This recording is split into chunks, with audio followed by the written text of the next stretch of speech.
Happy Friday, everybody. Welcome in. Welcome into the stream. Another day, another stream. We just keep going, everyone.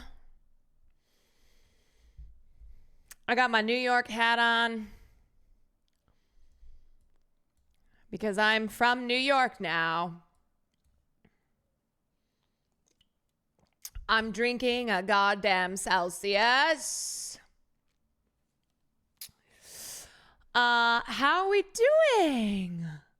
Yes, it's a generic New York hat. No sports affiliation whatsoever. Anything happened today? I was at work making money and helping children. Yes, I was also saving children today. I was out in the world doing so much good. So much good. Yeah.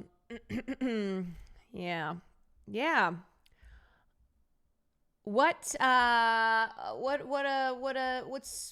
you guys been up to today? What's everyone been doing? What's going on? I don't want to jinx it, but I had a good day. That's great. I love to hear that. You know, the weather's starting to warm up. I mean, I live in Los Angeles, so that's not really a thing here, but you know what I mean. For those of you in winter regions,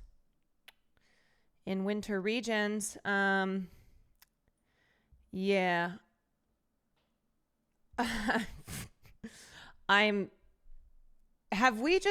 Is the word debate just blocked?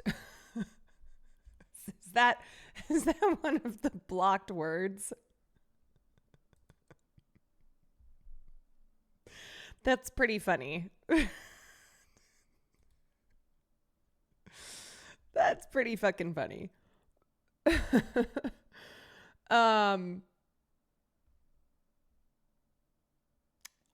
So anyway, you guys know me. You're not about to sit here for 5 hours as I rehash something that a lot of you probably just watched for 5 hours. So if that was something that you wanted, there are going to be other streams where you can partake in that. I will say what I have said for quite a while now, where I don't think that this is going to do you any good. I think those of you in here, you already know what you believe in. And I think you get to a point where you're just doing mental damage and honestly kind of wasting your time. And in general, I just think that I think we have gotten to a point where we stand on what we believe in. We believe in free Palestine. We are anti-genocide. We are against the violence of a civilian population. We're against a system of apartheid. We are against military occupation. We are against people's rights being restricted, their homes being taken from them. These are all things that we know where we stand.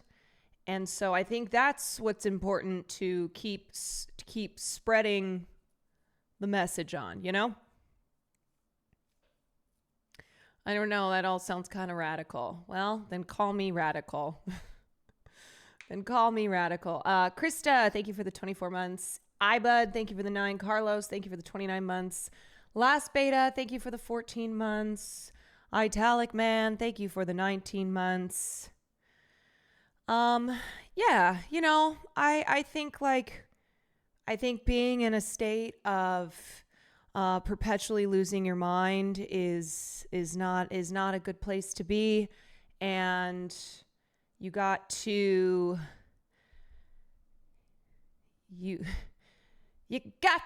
squeeze her, don't leave her, But got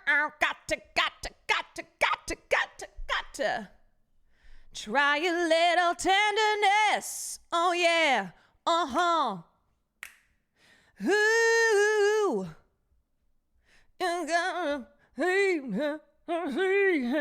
But a baby. Oh, this is a great song. This is a vibe.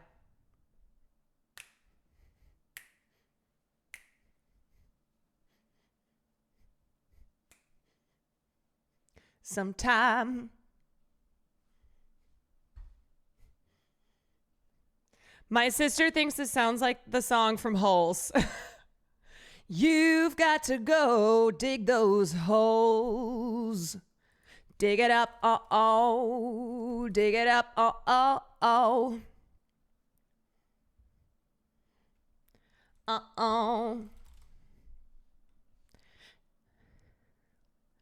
Take a bad boy, make him dig 5 feet. The dirt and shovels will give us the beat. I'm trying to remember the words. Hold on. You've got to go dig those holes.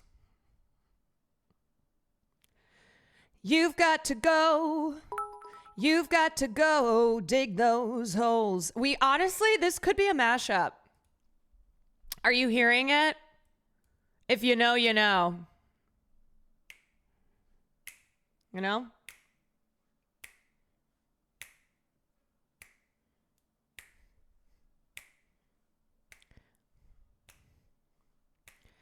Two suits, 2 tokens in hand. I got no respect because I'm the new man. Got my shovel, shoes full of sand. Check out the tag, the name's Caveman. Yeah, that's right. I know the lyrics to this song. Sometime you've got to go dig those holes. Dig it up, dig it up,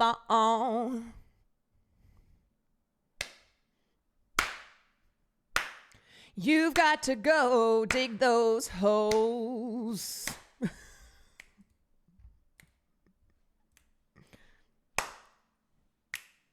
Okay, let me see if I can do another one. Hold on. A-R-M-P-I to the T. What is that? You smelly dog? That's me. I don't take showers and I don't brush my teeth because all I do is dig holes, eat, and sleep.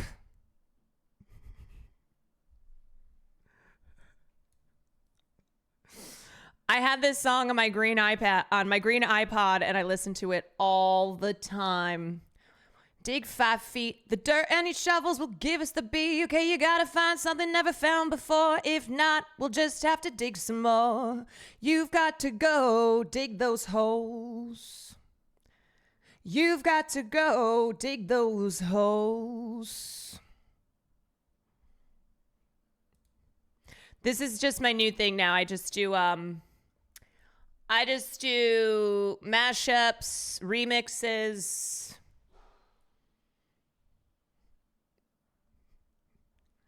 A-R-M-P-I to the T. Who is that? You smelly dog? That's me. I don't take showers and I don't brush my teeth because all I do is dig holes, eat, and sleep. There is no shade. There is no place to hide. So run and wait to fry. Anyway, welcome in, everybody. Yeah, Jazz Fridays has kind of just turned into like an anything Friday. Can we play the Brazilian Chatters Copy Pasta remix? I don't even remember how that goes. What did I do that to? No diggity. TK Batsy, thank you for the 9 months. Division, thank you for the tier 1. Cadenza, thank you for the 19 months. Division, thank you for the bits. Thank you for the double, triple, quadruple bits. Whatever. Thank you for the 28 months. Nikki, thank you for the 20. Jalapeno Poppers, thank you for the 17 months. Oh yeah, there it is. There's the Brazilian Rizzler from last night. The copy pasta. Okay, so big news. I'm seeing Sinners tomorrow. I'm pretty sure. Holes was a rare case where I read the book first and still liked the movie. Same. That was like one of my favorite books. And then I watched the movie and I went, a rare case where the movie is also good. I remember sitting at the family computer obsessively watching the Holes music video on repeat one day. I feel like we kind of got to watch it. Holes song. Dig it. Division 16, thank you so much for the 10 community subs. Okay. Let's see. Let's see if this brings back the memes. Oh, dig it. That's what we're doing. We're singing. Yeah.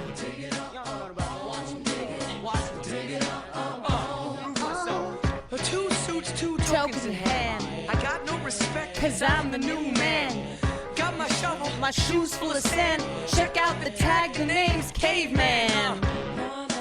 Na na na na na na na na. A-R-N-P-I to the T. What is that, you smelly dog? That's me. I don't take showers and I don't brush my teeth, cause all I do is dig holes, eat and sleep. There is no shade, there is no shade, there is no place to hide, so just sit and wait to fry. To go dig those holes. For the sun keeps digging on a hand and a hand no one. For the sun keeps digging those holes till the day is done.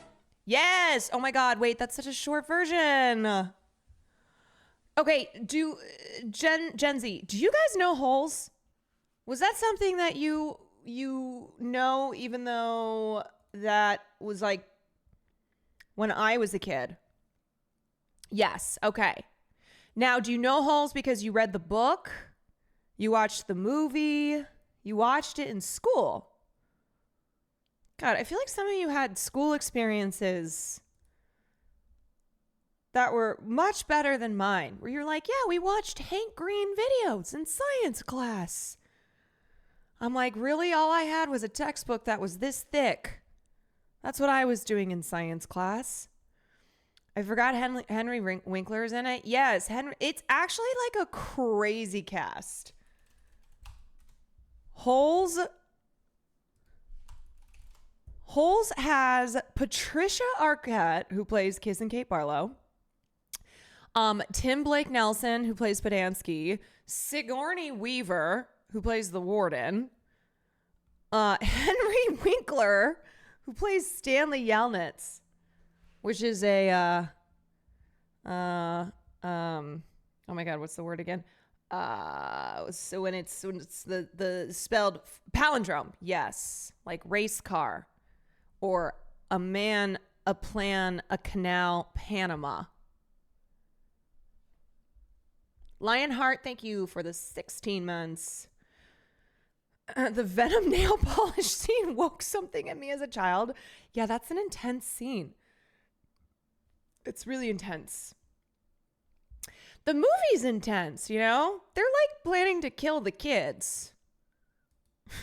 They're like, we'll just kill them, okay? Once we find the treasure. Yeah, well, we won't, but the yellow spotted lizards will. Pretty intense. Speaking of Holes, did you miss the Shia LaBeouf is a cannibal meme? No, I've seen this. Oh, this is old, right? I've seen this. And then he's in the crowd and he's like, damn, talk about like, man, Shia LaBeouf. I was such a fan. Obviously, Even Stevens, huge. Miss Lala, thank you so much for the raid. Doll face. If you all don't know, if you don't know Miss Lala, she was one of the fabulous contestants on the first round of Next Progressive. She is a VTuber. Wait, why does that say join us in following Katie Ellis?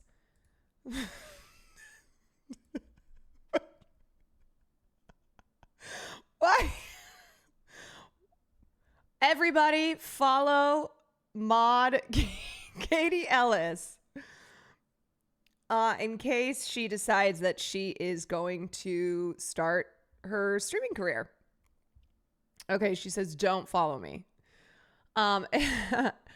Anyway, Miss Lala, everyone, there is the link there. She is wonderful and did a first time face reveal on the show, which I know she was nervous to do, but she was great. You were great, Lala. Hope you're having a great stream. I am. I'm drinking a Celsius, which always makes me like, hey, everybody. So I'm feeling good. It's a Friday. There's something about weekends. I'm so 9 to 5 brained. Even though I no longer work a 9 to 5 job, I will still always have the 9 to 5 brain. Even though, too, when I worked a 9 to 5 job, I also worked at nights. So there really was no weekend. Like weekends we're working in the clubs, but there is just still something about a Friday, like a Friday night that I'm like, we have the whole weekend, right? It's weekend vibes, even if you still work on the weekends. A 9 to 5 is fake. Oh, for me, yeah. I mean, mine was 9 to 6, and I had to leave at 8 in the morning to get to the office by 9, and then I would leave at 6 and get home at like 7, and then I would have 2 hours, and then I'd have to be in the club, and I'd be there until 3 a.m. And frankly, I don't know. I don't know how I did it. That was a crazy time. Anywho, please go follow Miss Lala. Thank you for the raid. I hope you had a great stream, and I hope you have a wonderful weekend. Captain Absurd, thank you for the 21 months. Boras Miso, thank you for the prime. Creepier Leak, thank you for the 18 months. Lionheart, thank you. Did you know that the Holes book has a sequel? Yes.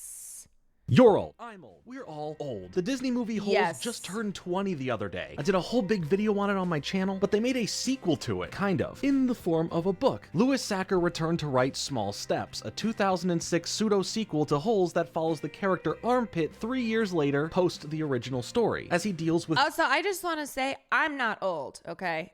If everyone else is like, yeah, I'm old, I'm not. As I get into my 30s, as I creep up in my 30s, I'm like, actually, I'm getting younger. Taking the small steps forward and making a better life for himself, as we see him struggling with doing the right thing and getting tangled in his old ways, especially with another character from the camp, X-Ray, now trying to get him involved in some sort of ticket scalping scam. He's also dealing with the abuse of the law and caring for this 10-year-old neighbor who has cerebral palsy. Not the Ticketmaster scam! And even begins to form a friendship with a teen pop star who has family members and friends use her for their own gain. It's a smaller in scope sequel, but Small Steps fleshes out an interesting character as we deal with someone who has to figure themselves out. Or you can read the other sequel, that's also not really a sequel, Stanley Yelnat's Survival Guide to Camp, a Ned's Declassified-esque version of Holes on how to have the perfect stay at the correctional facility. You're old. I'm old. We're all— You're old. I'm old. Thanks for the reminder. So I probably have read the book Holes at least 15 times, and I'm pretty sure I read the Survival Guide, but I don't think I read the sequel. Do you know what drives me nuts is I have a lot of these moments where I will remember a book that I read when I was growing up, and I have like flashes of the story, but I can't remember enough to know what the book is. Does that drive anyone else insane? It's like I want to remember what the book was because it was like a book that I really loved. Reddit / tip of my tongue. Yeah, and I have spent hours before trying to track books down online. Like there was one book I remember I read where it took place. It was a children's book, but it was kind of horrifying. And it took place in this village. J. Marianne, thank you for the raid. Welcome in, everybody. Hope we're doing well. Hope we're having a great Friday. A fabulous Friday. okay, so in this book, what was I saying? It takes place in a village, and there is like there's this witch that they tell the kids to watch out for because she, like this, or maybe it was a male witch, I can't remember. But anyway, one of the kids ends up getting taken from the witch, and the witch has disguised himself or herself, and the child is in the drum. The child is in the drum, and that's where, for the time being, the witch is like keeping this child. And this is a book that I can't. I remember reading this as a child, and it was so scary, and I just can't remember it. It's driving me nuts. No, it's not the witches. No. I read that as well. I think I've read this too. I mean, I don't think it was like a super duper obscure book, but I can't remember anything. Dr. Richie, thank you for the 2 months. I watched Flow today. I was not prepared. Me and my friend sobbed the whole way through. Isn't it a beautiful movie? It's so Gorgina. I'm glad that it beat the robot. I'm glad it beat the robot one. That was Kaya's favorite movie of the year. So ask ChatGPT. Yeah, I'm sure ChatGPT won't give me like a racist fucking answer. Like, hey, ChatGPT, takes place in an African village, and there's a witch. And there's a drum. Just saw Sinners. OMG, so good. Well, you joined the ranks of everyone who's seen Sinners, except for me. Have you seen the Splash Mountain rap? The Holes rap reminded me this happened. Have I? No. Joel, thank you for the 13 months. That we could be the first to ride Splash Mountain, and we're ready to go. Well, it's not open yet. I'm sorry. Oh, hey, I'm sorry, you guys. You know, I don't know what happened.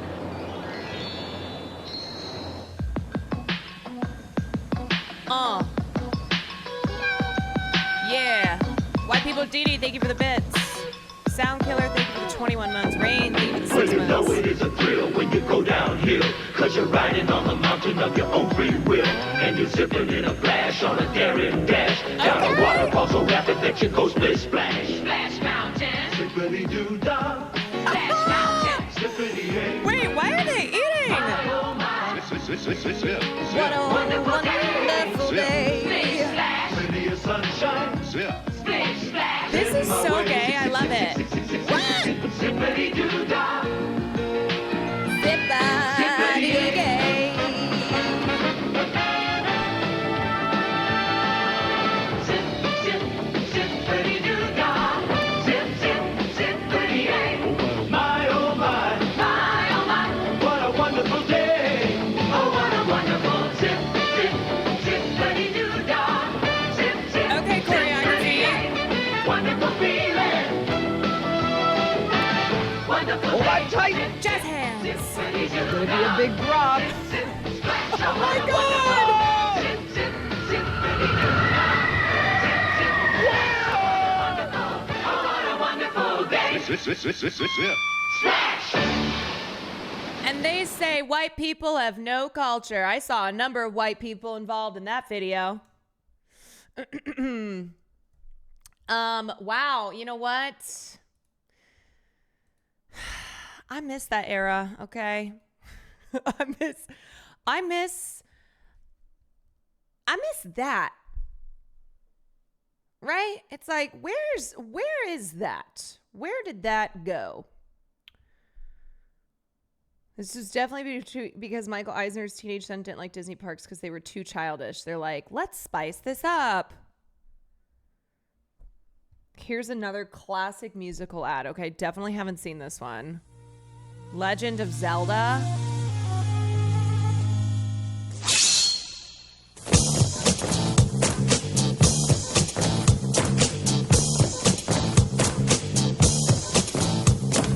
Deru deru, deru だの伝説。デルデルデ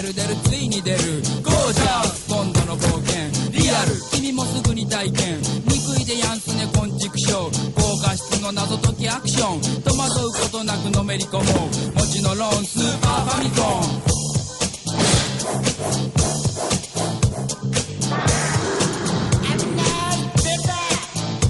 You know what this kind of gives? This kind of gives you remind me of the babe. What babe? The babe with the voodoo, hoodoo, you do. Remind me of the babe.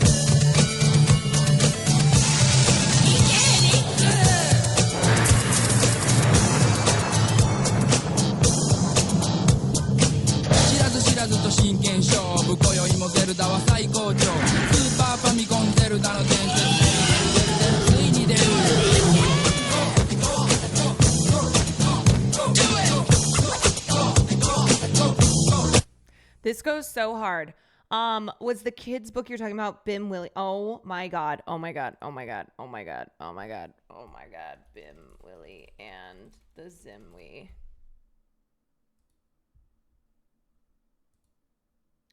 Yes! Yes! There's the shell. Okay, oh my god, thank you. Who remembers this like core memory unlocked? Core memory unlocked. A Tale from Zanzibar. A Swahili girl is abducted by a Zimwi and told to be the voice inside his singing drum. Oh my god. Bim Willie and the Zimwi. Yes. When the nasty Zimwi captures a little girl, Bim Willie, and puts her in his drum, her quick-thinking sisters save her from harm in this witty tale from Zanzibar. Oh my gosh. Somebody has a Zimwi tattoo. Of course. Of course they do. Yes, I remember the Zimwi was so scary. Look at how terrifying this was. Like, this was a book I read all the time as a kid. Wow, good find. Thank you. Thank you, thank you, thank you. Man, it's such a great feeling. The Internet Archive was the whole book, I think. I think so too, because I'm sure this is a book. I guess it's on Amazon, but yeah, they have the book here. Oh, use your free account to borrow this book and gain access to all pages. Let me see. What is this? Good morning. Good morning. I'm going to read you one of our favorite stories in Skyrim. Oh. Bimwili and the Zimwi. Oh. It's a story from Africa. One morning, when the mist was still pink from the sunrise, 3 sisters set out from a Swahili village to go to play by the sea. The path to the sea was long, and though the 2 older girls had walked it often, this was the first time for their little sister. Yes, this has been Willie's first time. The big girls had not wanted to take her. Tete said, "Mama, Bimwili is too little to go so far." And Tasha added, "Something is sure to happen to her." But Mama Hawa said, "If you don't take Bimwili, you may not go either." So Bimwili got to tag along behind her big sisters. The path led them through jungles vibrant with the morning songs of birds and swamps noisy with the of frogs. Yes. Zach, thank you for the 20 months. Finally, they reached the sea. Huge breakers were rolling in. Shiosh, shiosh. The 2 girls waded in and began diving through the waves, while Bimwili played at the water's edge.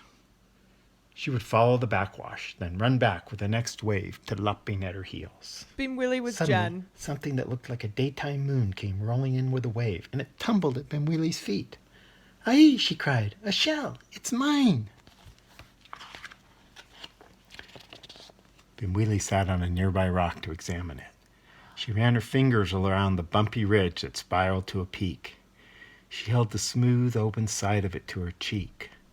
Then, to her surprise, she heard a soft shh, like the sound of the sea coming from inside it. She made up a song that she sang.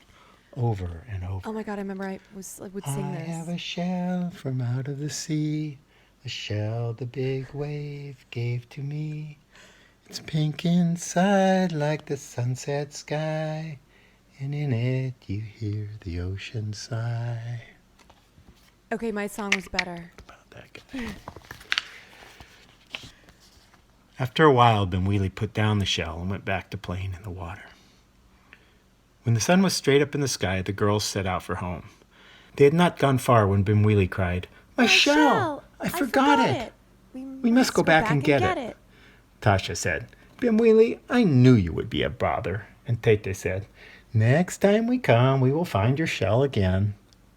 But Benwili insisted on going back all by herself. And they let her go all by herself. I totally Alone would on have the done that with path, Jen. She was afraid, so she sang, I have a shell from out of the sea, a shell the big wave gave to me. It's pink inside like the sunset sky, and in it you hear the ocean sigh.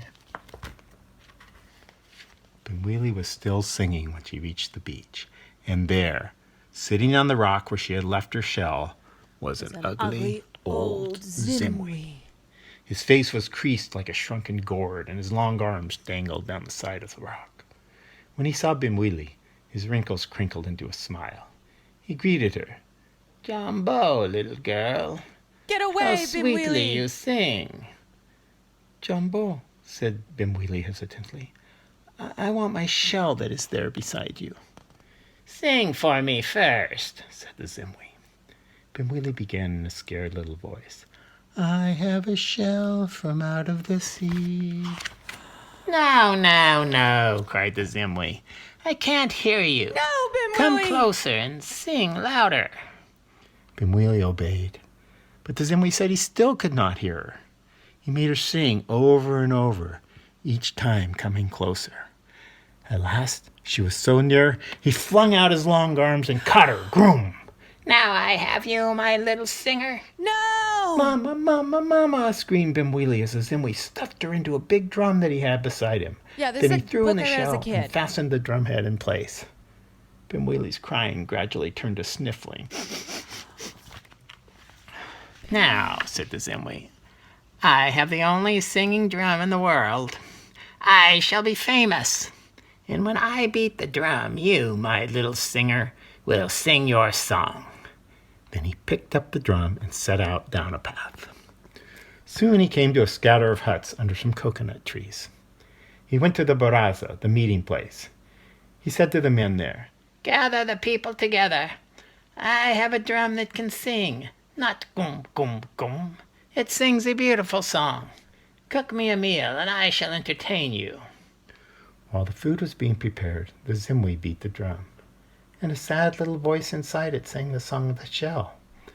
The people were delighted. They let the Zimwi eat all he wanted. Then he took up the drum and set out for the next town. Child exploitation. Meanwhile, the older girls arrived home. Where's Benwili? Cried Mama Hawa. They had to admit that they had let her return to the beach all by herself. Go back, cried their mother. How could you leave that little girl alone on the path? The girls hurried back down the path. They ran and walked and ran. At last they reached the sea. The tide was out. The beach was wide and bare. The only living things were the sand crabs skittering sideways, googa, googa, googa. The girls were terrified. Something bad had happened to Benwili. She's it was dead. Their fault. When Tete and Tasha returned home without Benwili, the whole village gathered under a mango tree. Mom's gonna kill us. Their father, Amasi, organized a search. It was evening, so the men set out with torches. They searched all night and for many days after that. At last they gave up.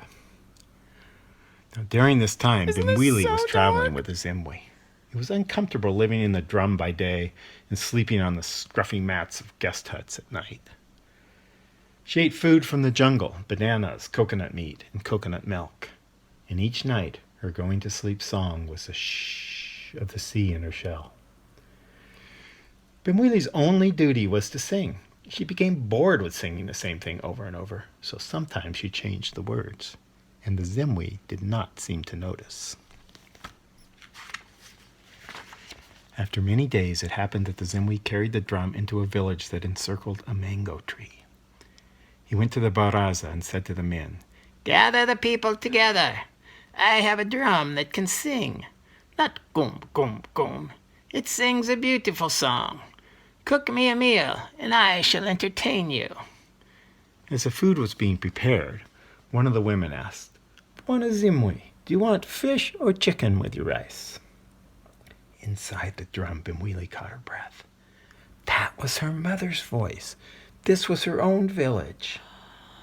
When the Zimwi beat the drum, she sang, Free "I her. have a shell from out of the sea, a shell the Zimwi stole from me.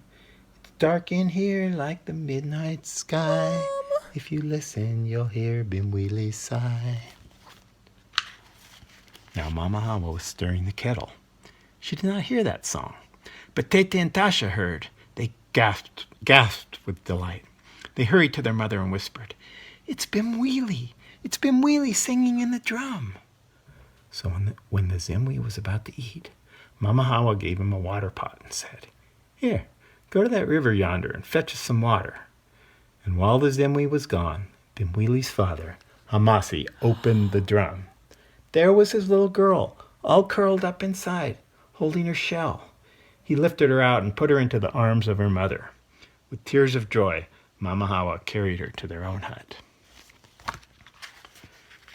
There Tete and Tasha hugged Bimwili, and together the three sisters giggled over the happy ending to their strange adventure. Meanwhile, Hamasi scooped sand into the drum and put the top Smart. back on. Now, after the Zimwi had eaten, Hamasi said, Zimwi's kind "Hey, of a dumbass. play first once more before you go." The Zimwi began to beat the drum. No song came from it. "Sing, drum, sing," he scolded, but the drum would not sing. The people laughed. They laughed so hard they doubled over and slapped their thighs. And the Zimwi took his drum and hastily left. When he had gone a little way, he said, "Little girl, why didn't you sing for me?" I shall. No one answered you from now. inside the drum. Angrily, the Zimwi tore off the drum head. Everybody point and laugh. "Allah!" he bellowed as he saw how he had been tricked. Then, papo hoppo, he turned the drum into a pumpkin vine and himself into a huge, all-devouring pumpkin. I told you this was The scary next when day, I was a the three child. sisters set out down that path to look for food. When they saw the pumpkin, Bimwili cried, "Ooh, let's pluck it for our mother." The pumpkin said, "There you are, my little singer. I'll pluck you." And he came rolling after Bimwili, belong, belong, belong. Tete and Tasha each grabbed one of Bimwili's hands. They ran headlong with her back to the village, to the baraza where Hamasi and some other men were sitting. "Hide us," they cried. "The Zimwi's turned into a pumpkin, Yes, and he's Christian. chasing us." Story time with Mother. The men hurried the girls into the council hut. Soon the big pumpkin came rolling in. "Have you seen my people?" he asked. Hamasi said, "Are your people pumpkins?" The pumpkin growled. "They're in that hut. I see their tracks." And he scrambled toward the doorway. "Aye!" cried Hamasi as he leaped between. Then quack! The Zimwi turned from a pumpkin into a seagull, and he flew away. Over the jungles, over the swamps, back to the beach he flew. For some reason, I thought he was He murdered. lighted on the rock where he had caught Bimwili. Maybe he was. And there the Zimwi changed back to his usual self. His long arms dangled down the sides of the rock. And his wrinkled face crinkled into a smile as he said in farewell, "Kwaheri, my little singer." That evening, at moonrise, the people of the village gathered inside a circle of fires and told tales. And little Bimwili had a story to tell and a shell to show. To the people, the shell was amazing. They passed it from one to another, holding it to their ears, and one by one, they listened to the mysterious whisper of the sea. Shh. Okay. Oh, I love this man. I love him. Oh my God. Like, why is this giving childhood realness? This was, okay, so context to this. This was a book that I remembered from my childhood, and I was using it as an example when I was saying, you ever have these flashes of memories of a book, but you can't remember what it is, and you try to search it online, but you like don't have enough information. And then someone in chat offered the name of the book, Miss Muchness did, and it unlocked core memories, and that was the book. Although I remember for some reason I thought the villagers like beat the Zimwi to death. But I guess not. Here's the link. Here's the link. It's a YouTube channel called Little Star School YouTube channel. It's very sweet. They have 46 subscribers. And one of their videos from 4 years ago is a reading of Bimwili and the Zimwi. Bimwili. So pump those numbers. Did you write my... I don't know. Maybe I wrote my own ending to the book. I really thought like the villagers gathered. I mean, this is why you can't trust memory, you know? You're like, yeah, I'm pretty sure they beat the Zimwi to death and then they all had a party. But I guess that didn't happen. We should have more story times every now and then. I know. I should like... I should do more like nostalgia books from childhood. Joel, thank you so much for the 10 gifted subs. the unwoke version. I remember a story where a lady had a ribbon around her neck and then she removes it and her head falls off. Scared the crap out of me as a kid. I actually referenced that story yesterday, was it? It's not her who removes it. It's her new husband. She gets married and he's like been bothering her about the ribbon. He's like, why won't you, like, what's the ribbon for? And she's like, never touch the ribbon. And of course this man can't listen to his new wife. And so one night, I think it's the night of their wedding, she's sleeping and he takes one end of the ribbon and her fucking head falls off. So moral of the story is men don't listen. Oh yeah, I was telling that in relation to my theory that if you take the beanie off of Tim Pool's head, and if it's removed for X amount of time, that maybe his head explodes, something like that. John Fetterman article, I already have that pulled. You know I'll take a look at that. Can you tell me what you think of this? This is nightmare fuel. Right. I've finagled the deal with this museum curator for some. This is like I've done too much acid. I did. Straight solar eclipse shit. Pure Mesopotamian frequency. Hydrocarbon nanoprotonics. Straight for the frontal lobe. Yeah. So anyway, I bypassed a couple of sulky looking KLC units. I did the nearest Mormoid TB system. And dial 11. Show this to a Victorian child. This would instantly kill a small Victorian child. Where'd you go? I got this undisclosed harem off the Nebula Coast. Off of 081 farm system. So I hit the numbers and go straight out. I have to believe that like someone who makes this is on drugs. I don't know how you come up with this when your brain is not on drugs. You're set for life and beyond. You're a real slimy fiend. Yeah, Ashley, this only has 3,000 likes because like who's watching this besides you? I don't even want to know what your algo looks like. Kithlin, thank you for the 7 months. Deanie, thank you for the gifted sub. Okay, yeah. So I have the story on Fetterman, which is so disturbing. I don't know if any of y'all read that today in New York Magazine, but it's like it's not surprising, but it is shocking to see it all in writing. Yes, we'll take a look at that. Have you seen this video about how we underestimate Victorian children? This video is... No. Would a Victorian child survive a Four Loko? Would a Victorian child handle our wacky modern era? Average Victorian kid. They found worms in Martha's tummy and Peter lost 2 fingers at the mill. I pray every night to be with God, but he ignores me just like Papa. Honestly, how did anyone survive the Victorian era? For real. Like the fact that Victorian children survived, their DNA should be studied. I do love that this would kill a Victorian child has just become a meme.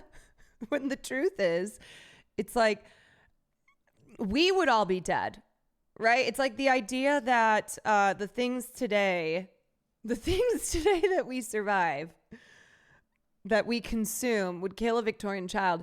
If we were alive during Victorian era, we would be I wouldn't have made it. Like, I know for a fact, me, I eat anything and like I'm on the toilet type of thing. I would not have survived. I would have been like one of those died in childbirth type of children. I would have died real early on. Will would have survived. He would have survived. Not me, though. I already know. It wouldn't have even been of like tuberculosis or dysentery or anything like that. It would have been like a stiff breeze. It would have been a stiff breeze, and that's what would have done me in. 100 Victorian children take on a gorilla. Oh, actually, I saw a scientist settles the viral 100 men versus gorilla debate, which for the life of me, I just cannot say correctly. If you watched the recent podcast episode, let me know, episode I did with Sam. I keep saying 100 gorillas versus 1 man. Maybe because that's just what I want to see. Maybe because it's a fantasy of seeing 100 gorillas destroy a man. I'm like, yeah, 100 gorillas versus 1 man. Who would the man be? Oh, there's so many options. It's too many options. Too many choices. Too many choices for the 1 man versus 100 gorillas. You know what, actually? I'm going to issue a challenge to Elon Musk, who is such a strong man. He's such a manly man. Elon, I bet you could take on 100 gorillas. You should do it because I'm sure that only you could do it. And it would only make your seed stronger as you seek to repopulate the planet. So you should do it. Women would think it's really cool. What about 100 women? 100 women versus Elon Musk. Count me in on that.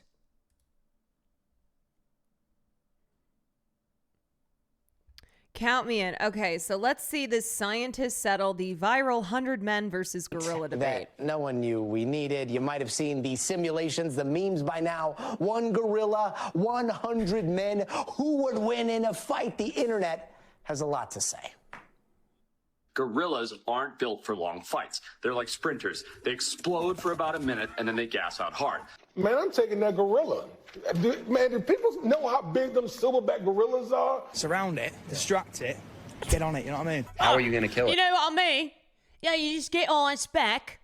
I think I could take that gorilla. No, I can't even see with my hand foot on my face. Yeah. And it, you know how we do.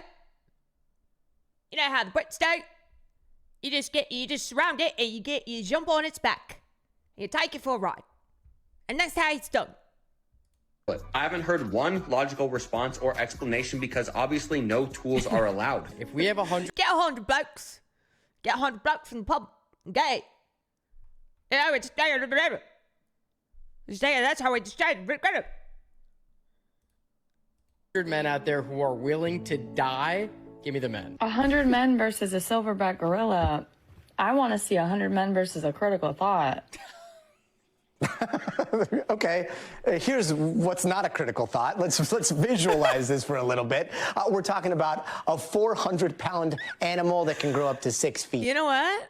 Me too.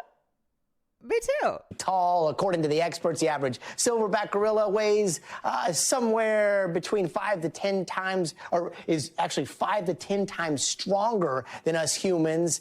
And just like a lot of you are guilty of out there, mostly guys, we have spent way too much time today thinking about all of this to the point that Can I just say, I'm so surprised Jubilee hasn't already cooked up a video along these lines where it's like, they have a panel, men who think that they could take on the gorilla versus women who think that those men could not take on the gorilla.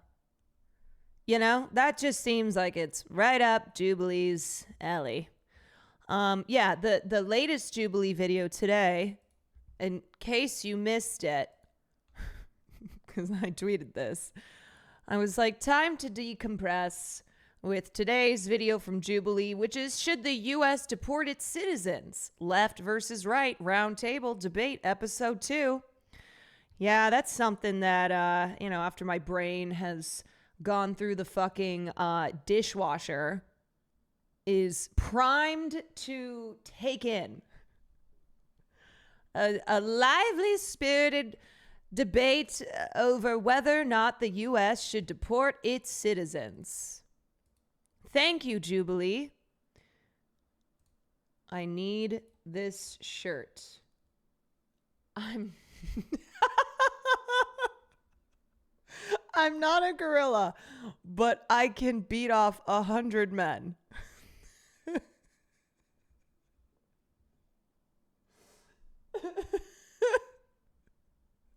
I'm not a gorilla, but I could beat off 500 men. This is a Will Neff shirt. Honestly, I need to get this for him. There's only 24 left. Almost gone. Only 24 left. Do you have a new P.O. box yet? No, I totally forgot about that. Thank you for the reminder. This would be a perfect P.O. box. This would be a perfect P.O. box gift. Okay, they have it in women's sizes. They've got a sweatshirt. Oh, they got it's got to be the tank top. It's got to be the tank. I'm not a gorilla, but can beat off 100 men as a tank. This is what Will needs to wear when he's training for boxing.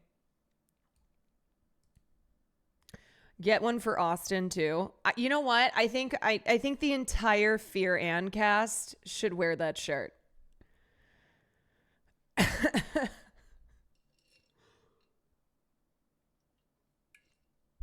I should get that for all of them. Be like, hi, I got you guys presents.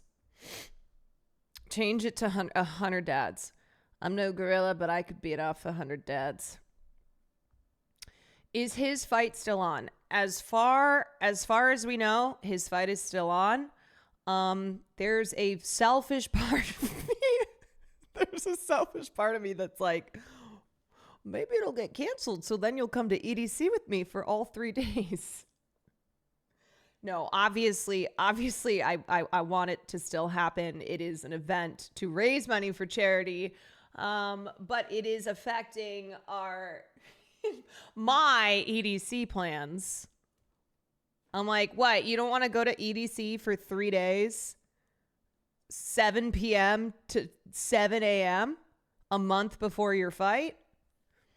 You're not going to be at the fight? No. I am going to be at the fight. No, the fight's not until the end of June. Fight's not until the end of June. And let's just keep in mind that this is an event for charity. So anyone who's celebrating a potential collapse of the event, just bear in mind that this is an event that is intended to raise money for cancer charity. Let me just a reminder there. So as far as we know, it's still happening. He went to boxing today. I'm planning to be there. Austin and I want to get like cunty ring girl outfits. I also asked Will if I can like dab his face. I don't know what job that is. I want to be like so dramatic every time, you know, a round ends and he's in the chair and I'm doing like full makeover. Like I want to have like a whole thing, you know what I mean? Where like I whip out my brushes and like I'm like combing his hair, hairspray, a little powder. You know, that's how I'm envisioning it. Did they get new fighters? Not that I know. Also, I think the Funky Frog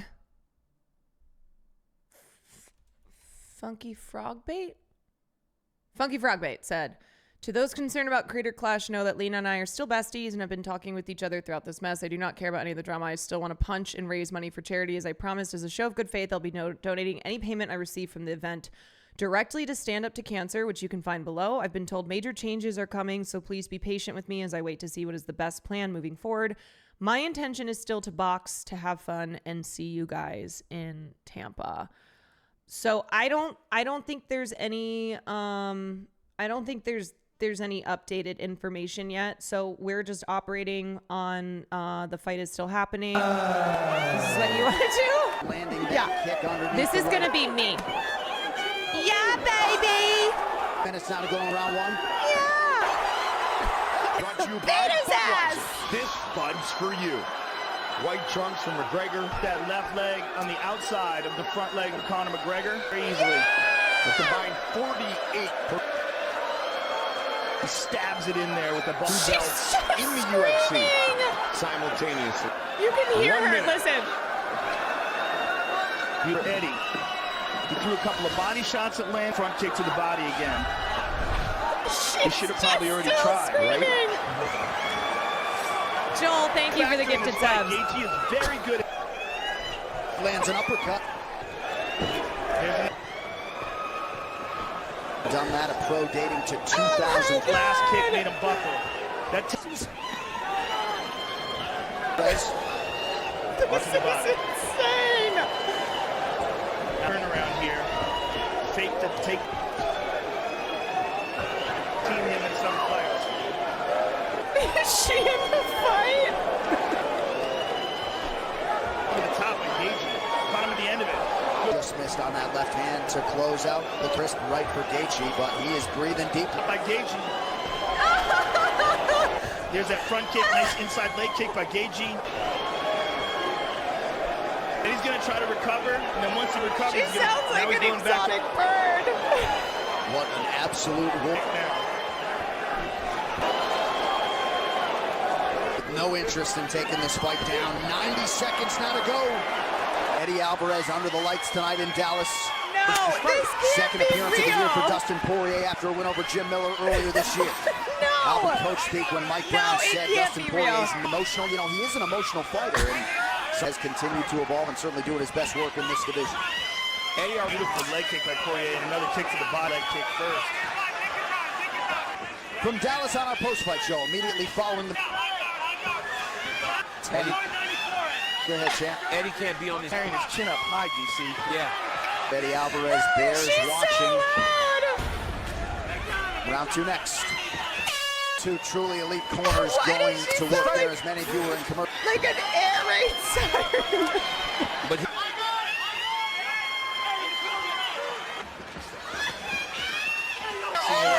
Don't lean over that leg. 21st UFC start against the former champion. The fight went longer. No. That's one of the things people don't notice about Dustin. How is no one acknowledging it? Great grappling by Eddie Alvarez. This is a round that has had a... Look at how much he's feeding his hips. How is... So Eddie. How? She sounds like a fucking bird. Just the whole time. The whole time? The whole time? The commentators are so strong for not mentioning it. I mean, how do you keep going and not just be like, okay, what the fuck is going on? What the fuck? The whole time, every single fight. Oh my God. How has she not lost her voice? Honestly, how? That's, I mean, kind of impressive that she just screams at that pitch and that intensity every single fight. She's got lungs of steel. She's the American Adele. Dee Dee, thank you for the bits and the gifted sub. The faces of the people, like this right here.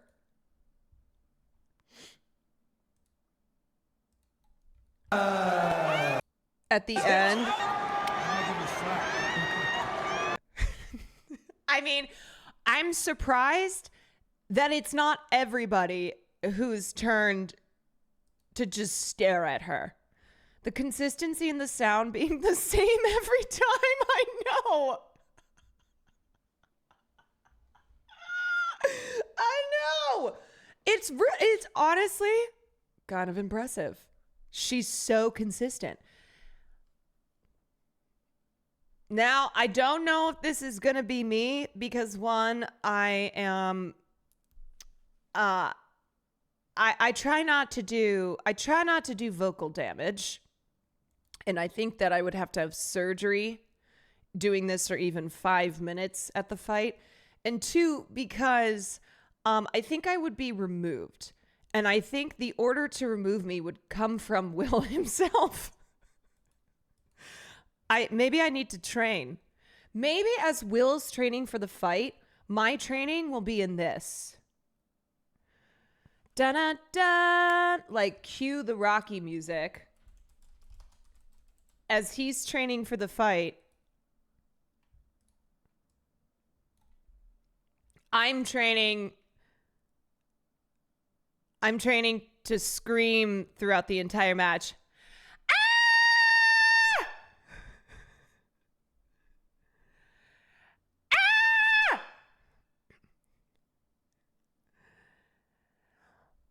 Ah!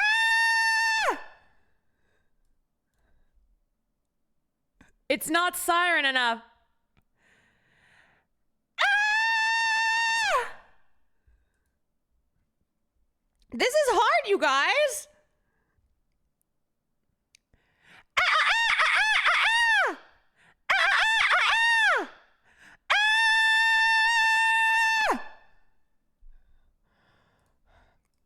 That's all I got, okay? This is day one. This is day one. That's all I got in me. Whew. Whew. This is why This is why you do not skip voice day at the gym, okay? Never skip voice day. What's the loudest you can scream? Well, here's the thing, okay? When I scream in a way that, like, you protect your vocals, okay? So when I was training in theater, I learned how to project my voice, how to scream, and not just damage the shit out of your vocal cords. So when I scream, it's actually like singing.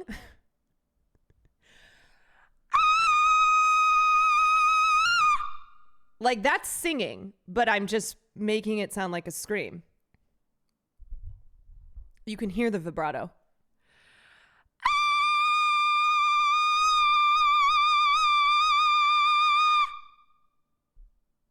I'm so sorry to any of your pets. It's like the scene in Shrek. Yes.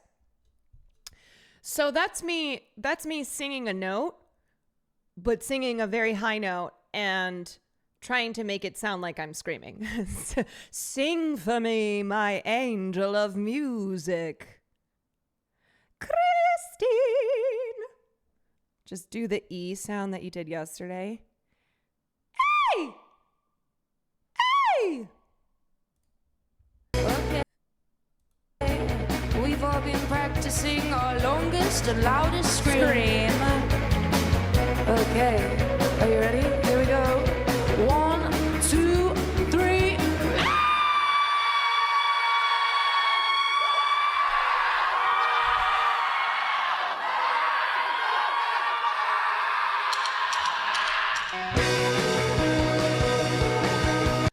One, two, three, four.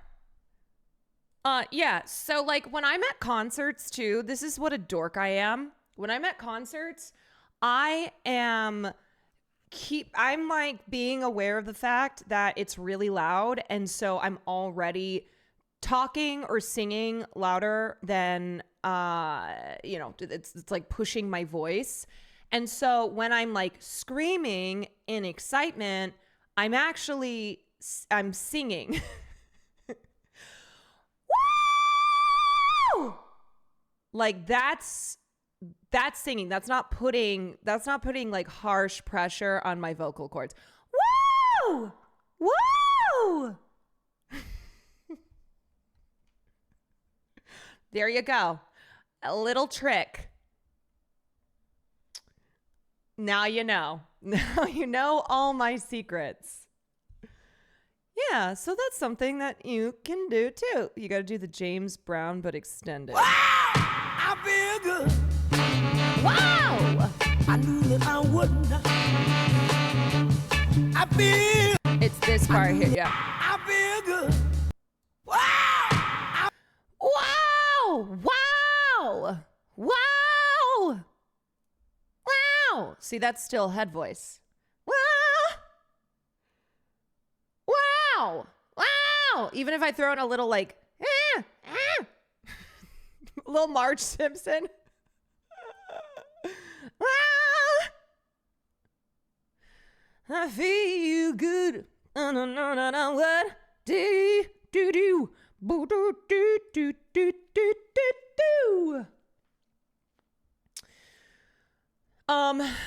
Anyway, Carmen Sandiego, thank you for the 7 months. I think before the fight, I'm going to drink like 5 Celsiuses. You could learn some false chord. Yeah, I've never learned how to do screamo. Like that's not something that I've like trained in, but it more so just like, how do you sound like you're screaming, not doing screamo, but you're actually not screaming. How do you feel? Beyonce added her most iconic songs to this set list after you went? Yeah, because she fucking... No. She did Crazy in Love. She did... Okay, she didn't do Love on Top. She did some Single Ladies.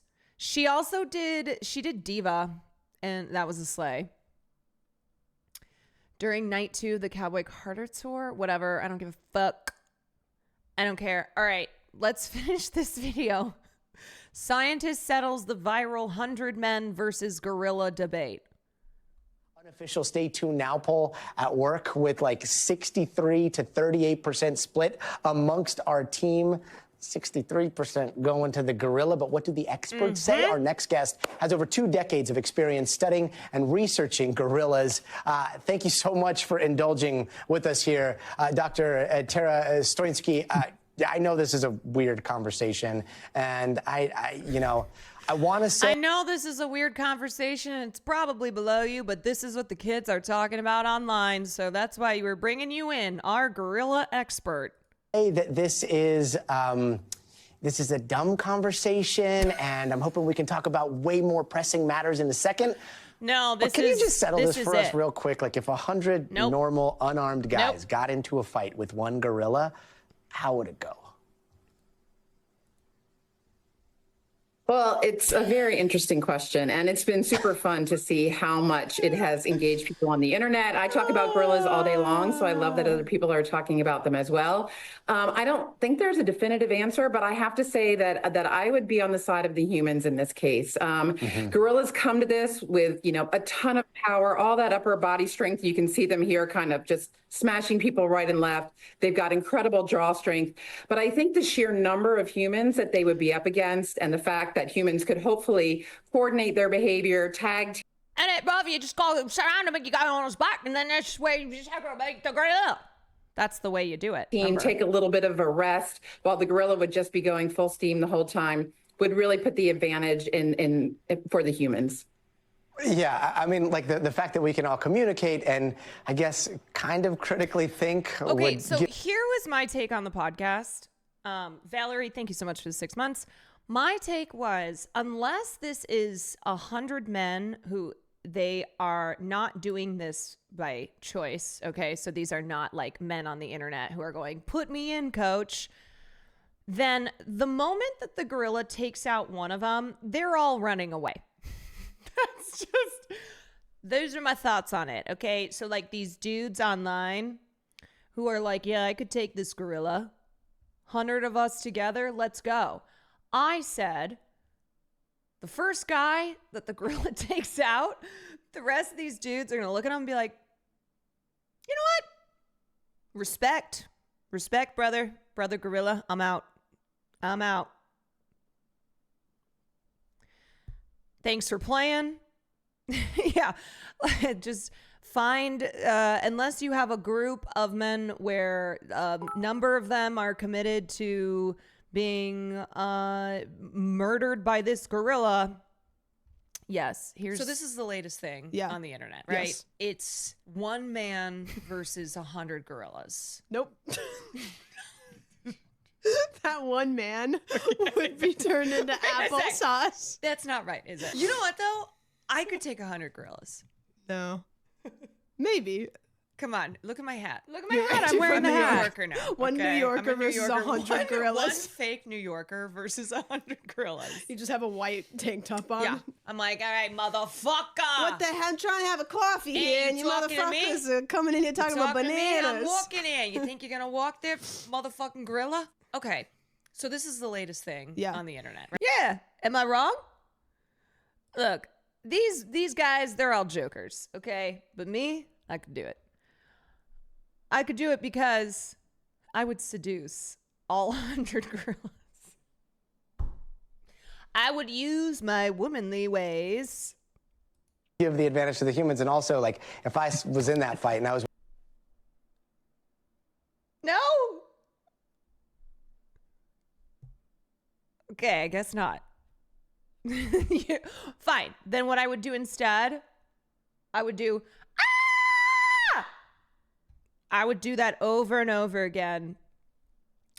And it would cause the gorillas to jump off a cliff. That would be the strategy.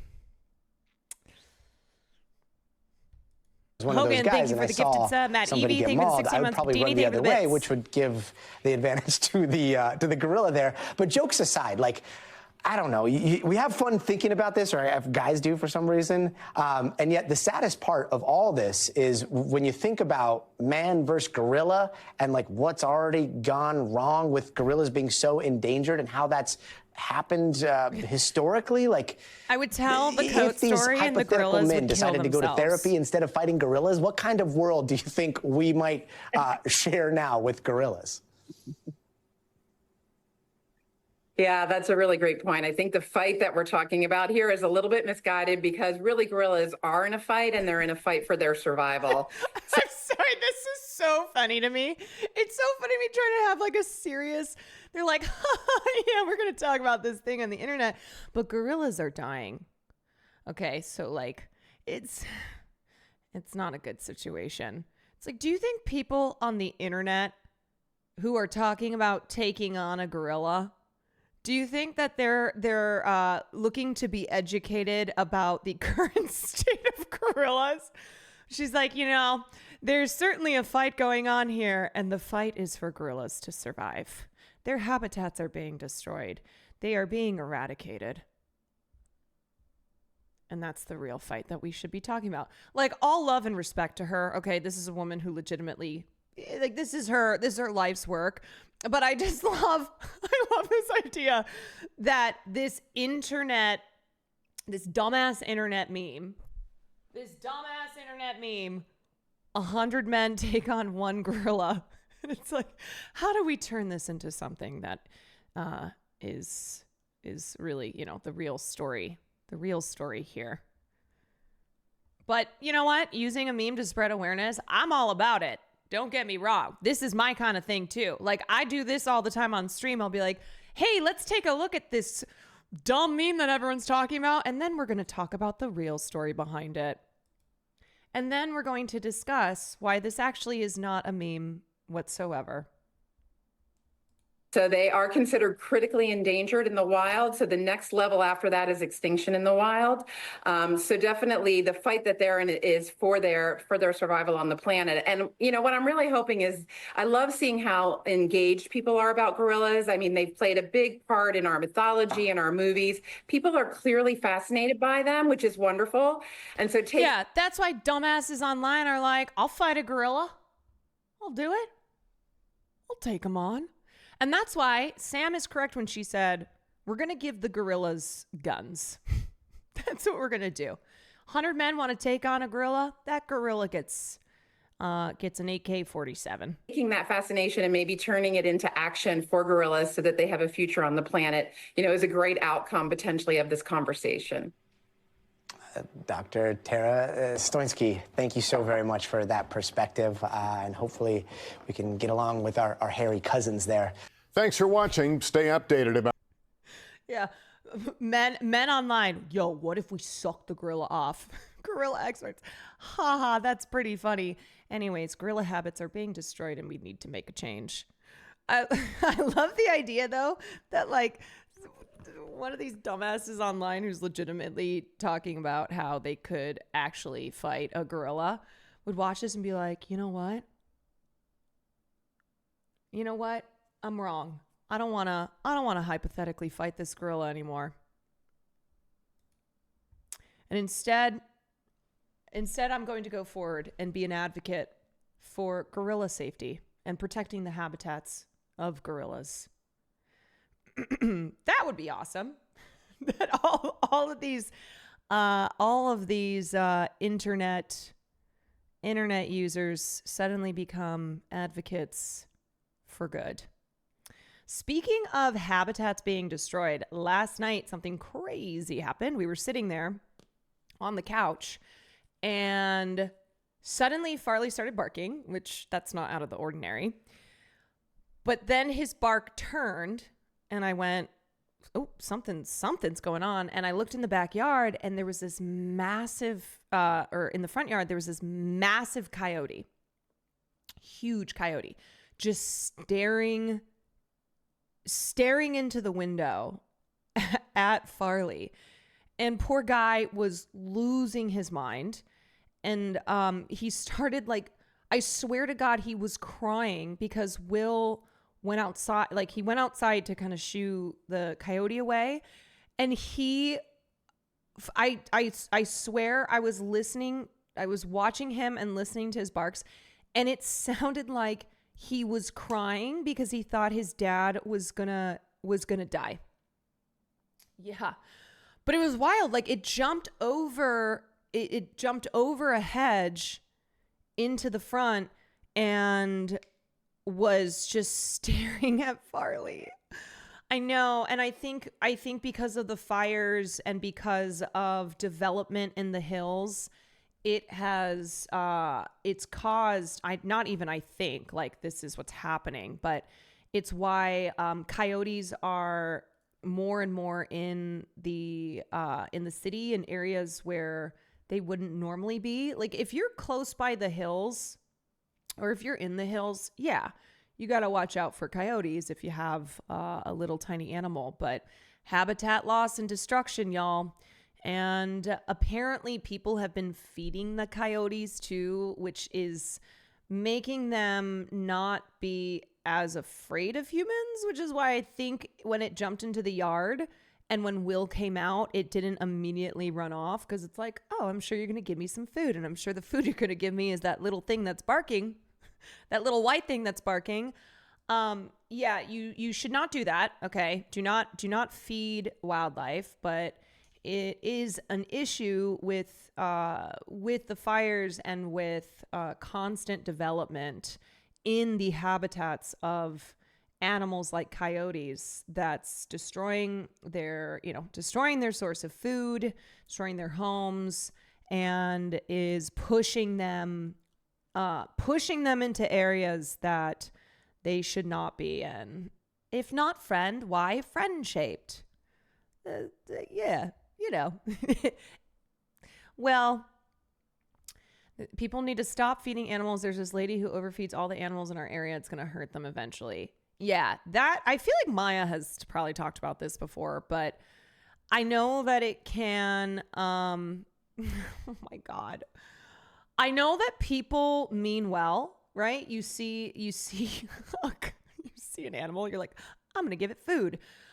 But from my understanding, according to the experts, you shouldn't do that because 1, you're probably not feeding them the right things. 2, that is a wild animal. And 3, yeah, you just, it's not a good idea. Family brought in coyote thinking it was a stray dog.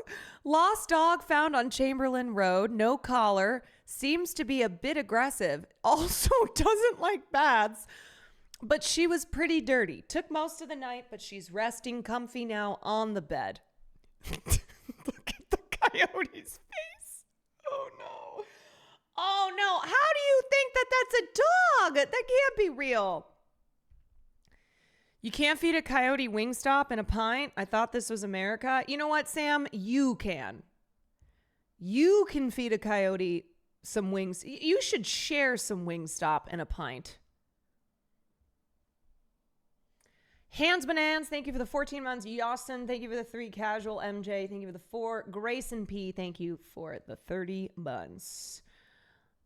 That's my dog. It's a coyote found on Facebook.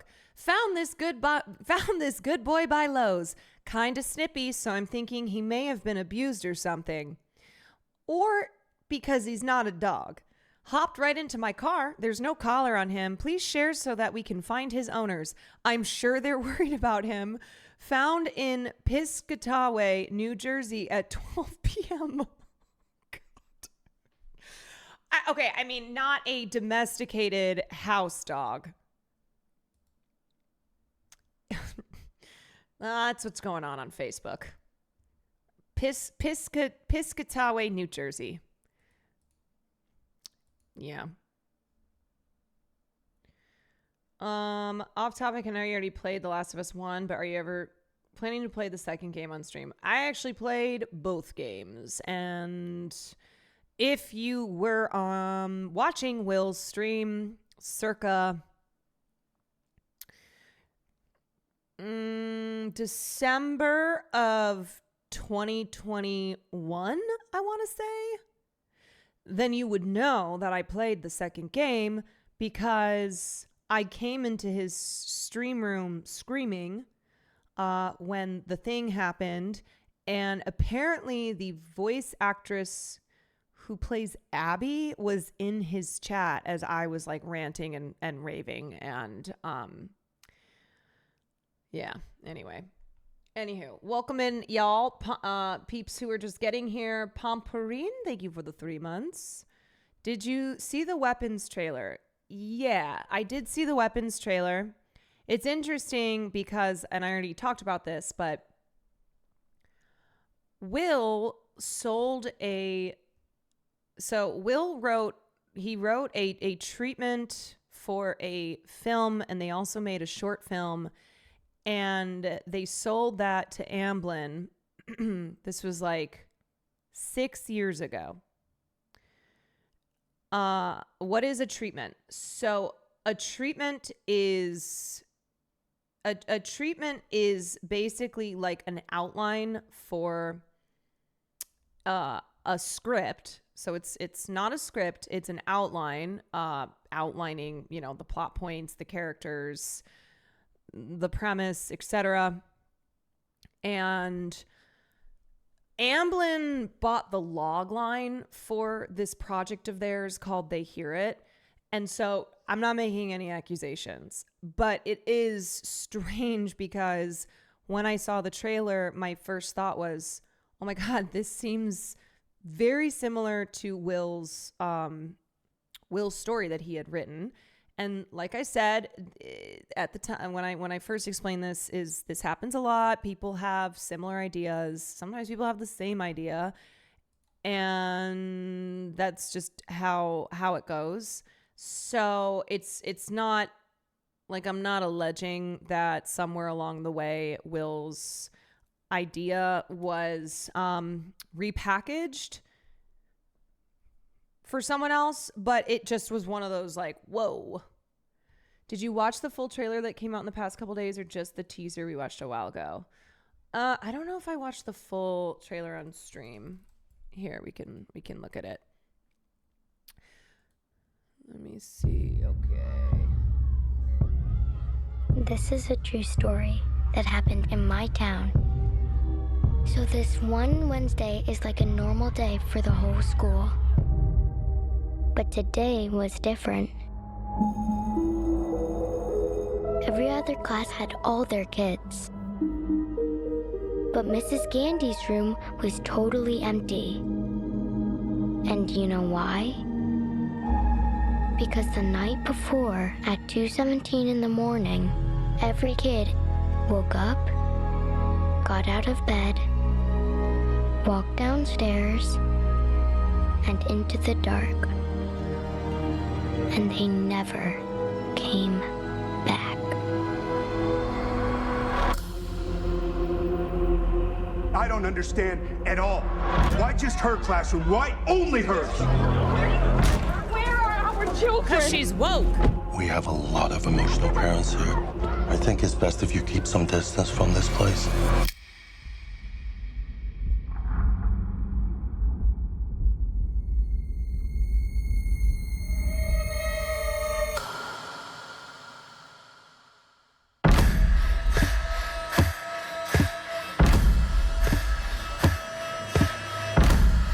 Matthew, where are you?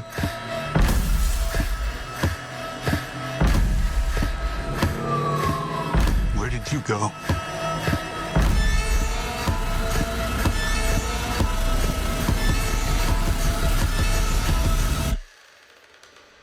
This is where the story really starts. Yeah, I think this looks fucking awesome. I mean, I'm hyped for this movie. I love Zach Kreger.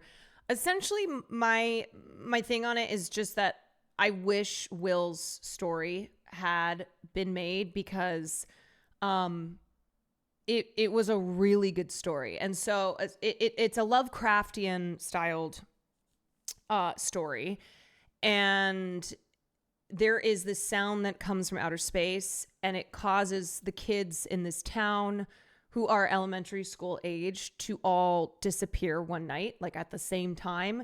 So it's kind of got a Pied Piper element to it. And there's only one kid who this doesn't happen to because he's hearing impaired.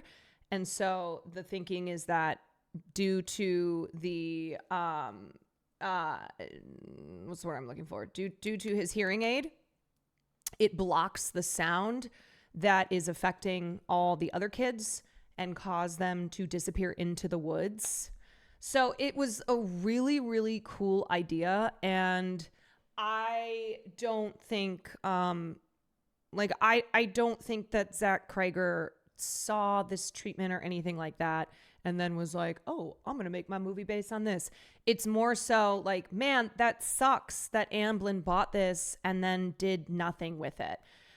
They even hired David Robert Mitchell, who wrote the script for It Follows.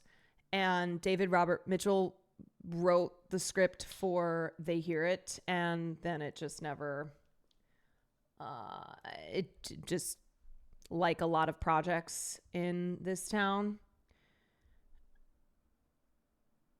like a lot of projects in this town. Yeah, that's the link for the short film. We've watched it before, but Pedro Pascal was supposed to be in this instead of Josh Brolin.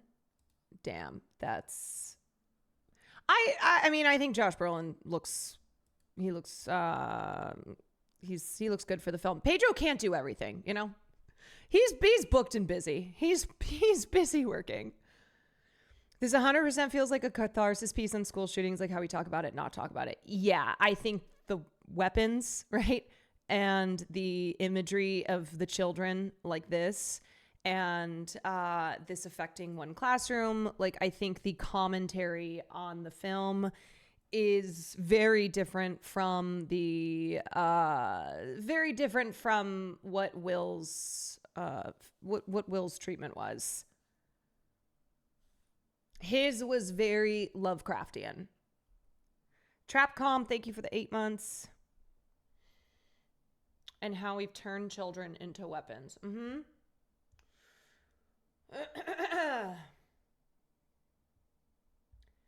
Supposedly, Jordan Peele fired his managers because he lost out on this project. Yes. So this project was... this project led to a pretty heavy bidding war, and I guess Jordan Peele lost out on it and supposedly fired his managers. Yeah, Monkey Paw wanted to get the rights to the film. Now, it was for $38 million, but to be clear, that was not just the script. Like, there is no way a script these days, especially one for a film that's not going to have a budget of even that, is going to go for $38 million. That, in my understanding of when I was reading about it, that was like all in.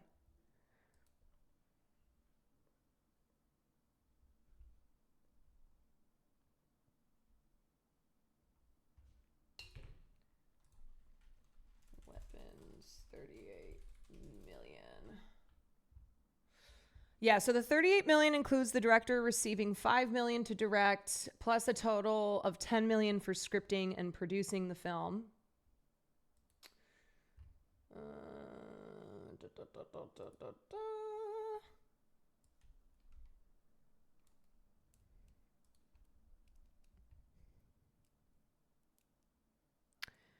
What's even crazier is multiple studios were after the screenplay. The second closest to winning out the bidding war was a team-up of Universal and Jordan Peele's Monkey Paw Productions. In fact, as Deadline reports, after losing out on the auction, Peele fired both of his managers.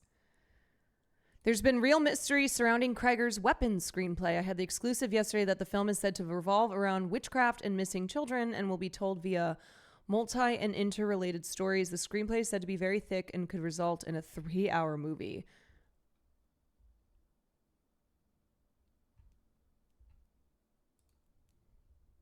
Huh. All right, well, I'm sat. I am sat. I will be watching. I love getting excited by a horror film. I'm here for the whole thing. The screenplay got leaked a few days ago. Really? What, on like Reddit?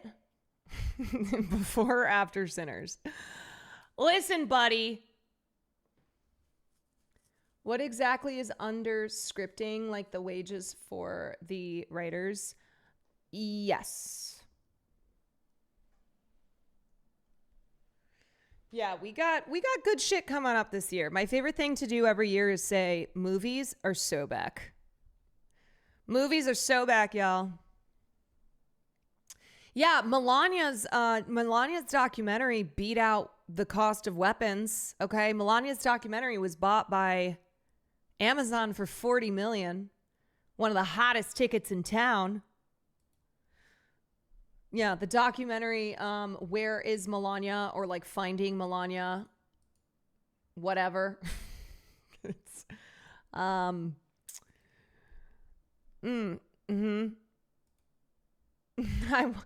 wonder why. I wonder why.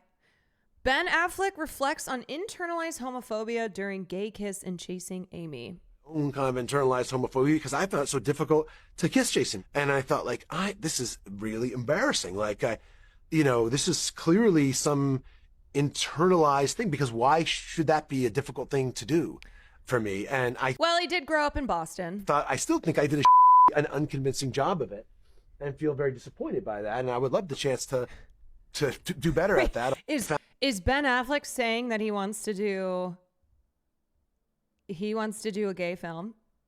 He wants to do his own Brokeback? I found myself having to challenge my own kind of internalized homophobia because I found it so difficult to kiss Jason. And I thought, like, this is really embarrassing. Like, Matt and Ben gay rom-com when? Truly. When are we getting the dynamic duo Ben Affleck and Matt Damon? The rom-com of the decade. Hey, my name is Ben Affleck, and I'm here, the Criterion Collection. Can I say, Ben Affleck is one of those, he's one of those actors that I can't help but to have generally positive feelings towards as a human. You know, it's like he is a super smart guy. He cares very deeply about film, and he's wicked smart. My boy is wicked smart. And I think the whole like J-Lo thing, the cringe video from Raya when he's like, "Hi, this is Ben." What is it? This is Ben. I think there's been a lot of moments where people are like, "Oh my God, Ben Affleck's so cringe," but also he's great. Like clips of him calling out Bill Maher, calling out bullshit. He's like 45. What are we expecting? Has brought me into like my idea of heaven. Did you see that Terrence Howard turned down a role because he didn't want to kiss a man? I did see this. This was so. This is just like, why? Why did you open your mouth to say this? Why is it always on Bill Maher? Oh my God. During a recent appearance on Bill Maher's Club Rant, why is he always at the scene of the crime? Always. Always at the scene of the crime, this motherfucker. Howard said the biggest mistake of his career was turning down the starring role in a Smokey Robinson biopic, a role that the musician personally asked him to play. Howard explained that he turned Robinson down because he was already in conversation with Lee Daniels about playing Marvin Gaye in a different biopic. Maher supported Howard's decision, adding that Gaye's life story was much more interesting. He went on to say that Howard would have been perfect as Marvin Gaye, and that's a story that needs to be told. However, Howard ended up missing out on the Gaye biopic as well. The Empire star said he passed on the project after he found out about Gaye's sexuality from another music great, Quincy Jones. I'm sorry. Okay, a couple things here. How, like, if you're supposedly a fan of Marvin Gaye, that you're so excited to have the opportunity to play Marvin Gaye that you don't know?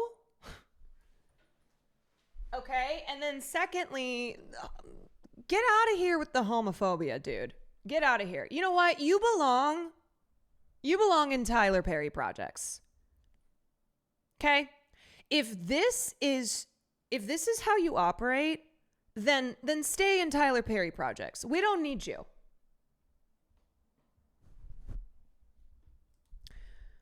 I was over at Quincy's house and I'm asking Quincy, I'm hearing rumors that Marvin was gay. And I'm like, was he gay? Howard explained. And Quincy's like, yes. After that revelation, Howard decided he just could not star in the movie. They would have wanted to do that, and I wouldn't have been able to do that, he said, of portraying a gay man in a movie. Okay, great. Well, I'm glad it wasn't him. I'm glad it wasn't Terrence Howard. At least he was upfront with his homophobia. Because someone like that should never play Marvin Gaye. It's already a conversation in Hollywood about how often straight actors get these really sought after big roles of characters who are gay. I'm talking, Harvey Milk, etc. And it's already this kind of point of contention where it's not to say that if you are straight, that like no straight person can ever play someone whose sexuality is not that of straight. But it's just like this added gross thing that these roles are being offered to guys who are homophobic, like Terrence Howard is. And like I said, I'm glad that he was open and upfront about his homophobia, and so he didn't do the role because he didn't deserve to do that role. Maher went on to ask, "You mean you couldn't kiss a guy on screen in a movie?" Howard responded, "No, because I don't fake it." "That would fuck me," Howard added. "I would cut my lips off. If I kiss some man, I would cut my lips off." Okay, do it. Do it, bitch. Maher said he wouldn't go as far as Howard, but understands why he would be uncomfortable. Howard then said, "It does not make me homophobic to not want to kiss a man." I don't know, buddy. You saying if I kiss some man, I would cut my lips off? That's not giving homophobia. Like, that's not giving homophobia. It would fuck you. You would cut your lips off because you kissed a man. Like, that's very extreme. That's so fucking cruel, especially with the fact that Marvin Gaye was killed by his dad. Marvin Gaye's father, who I think was also named, I think it was Marvin Gaye Sr.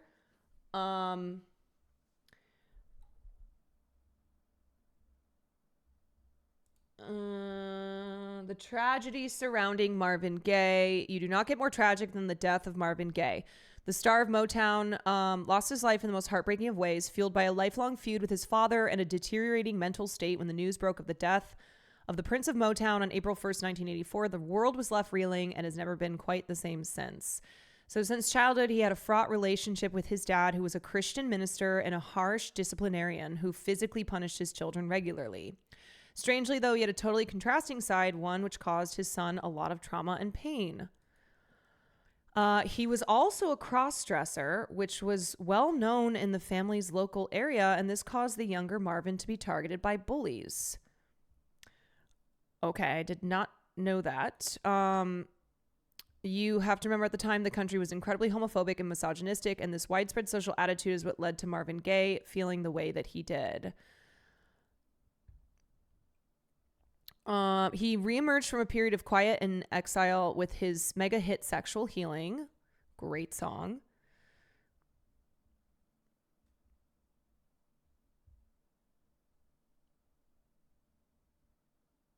Yeah, so over this, their father returned. They were fighting. He's quoted in an article as telling one of his friends, "After all, I have just one father. I want to make peace with him."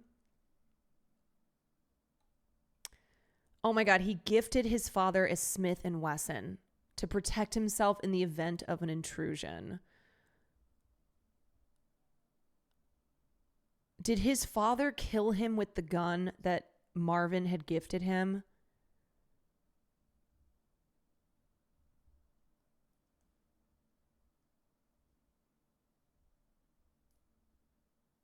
That is horrifying. Alberta told the police, this is his mother, "I was standing about 8 feet away from Marvin when my husband came to the door of the bedroom with his pistol. My husband didn't say anything. He just pointed the gun at Marvin. I screamed, but it was very quick. He, my husband, shot and Marvin screamed. I tried to run. Marvin slid down to the floor after the first shot." Yeah, it is a very tragic story.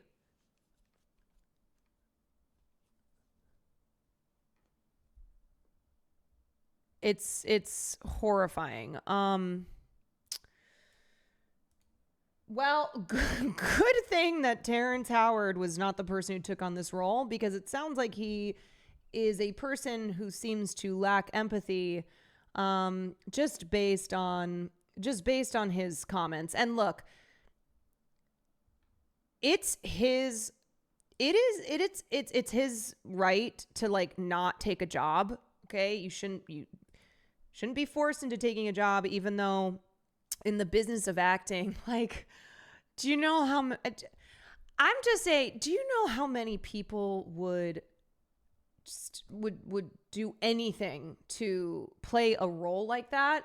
But additionally, he didn't have to get all fucking weird with the comments that he made. You know, it's like, if you don't want to take the job, don't take the job. That's your prerogative. Okay, you don't want to have to kiss a man for this role, then that's fine.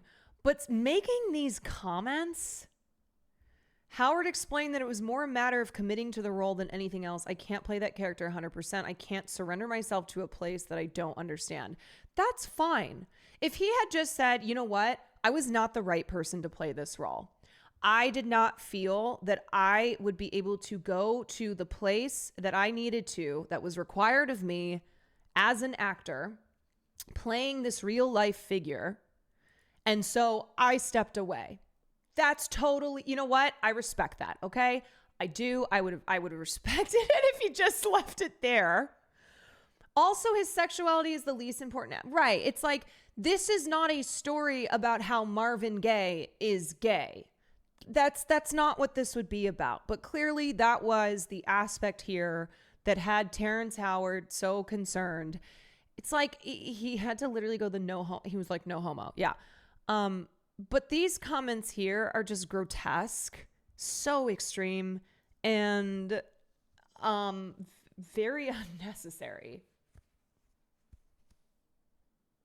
Those comments tell too much about Howard. I'm glad he exposed himself. Yeah. Like, I think that tells you what you need to know about Terrence Howard. And that's why I say, have fun doing your little Tyler Perry projects. Okay. We will never see you on an award stage, my guy. You will not ever be in the position of doing any type of role that's going to land you prestigious acclaim.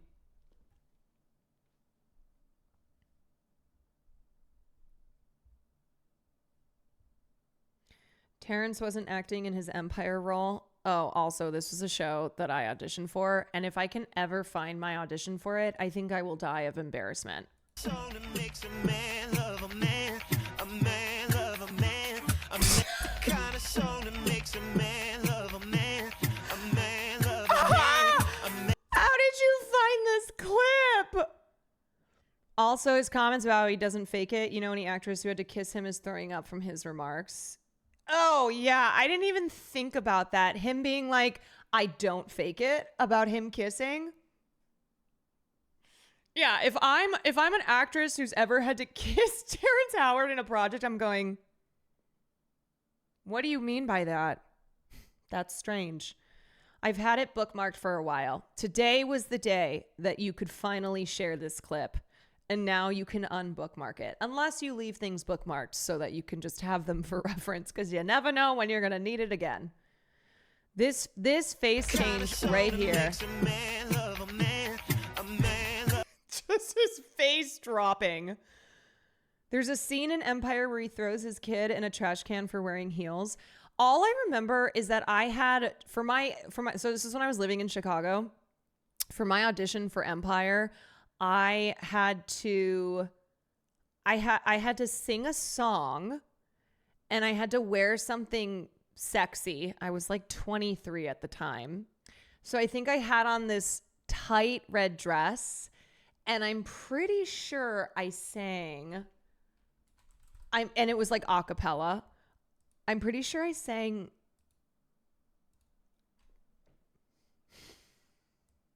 this song.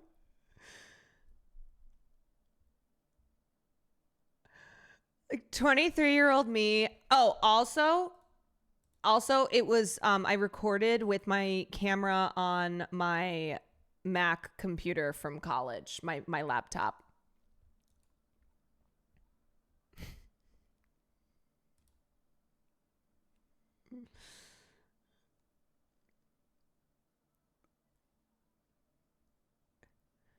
Yeah, so I can remember it now.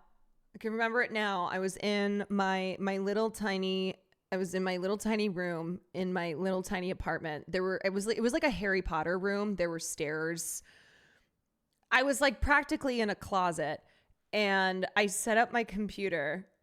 I'm like, "Hi, I'm Caroline Kwan, and this is my audition for Empire." And I like have my little dress on. All alone, it was a fever. Acapella. A cold sweat, hot-headed believer.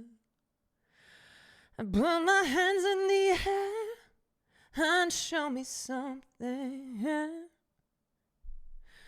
I didn't get a call back. I don't know why. But I could have been in this show with Terrence Howard. This could have been me singing A Man Loves a Man. I remember my mom and I never even watched the show. I didn't even watch it. I remember my mom and my sister always watching that show every time I said, "What the fuck are you watching?" Because there was some ridiculous shit happening. Yeah. That was one of those shows, without even having seen it, where I guarantee there was just like the most insane plot lines happening every single episode. Like the energy of that episode of the OC, you know what episode I'm talking about, but like every single episode. Donald Trump shares a photo of himself as Pope. No, I'm the Pope, you dumb motherfucker. He loves AI. He fucking loves AI. This man is obsessed with AI photos of himself. This is not serious at all. We do not live in a serious world. We do not. Just like today's 5-hour conversation was unfortunately not a serious one. And I think that's kind of just how things go, you know? There's a lot of unseriousness. And I'm not saying because all parties involved aren't trying to take things seriously, but unfortunately, the result is something that is just very unserious. Which is why I'm going to say again, I think it's important to keep in mind that for the most part, these kinds of things are not going to move the needle, whatever that needle is. Yeah, to quote Succession, they are not serious people. And it just kind of ends up being blood sport for whatever side you are on. And that's why I'm like, you gotta be straight with what the message is, because ultimately there's a lot of people who are just interested in the blood sport of it all. The viewers lost out the most. Yeah. And it's a difficult thing to not be able to have a serious conversation when the issues are so serious. Like, I think that's what's so frustrating, is that these are very serious issues, and I don't think enough people are really treating them with the gravitas that they're deserving of.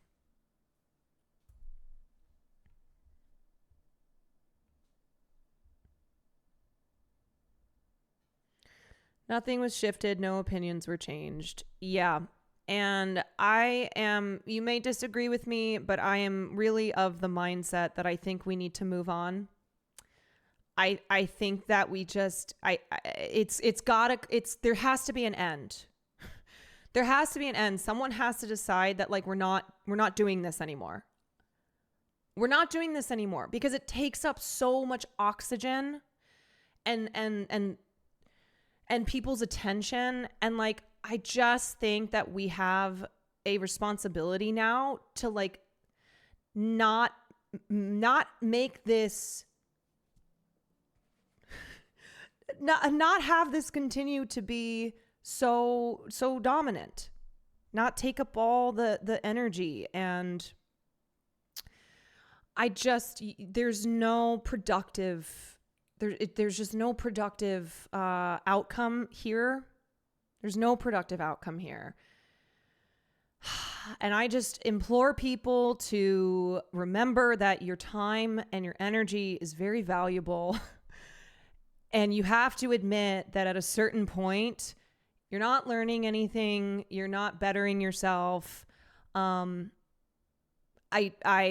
just think that I just think that it's not it's not worthwhile to be consumed by this nonstop. And it's frustrating. I get it. And you have to keep in mind too that people on the other side, that they are digging their heels in as well. And there's only one outcome here, which is that one side bends at the knee and says, I'm wrong. You're right, etc. Helped me get a good workout though, because it pissed me off so much. Yeah. I take the path of just letting them yell into the void. I try and ignore best as I can because I know that as soon as you get sucked in, you can't get out. You're either in it or you're not in it. To me, it's like there is no there's like no middle ground, and it's just nonstop. It will never end. If you thought today was going to be the end of it, it's not. It's the beginning. Yeah, it's the beginning.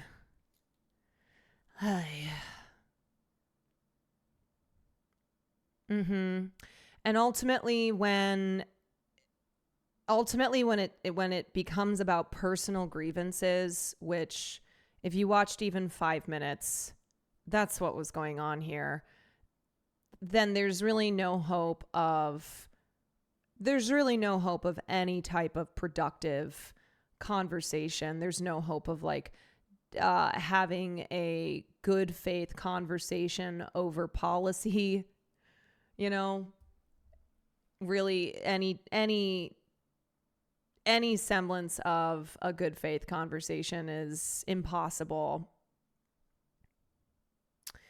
It does get views. It does, because there's a lot of people who, like I said, they want the blood sport. That's what they want. And they will never tire of it. They'll never tire. As it keeps going, it's like they only dig their heels in further. They feel when you feel like you are the victim in a situation, you're just going to lash out even more.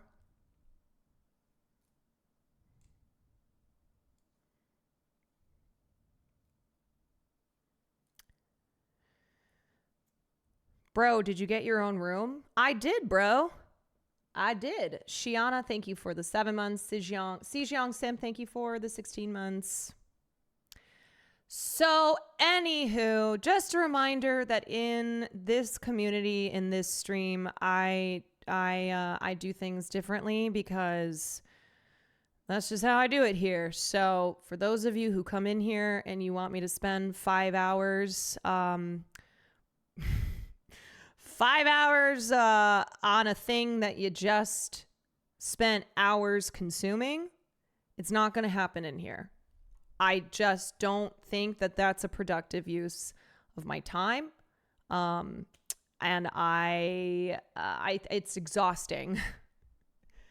Would you say it's the Quantract here? Yes, that is the Quantract. That is the Quantract. Okay, so that being said, we're going to watch Ben Affleck's Criterion Closet. Like, start with Noire, Rules of the Game. This has, like, my favorite line from all cinema probably in it, which sounds simple, but I find very resonant, which is everyone has their reasons.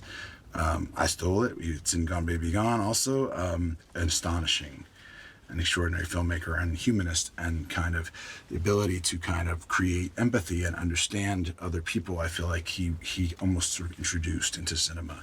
It's sort of, to me, it's like the heart of why movies are brilliant and unique and wonderful. Let's see, Miller's Crossing, like the Carter Burwell score. Like, I know this is cheesy, but I genuinely love, I love an actor who loves movies, who has such a deep appreciation for cinema, who, like, that's why they wanted to be in the business of making movies. Having a passion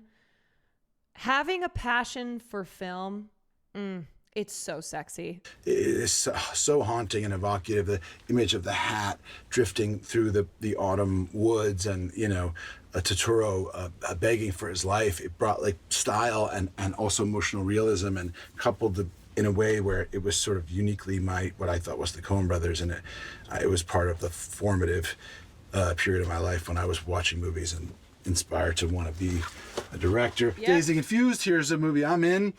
This was a wonderful experience for me. It really taught me in doing it that because Rick Linklater, the director, kind of invited us to be authors and participate and write and improvise, that he made every actor in it a partner. And I, as a director myself, I've really latched onto that lesson and tried to continue with that. I can't believe he didn't pull Geely off the shelves.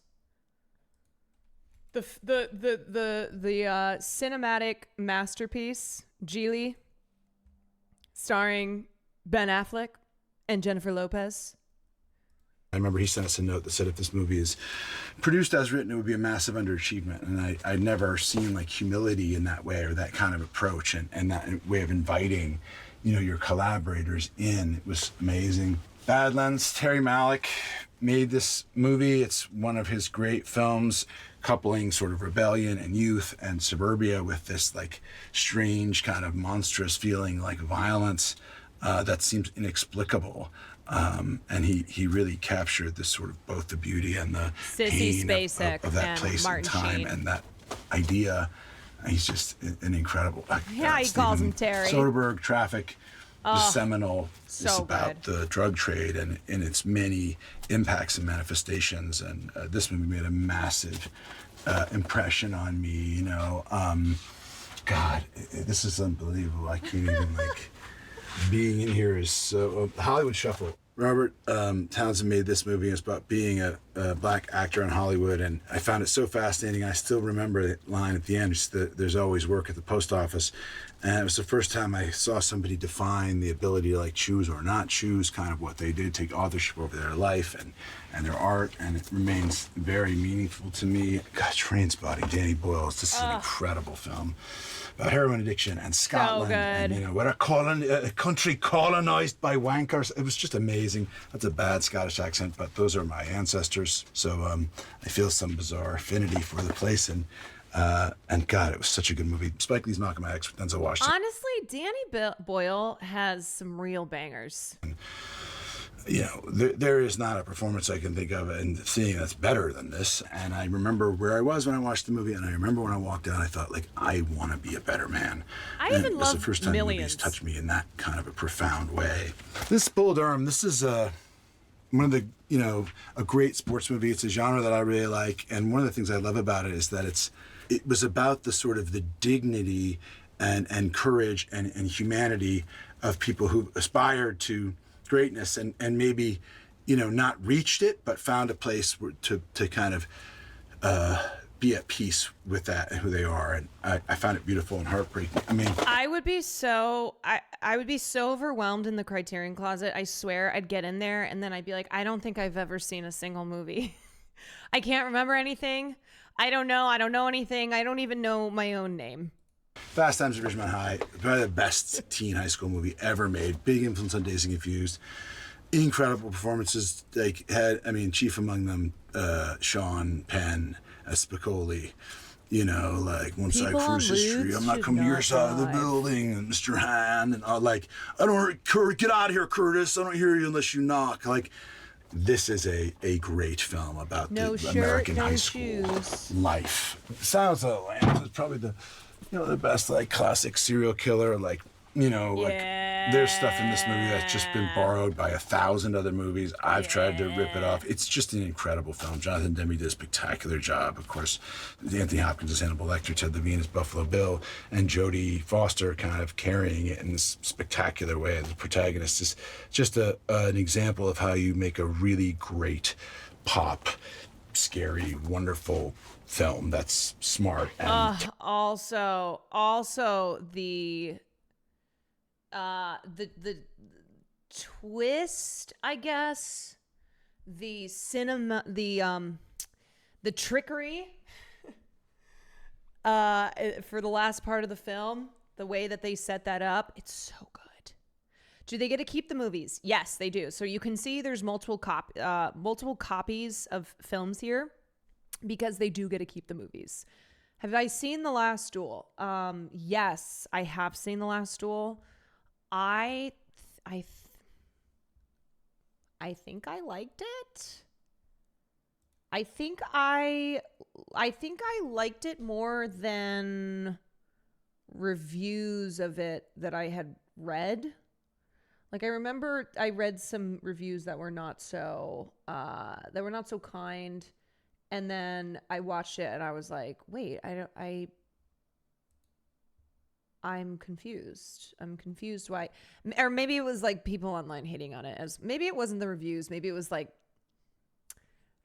film people on Twitter who said it was trash. But do you collect physical copies? I don't have physical copies here. My dad has a really big collection of DVDs. That's how I started watching movies. So he has a lot of physical copies. What was the last movie you watched and did you like it? The last movie that I watched. I watched The Count of Monte Cristo. The new one. I watched it on the plane. And I was no, not Sinners, but I'm seeing it tomorrow. I was not a fan of how they did the ending. Overall, I liked it, but didn't really love the ending. I've read the book. I've seen the one that came out in the early 2000s, I think.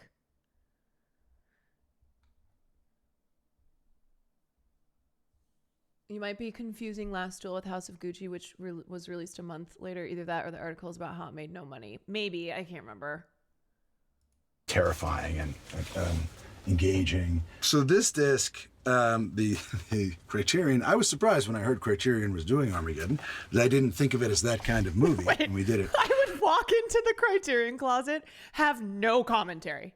I would just start grabbing as many movies as possible. I'd be like, yep, that. Mm-hmm. And then put them in my little tote bag and then just walk away. I would just do one of these on the shelf. Just clear off the whole shelf into my New Yorker tote bag and then walk away. And in retrospect now, I feel like maybe my best work in my career is the commentary on this disc. People approach me to talk about the commentary on this disc as much as they do movies. This is the line that I saw quoted online. I didn't know any better than to be really honest. But I won't spoil it for those of you who are interested. It is an achievement that I feel proud of and didn't intend to be as good as I now think it is at the time. Okay, I have not watched his commentary for Armageddon, which Ben Affleck just called the best work of his career. Tyrion, when is the 4K coming out? This movie, The Elephant Man, by David Lynch, is the first. Here is a snippet of his legendary oil drillers DVD commentary. I asked Michael why it was easier to train oil drillers to become astronauts than it was to train astronauts to become oil drillers, and he told me to shut the fuck up. So that was the end of that talk. He was like, Ben, just shut up, okay? This is a real plan, all right? I was like, you mean it's a real plan at NASA to train oil drillers? He was like, just shut your mouth. See, here's where we demonstrate that, because Bruce you're getting a little too woke tell there. the guys that they did a bad job of building the drill tank. He did a piss. See, he's a salt of the earth guy, and the NASA nerdonauts don't understand his salt of the earth ways, his rough and tumble ways. Yeah, that's right. Well, that's because your cans are all... Like, somehow they can build rocket ships, but they don't understand, like, what makes a good tranny. We've had them training for 8 months. Well, what year was this? 8 whole months? 1998. Well, pretty much, yeah. Oh, gee whiz. Like 8 whole months, as if that's not enough time to learn how to drill a hole. But in a week, we're going to learn how to be astronauts. I think he's referring to transmission as well. Yeah, no, he's referring to transmission. That was not a very funny joke. 1 whole week? Now you know how to fly into space? A car part with a really bad nickname. Really bad. Yeah, gives you whiplash. I need my guys. Why do you need them? They're the best. Everyone's the best. Why are they the best? I don't know. Okay, this They just is are. incredible. I'm only the best because I work with the best. If you don't trust the men you're working with, you're as good as dead. You want to send these boys into space? Fine. I'm sure they'll make good astronauts. But they don't know jack about drilling. I mean, this is a little bit of a logic stretch, let's face it. They don't know jack about drilling. How hard can it be? Aim the drill at the ground and turn it on. You think it's just drilling a hole? There's a lot you gotta know about. And when you're gonna snap off an edge in a tranny on a corner of a hot pipe, and you're gonna get a gas pocket. Like, yeah, well, what about when the booster rockets don't fire and your EVA suit and your zero gravity, See, this is what we don't get with streaming having taken over, with the moving away from DVDs and DVD commentary. Didn't you see Apollo 13, boy? Yeah. Oh. I could watch a show of Ben Affleck just commenting. You know who I would put together? I would put Bill Burr, who I'm obsessed with Bill Burr's when Bill Burr gives his thoughts on movies that he's watched. I would watch Bill Burr and Ben Affleck. The only time I ever saw my father cry. A movie about what it means to be a human being. The Elephant Man. And it's heartbreaking and beautiful and has tied to a very personal memory. David, R.I.P. to David Lynch. Also, speaking of the Elephant Man, I think Adam Pearson was just cast. Let's see. Adam Pearson to lead new Joseph Merrick play. So it's going to be the Elephant Man. It's going to be an A20 or no, sorry. Okay, so he is set to play the lead role of Joseph Merrick in The Elephant Man, a new feature film adaptation of Bernard Pomerantz's Tony-winning play. Filming is scheduled to begin in spring of 2026. Which, I'm happy to see Adam Pearson book work. It's one of those tough things where he is always going to, unfortunately, be limited by his disability. And there have to be roles that are really specifically for him. But I think he's so good. I think he's a wonderful actor. I think he deserves to, I think he deserves to have as much work as he can get, and then some, of course. Deanie, thank you for the bits. But yeah, it's one of those situations where he's just not going to he's not going to have a lot of roles available to him. But he will be the first disabled actor to play Joseph Merrick on screen. In a statement, Pearson said, "Joseph Merrick is a man I have a long and complex relationship with." Oh, I'm sorry to interrupt. Does anybody remember?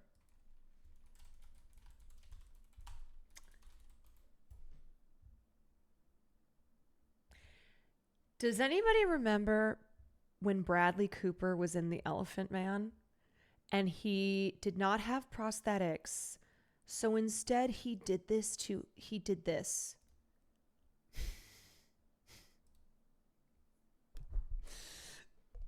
Instead, he did this with his face, playing the Elephant Man. I don't even remember what year this was from.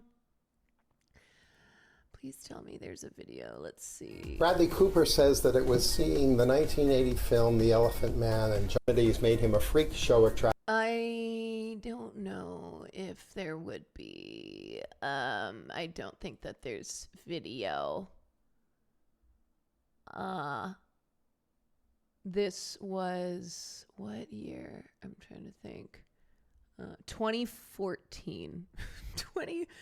2014 when Bradley Cooper starred in this. I hope he won a Tony. You know, he did not. He did not win a Tony. Shockingly. So anyway, Adam Pearson said, Joseph Merrick is a man I have a long and complex relationship with. From having his name used as a term of derision to learning about the man himself in documentaries I've presented. It's been a cathartic journey of growing to love and respect a man who I, as a child, avoided even thinking about. Now, as a disability advocate and actor, I can think of no greater honor, yet heavy responsibility, than to tell the true story of Joseph Carey Merrick. Other actors who have played Merrick in the play, including on Broadway and in the West End, are Bradley Cooper, David Bowie, Billy Crudup, Mark Hamill, Philip Anglum, and David Schofield, who originated the role in London in 1977. Eve Pomeran said, my father never wanted prosthetics to be on stage as he felt it took the audience out of the story. He wanted them to empathize fully with Merrick, to see themselves in him. Like, okay, respect, sure. But the choice that Bradley Cooper made, or, you know, whoever directed the version he was in, I just think that that's silly. I think that it just doesn't quite work. Bowie did it to an extent. Let's see, David Bowie, The Elephant Man.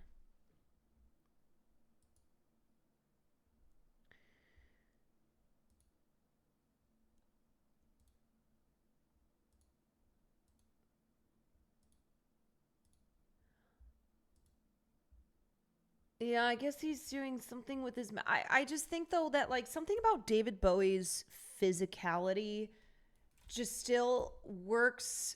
It just works better than, like, whatever the fuck is going on here. Whatever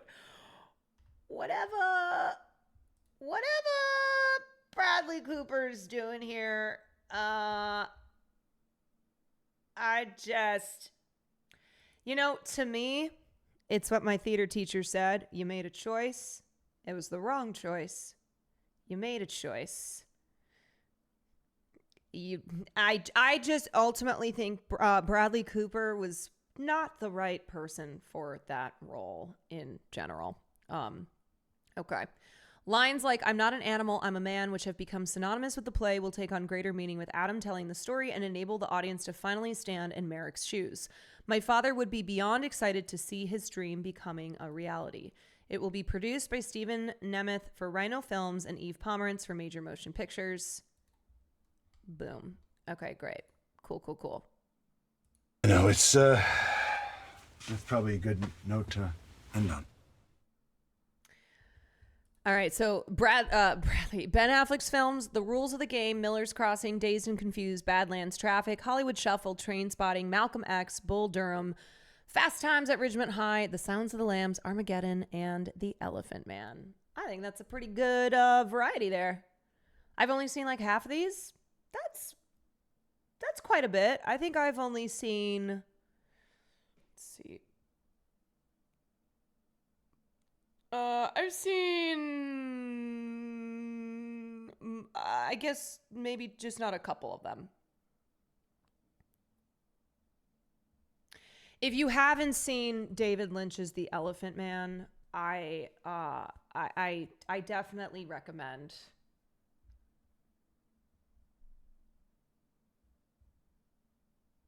I definitely recommend. It's one of his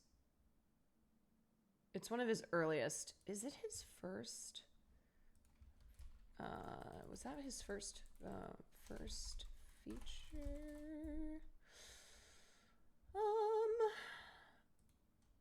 No, sorry, that was Eraserhead. So it was his second. Elephant Man came out in 1980. So he did Eraserhead, which also you should check out. And then Elephant Man was, I think Anthony Hopkins was nominated. Let me verify that he was. It was nominated for a bunch of Oscars. I remember that. And I think Anthony Hopkins was nominated for Best Actor. It was also nominated for Best Picture, Best Director, and Best Adapted Screenplay. Can we watch some of these for Sunday night? I gotta be honest, sometimes there's movies that I don't...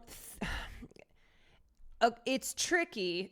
It's tricky because it's like I will recommend people watch them, but it's one of those I don't necessarily know is the best film to show on a platform like Twitch for something like film night.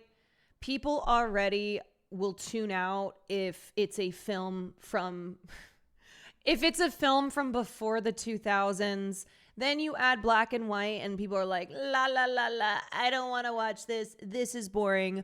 You have a film that's subtitles, God forbid,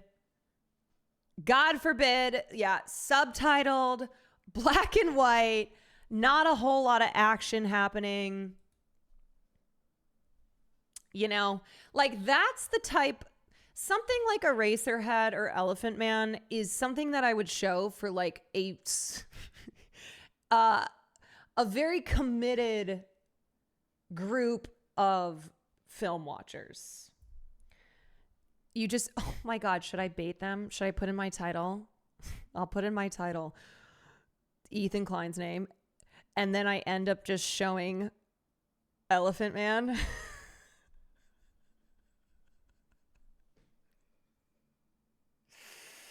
Talking about the drama. And then people come in. I'm like, I'm going to talk about it after we watch the film. So just hang tight. And then after we watch Elephant Man, we watch Eraserhead. I'm like, sorry, we're doing double film night.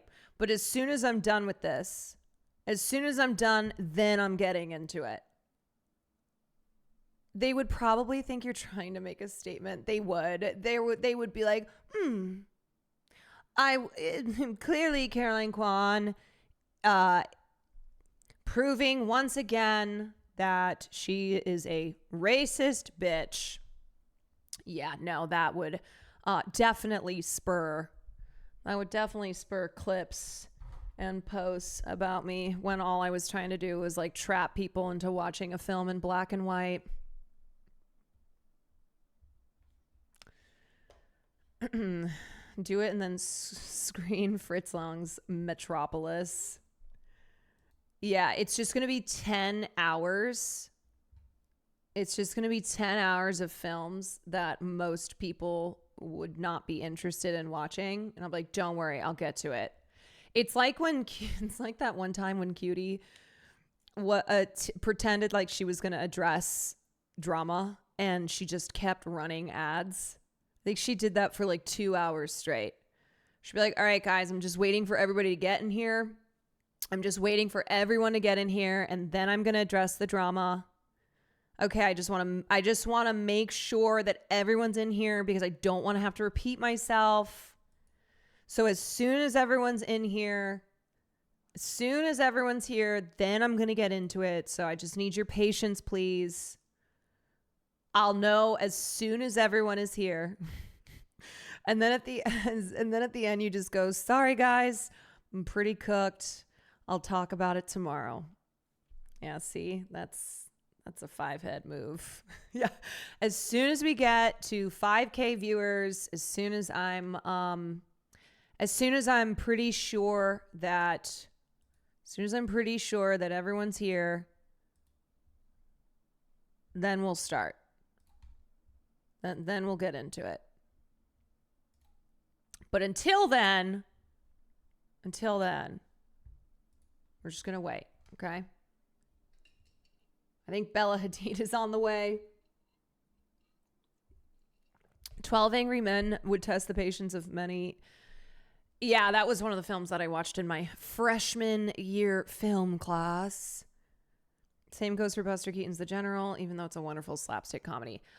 I am telling you, I have had enough experience being on Twitch, talking about movies, showing movies. I know, and same with Will, I know the types of films that people are going to tune out. That they are not going to want to watch.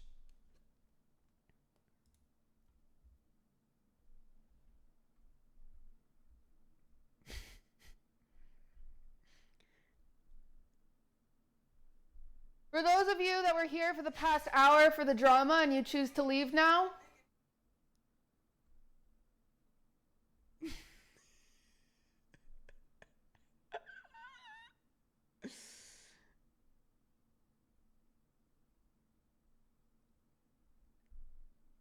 thank you for the ad revenue.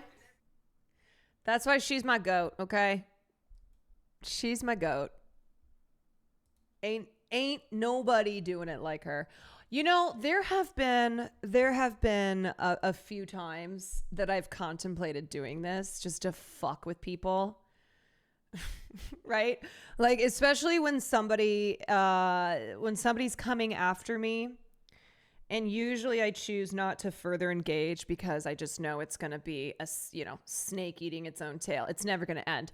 Caroline Kwan reacts to so-and-so, reacting to so-and-so, reacting to Caroline Kwan, reacting to so-and-so, reacting to blah, blah, blah, blah, blah. So I know when I will have more people who are going to tune into the stream because they're expecting that I'm going to respond and we're going to keep this going. And I'm like, maybe I just pull a cutie. Maybe I drama bait with my stream title.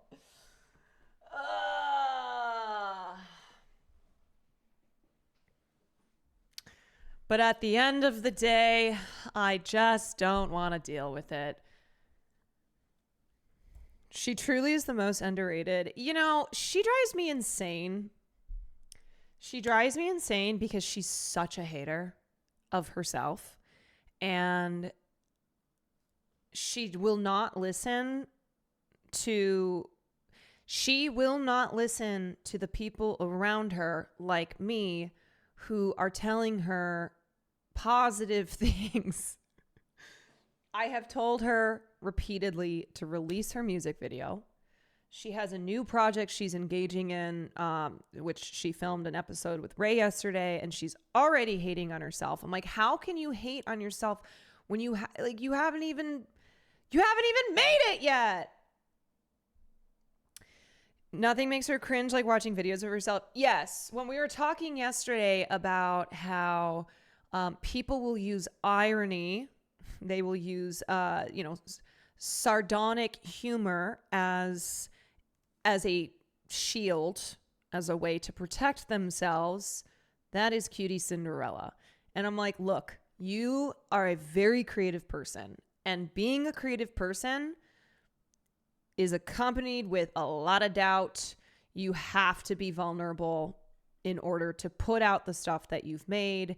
And then you add in being an internet creator where people just fucking hate you, okay? There are a lot of people who just, they don't like Cutie Cinderella for X reason. There's a lot of people who love her too. And so it is this scary thing of like, I want to put out something that I worked on, that I like, that I made, but I'm scared of how people are going to respond to it. And so you just have to be like, fuck it. fuck it. I'm just going to do it. Ray yelled at her yesterday about it. Yeah, she has to be yelled at about these things. Yeah, she's very smart. She's very hardworking. She's very talented. She is. And she's also such a hater. Not that I also don't hate on myself, okay? A lot of us hate on ourselves, but it almost like makes me want to hate on myself less when I hear her hating on herself, because I'm like, no. And I have to lead by example. You know, how can I be telling her to not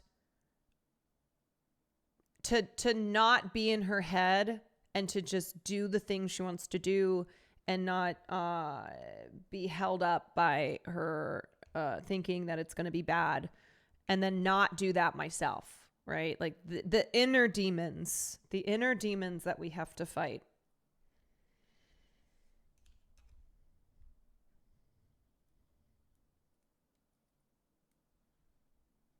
Yeah. I mean, I am a person, I am so hard on myself as well.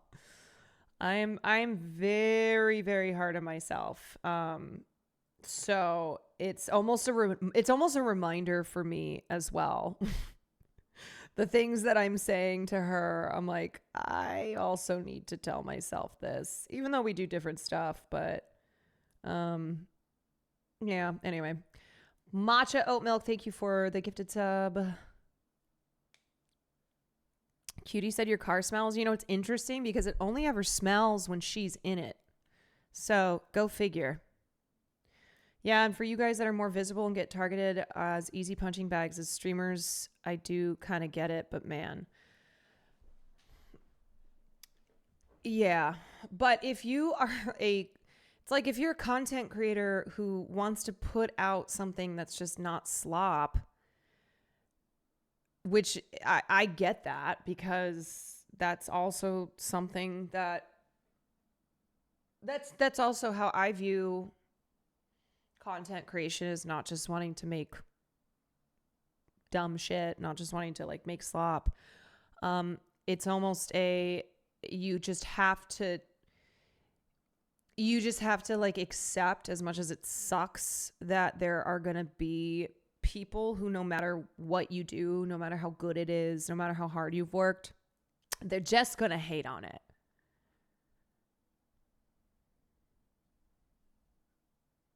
Okay.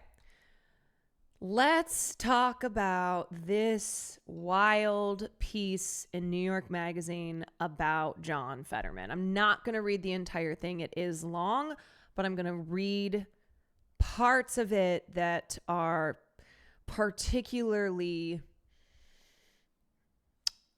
egregious, jaw-dropping, terrifying, horrifying.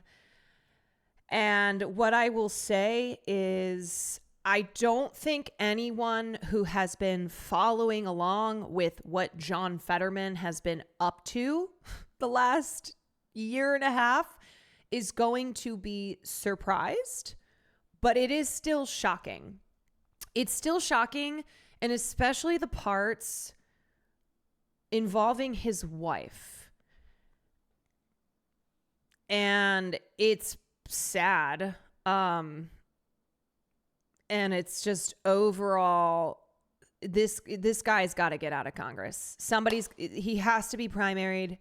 He cannot be in Congress, for the mere fact that he is not a progressive, okay?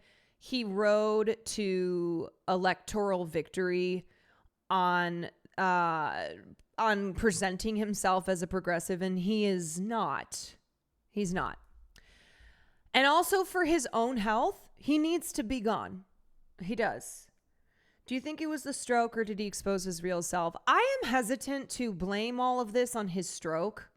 I don't really like that because, one, we don't know, okay? We don't know of all of his insane, the insane shit that he's been saying, particularly around Israel and Palestine. Like, we don't know what parts of his life have been affected because of the stroke. And I also don't want to like let him off the hook at all. You know? I don't want to let him off the hook. But I will say, after the stroke, his physical and mental health very clearly comes across as in decline. And so he should not be in office. I think I also saw that about him trying to shoot a black jogger, a black guy who was jogging. So I don't think that like the stroke necessarily made him this racist fucking genocidal piece of shit. I think what could be the possibility is that he's just become more unhinged, that his staff and his family and himself are not able to hide the atrociousness that resides within John Fetterman. We knew about the jogger, but this news puts that in context. Yeah, like that was known during the primary.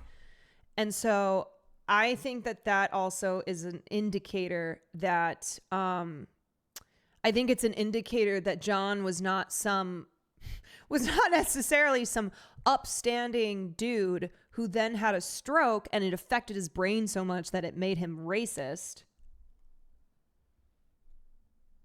And instead, it might just be that what has happened to him physically and mentally post-stroke has led to a total lack of having a filter.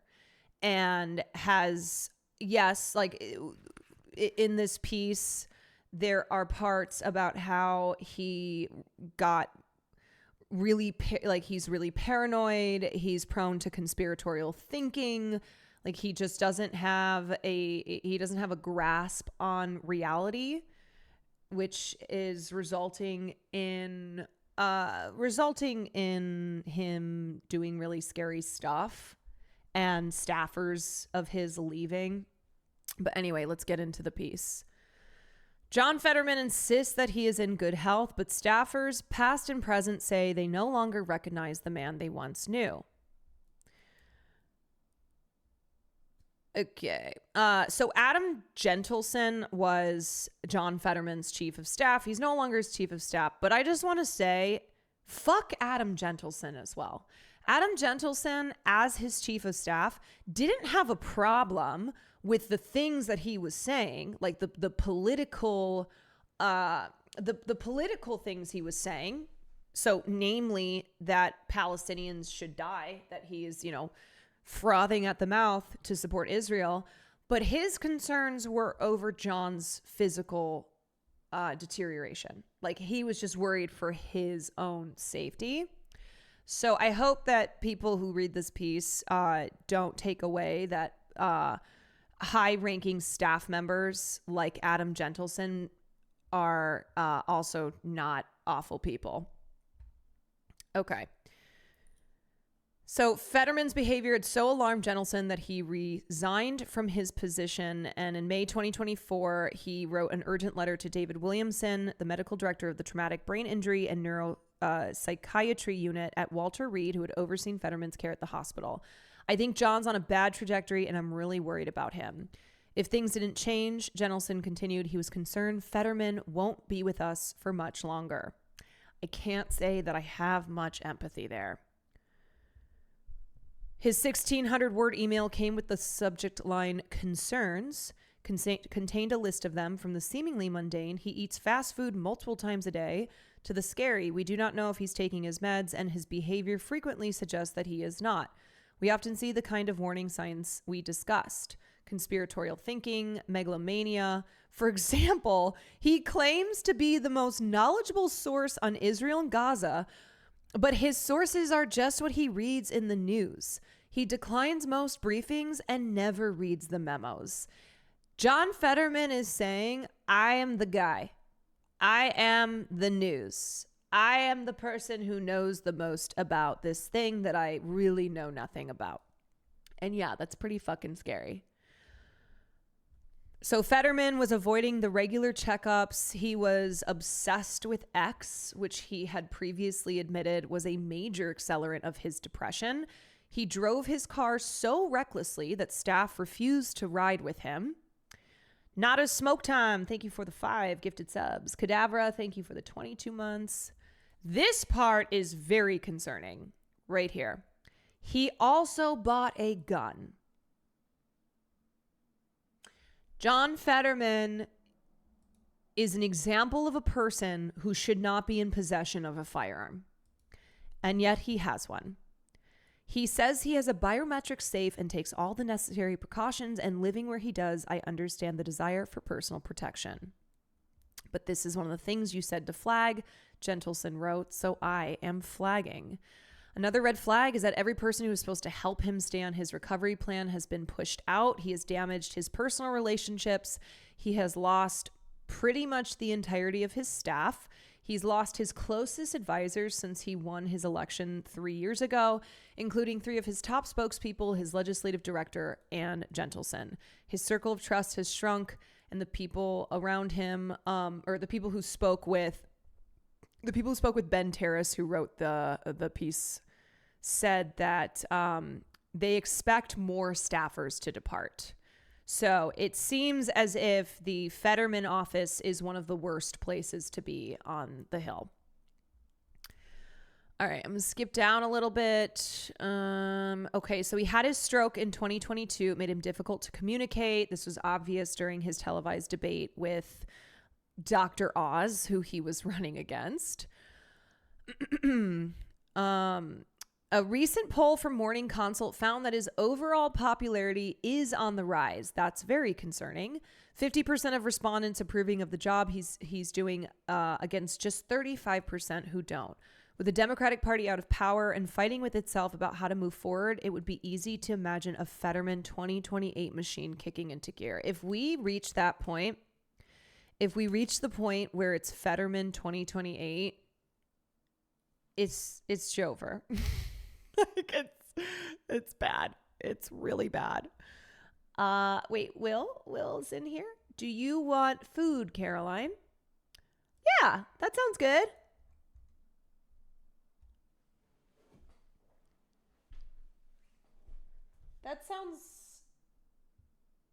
That sounds like something I would be interested in.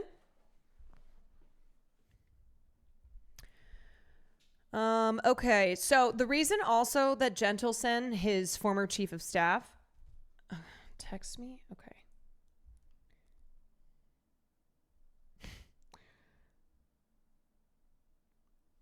What would you like?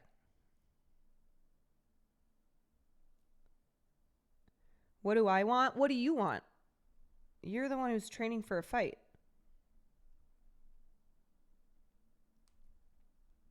You know, I'll just eat like Doritos Locos Supreme Taco. Can you eat on diet?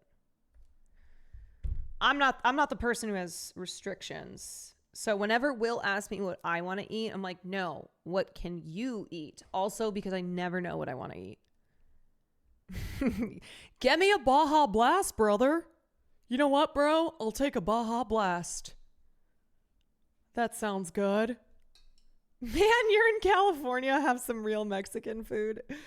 It's something that I am ashamed of, but not ashamed of enough to stop eating Doritos Locos Supreme Tacos because that shit is just so good. Maybe, yeah, you know what? I could fuck with some Indian food.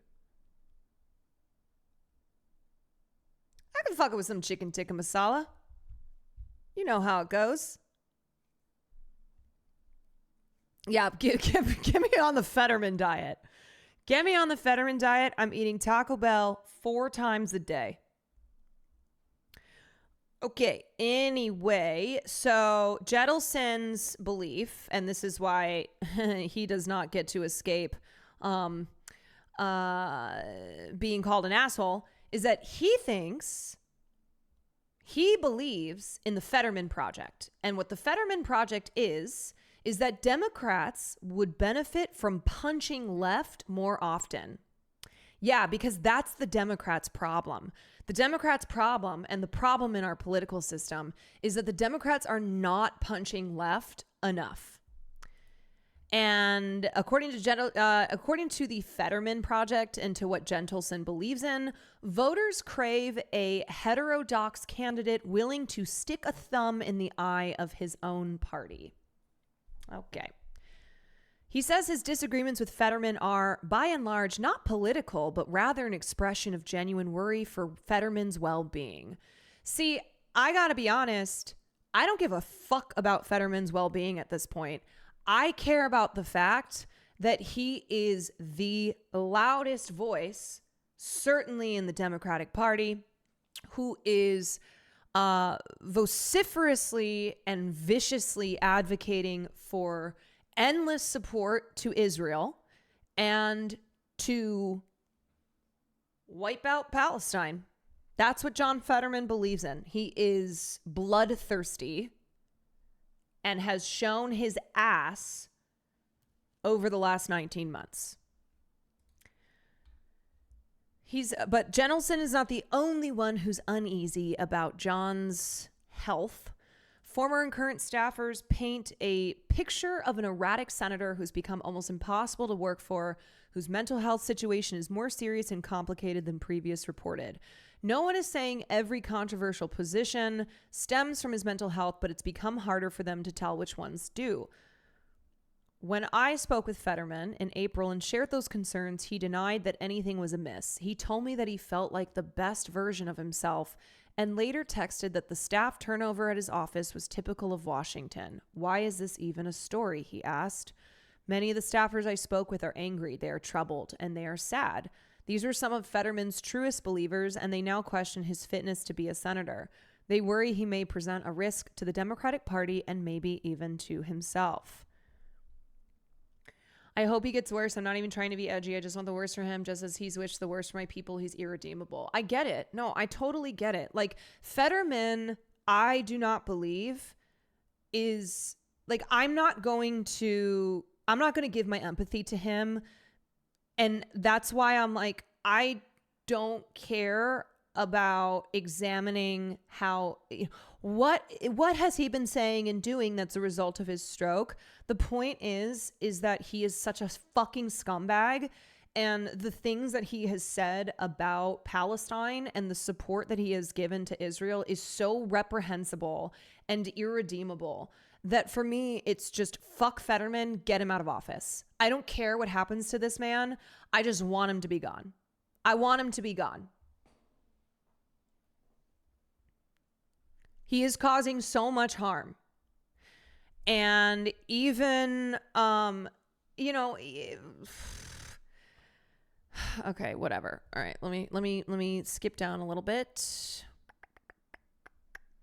All right, so this is talking about how he's got like all this paranoia, these crazy fantasies. He's convinced that I don't know. He's convinced of all this shit that's gonna happen. Boop boop boop boop boop. Okay, so things got so bad. Sorry, Will is still texting me about food. Why are we simping for Palestine? I would like you to think about those words that just came out of your mouth. I don't think the word simp and the word Palestine should ever be put in the same sentence, because I think that's disgusting. I think that people who have been facing nonstop threats to their lives and their homes for almost 80 years, who are currently enduring genocide and ethnic cleansing, and also continued settler violence in the West Bank area. I think that being against that should never be called simping. I think that maybe we've gone too far with internet terms. Okay? Simping for a population currently being exterminated is a fucking choice of words, man. Right. Yeah. Using the word simp in the context of a population that is enduring genocide is gross. Now, what I would say is if you're going to use the word simp, then it would be more accurate to use that in terms of John Fetterman and how he treats Benjamin Netanyahu. Because his behavior, the way that he lays down at Benjamin Netanyahu's feet, certainly I would see how you can then use the word simp.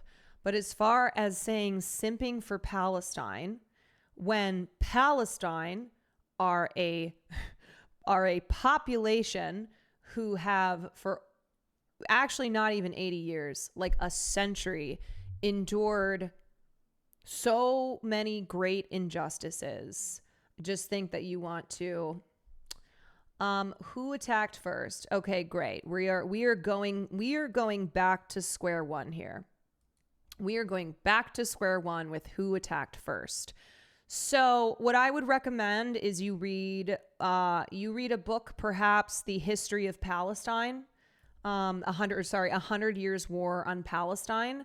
I think if you are still in your understanding of Israel and Palestine, believing that this began on October 7th, then you have a lot of work to do.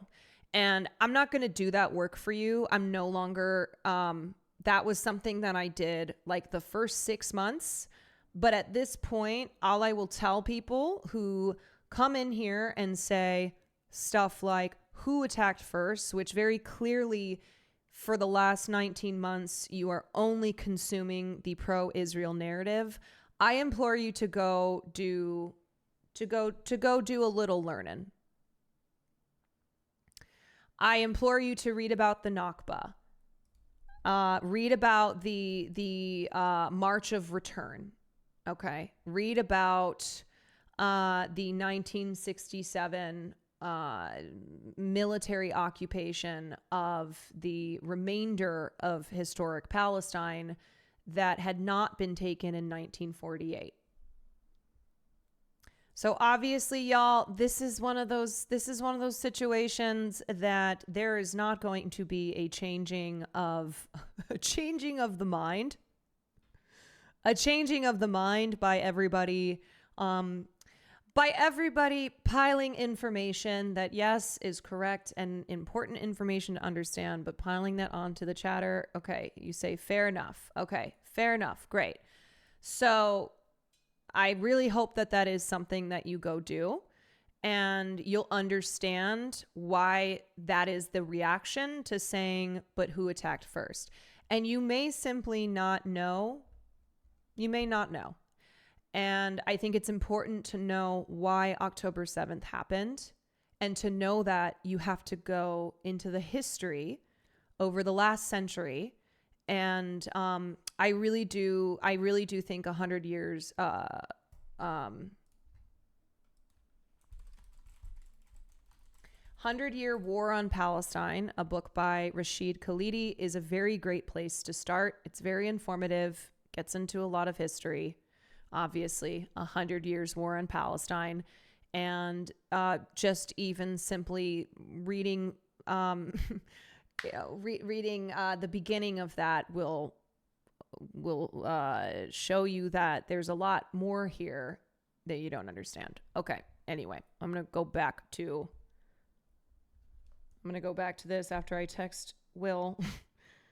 Does Indian sound good?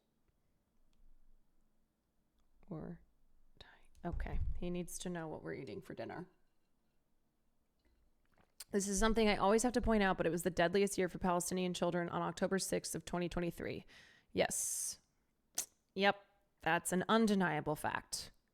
Why prior to October 7th was it the deadliest year for Palestinian children? What circumstances lead to a statistic like that? Also, the ethnic cleansing of Palestine. Yes, we have a whole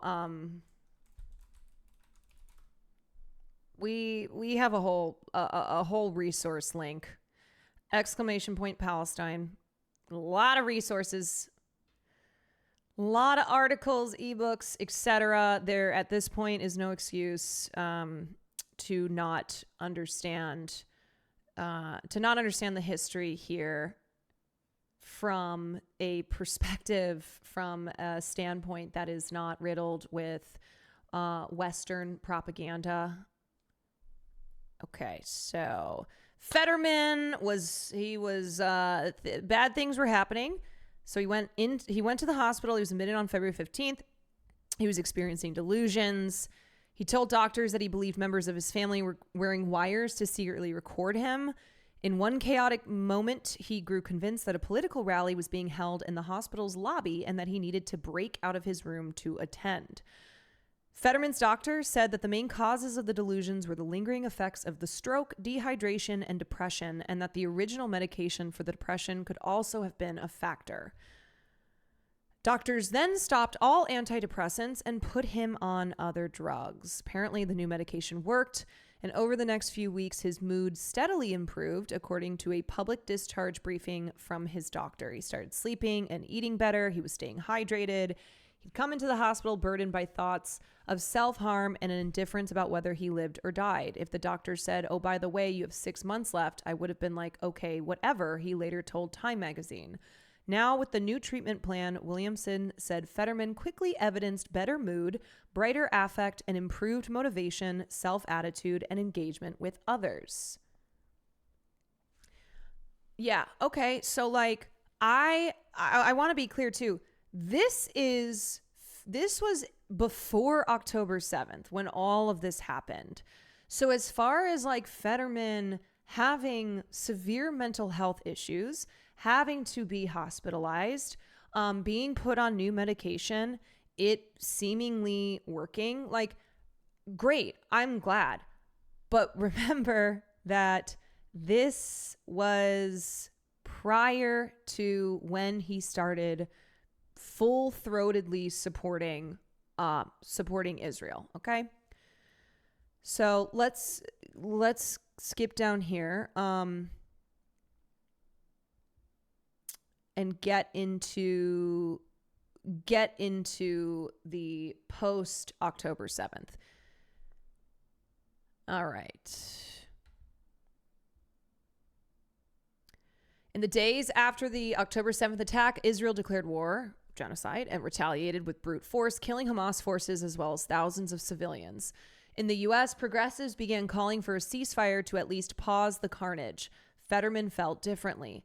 "Now is not the time to talk about a ceasefire," he posted on October 18th. Yeah, he's been bad from the beginning. "We must support Israel in efforts to eliminate the Hamas terrorists who slaughtered innocent men, women, and children." If his base was surprised by this, perhaps they hadn't been paying enough attention. While Israel had not been a prominent issue in his various campaigns, he had been talking about his support for the country for years. Okay, so this is important to note. Fetterman did not become an Israel supporter post-stroke. Before he had the stroke, he was supportive of Israel, which is why I want to avoid being like, oh, the stroke made him pro-Israel, because one, no, and two, I think that makes him avoid taking accountability for being a genocidal monster.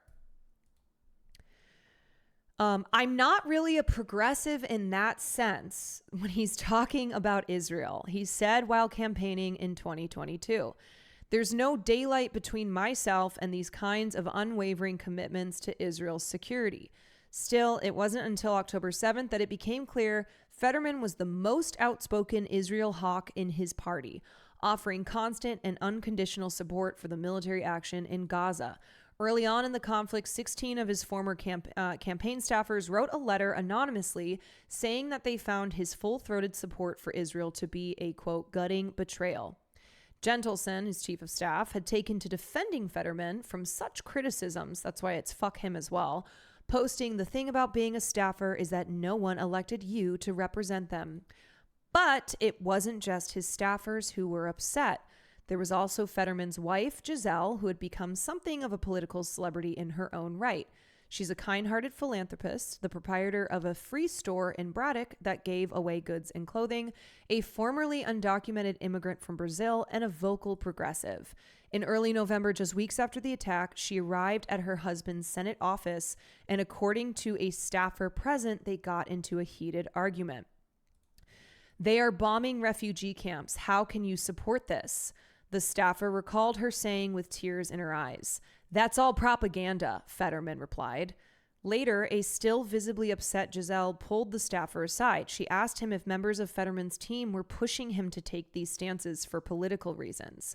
The staffer told her that the opposite was true.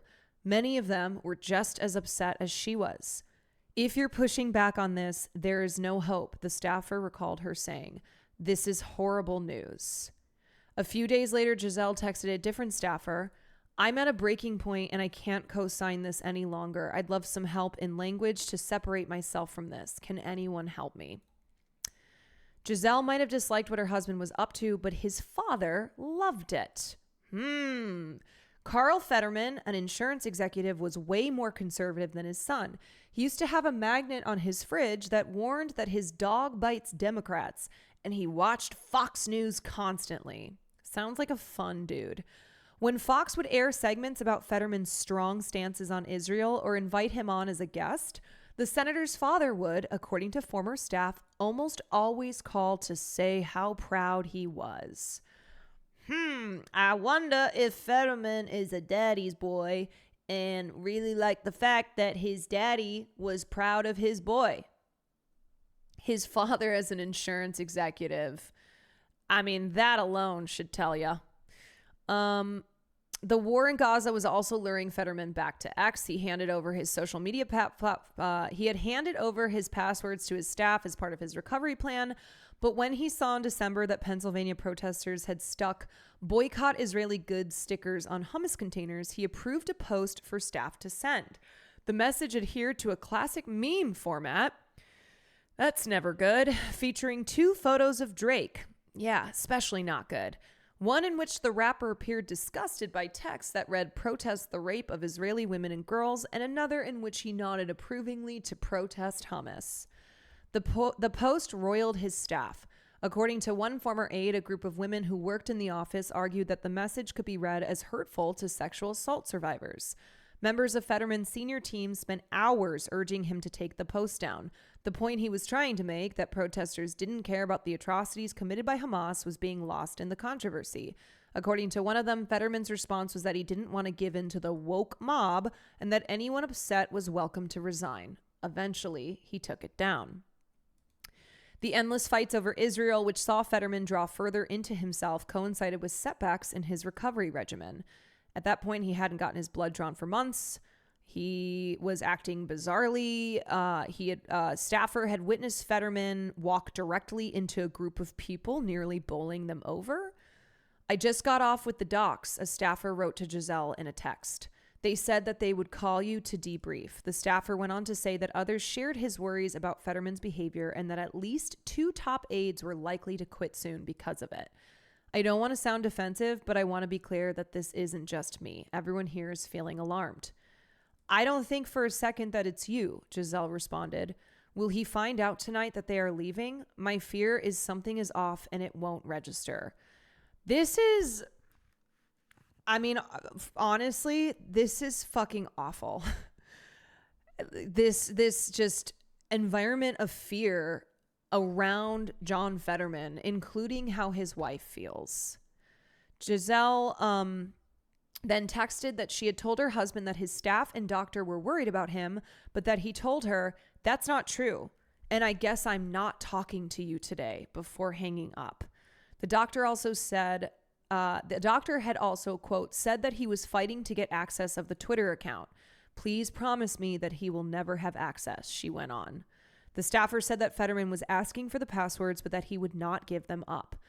"I told him I don't want to talk to him until his blood is tested," Giselle wrote. One former staffer recalled overhearing Giselle on speakerphone that December saying to Fetterman, "Who did I marry? Where is the man that I married?" In our conversation, Fetterman downplayed any supposed arguments with Giselle, telling me that she has her own voice and that he would never try to change her views, even if they differed from his. I think that's very common in political marriage, he said. In a statement, Giselle suggested Gentleson was part of a conspiracy to damage her husband's reputation, saying that Gentleson fed her scary, untrue stories about John's health. She added, I would talk to John's doctors about what Adam was telling me, and they would be confused. Those doctors would tell me that their concerns were not with John, but with Adam. Yeah, fucking right. Like, Adam Gentleson's a piece of shit, but the fact that he didn't disagree with John's political opinions and was more so worried about like how he might damage the Democratic Party tells me that Adam was not exaggerating or that he was not misrepresenting anything. Any alleged concerns heard from me came straight from those lies, not from John's doctors or my own eyes. In response, Gentleson said, I stand by everything I said, and I hope Senator Fetterman gets the help that he needs. Like, Adam was a loyalist to his core 100%. And so online, people are kind of split between Giselle Fetterman, some who are saying free her, others who are like, Giselle Fetterman is her own person. She is still standing by her husband. She was, she's been there for pro-Israel events, taking photos with him. I think that we don't know the situation here. Obviously, on the outside, it does look like that she has been concerned and scared of her husband, but has chosen not to leave. Who knows for what reasons? Who knows? She is her own person. She does have agency. We don't know why she is choosing. We don't know for sure, like, what's going on there. So he did have his blood drawn again in mid-January of last year, but by mid-March, his aides were worried again that he hadn't been getting regular checkups. So no one could be sure whether he has stayed on his medication, but 5 different people said they heard comments from the senator that suggested he was not. One person said that Fetterman said he didn't like the way his medication made him feel. Fetterman was not acting like himself, though it could be hard to pinpoint exactly what was off. I do feel like, at a certain point, some of the folks in the senior staff just started taking too many liberties around trying to figure out his mental health state. One staffer said, it's like, obviously I could see him having a bad day and I would try to avoid him myself, but we maybe had no way of knowing. And I want to make sure that it's not just the blanket explanation because we don't know, right? I agree. There was also the possibility that his illness had drawn out or intensified his existing predilections. In some ways, Fetterman was being the guy that voters sent to Congress. I agree. Yeah. Like, I think that this is just like the final boss of Fetterman. I think that this is Fetterman with no filter, not being able to have his image controlled by his staff, by his family, by himself.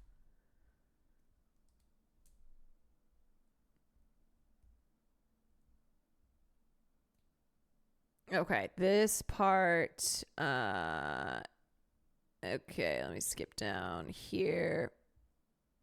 Yeah, this is wild. Okay, so Gentelson's talking about how he engages in risky behavior. He drives recklessly. He FaceTimes, texts, reads entire news articles while driving. I don't mean while stopped at a light or something. He reads and FaceTimes while driving at high speeds. Less than a month later, Fetterman caught a red-eye flight back from Los Angeles after taping an episode of Bill Maher's show. Like I said, Bill Maher always at the scene of a crime. I feel like we can't cover anything these days without Bill Maher somehow being connected. It'd be interesting to talk to Mike about this. He actually knew him when he was in politics in PA, worked with him and stuff, I think. Yeah, I mean, I've briefly talked to Mike about this. I know he's talked about it on his stream. Look, Fetterman was progressive for Pennsylvania, right? Running against someone such as Dr. Oz, Fetterman was the better option. And I think people liked that he came across as a real person, that he very much so seemed that he was a dyed in the wool working class kind of dude, which is funny now knowing that his father is an insurance executive. His father's a conservative insurance executive. He was one of those, I mean, but also we knew that he was like into fracking, okay? When he was running for the Senate seat, he had positions that were not progressive positions. It's just that he was, compared to Dr. Oz, progressive. He was referring to himself as a progressive. After the stroke, he said that he's saying he's not progressive. He won, right? He won, and then afterwards he abandoned progressivism. Okay, so he's coming back from Bill Maher's show. His staff urged him to have someone pick him up from the airport and drive him home, but he refused. Just after 8 a.m., according to a police report, he was traveling at well over the 70 mile per hour speed limit on I-70 when he smashed his Chevy Traverse into the back of a 62-year-old woman's Impala, totaling both cars. Giselle, who'd been in the back seat, suffered a pulmonary contusion and spinal fractures. Fetterman, calling from the side of the road, told a staffer he had fallen asleep at the wheel and handed the phone to a police officer. It's a miracle that no one died. This man is a danger. He is a danger to himself, to other people, to the country. He needs to be removed from office. Yeah, like he's literally a public safety threat. After Donald Trump won the election, Fetterman did something no other Democratic senator dared to do. He went to Mar-a-Lago. Yes, he did. Giselle, however, wasn't so keen on traveling with him. It was a whole saga, said a former staffer. She wasn't going to go. They had fights about it. To convince her, Fetterman told her to think of this as an opportunity to showcase what a model dreamer looked like. This is so gross. In an effort to get the president-elect to soften his views on illegal immigration. Yeah, like that would happen. And also using her in that way, ugh. If she didn't go, Fetterman said, she would lose the right to complain about whatever he did as president. He said in a small group with senior staff, I told her to put up or shut up. This is what he said about his wife, who was a former undocumented immigrant. He said, put up or shut up. If she doesn't go, I don't want to hear about it. This is like beyond, this is like abusive. This is so gross to say about his wife, if you don't go meet with Donald Trump, then shut the fuck up when it comes to his policies that are extremely racist and hostile towards undocumented immigrants like yourself, like you formerly were. Fetterman described the interaction slightly differently. It's not so much convincing her, he told me, it's the upside. Ultimately, Giselle did go, and by all accounts, the meeting went smoothly. According to Fetterman, the conversation lasted about 75 minutes, and the president was charming, fully engaged, and different from the persona you may see on television. Yeah, fucking right. His faculties haven't slipped at all, Fetterman told me. It's not that I admire it. I acknowledge it. Sounds like you admire it. And if you don't, you do it at your own peril politically. Yeah. So remember when he posed for a thumbs up photo with Elise Stefanik? He also almost supported Pete Hegseth for Secretary of Defense. And it was only because his staff, who was still there, was like, this is political suicide. What are you doing? This is a bad look. You cannot support Pete Hegseth for Secretary of Defense. He almost did, but at the last moment, he did not. Okay, and then this just this keeps going. According to a text message that from this staffer sent to a colleague, Fetterman had become so distraught about the Hegseth vote, as well as chatter in the media, that he might switch parties and become a Republican. What a fucking bitch. That he spent part of the day locked in his office fighting with Giselle and crying while FaceTiming with staff. He says that they're trying to cancel him again, but we don't know who they are, a staffer said in a text. Fetterman ultimately voted against Hegseth's nomination. In a statement, he said, "My no vote on Pete Hegseth speaks for itself. The rest is pure conjecture."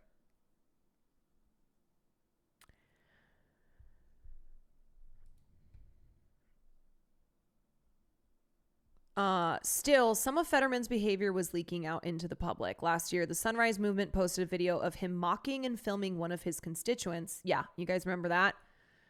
A young climate activist was calmly asking him about his stance on pipelines, and he disgustingly mocked them and filmed them. And he just looked like a freak.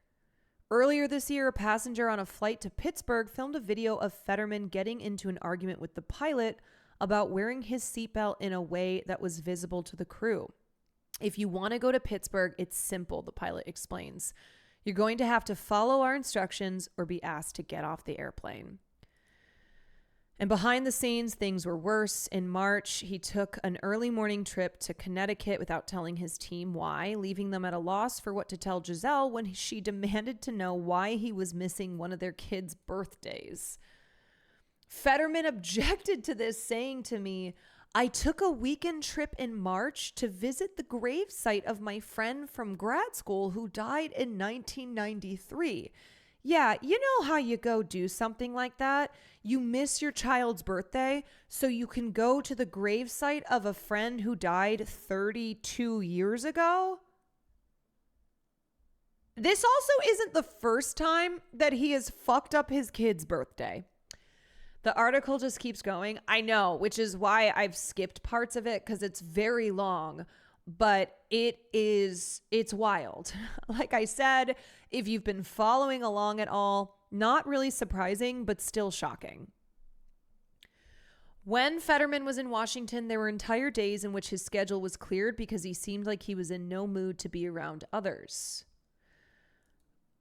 In early February, this part is really gross. He met with Jeremy Ben Ami, the leader of the progressive Jewish organization J Street. Over the course of Israel's campaign against Gaza, J Street has walked a difficult line, calling itself pro-peace and pro-Israel. Yeah, that doesn't exist, okay? You can't be pro-peace and pro-Israel. Newsflash, sorry. Sorry if you thought you could. You fundamentally cannot support a state that is committing genocide and has in place a system of apartheid to control the rights of a population that it oppresses. It's simply those two things cannot exist. So J Street is a Zionist institution that isn't afraid to take shots at Prime Minister Benjamin Netanyahu. Wow. The organization lives in a gray area, but during the meeting, it became clear that Fetterman saw things in black and white. "You can't reform a carton of sour milk," he told Ben Ami, according to notes from the meeting referring to the Palestinians.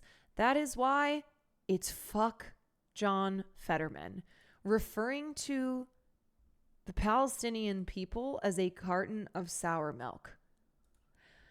Fetterman said he did not believe in a two-state solution and claimed he had never met an Arab person who would condemn Hamas. Correction, the notes from the meeting stated, only a single Arab he has met with that staff was present for wouldn't outright condemn Hamas.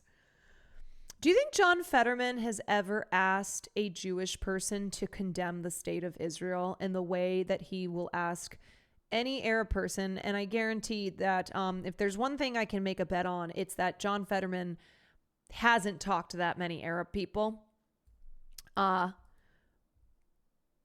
Fetterman went on to make statements that shocked people. In opposing a ceasefire, he said, "Let's get back to killing."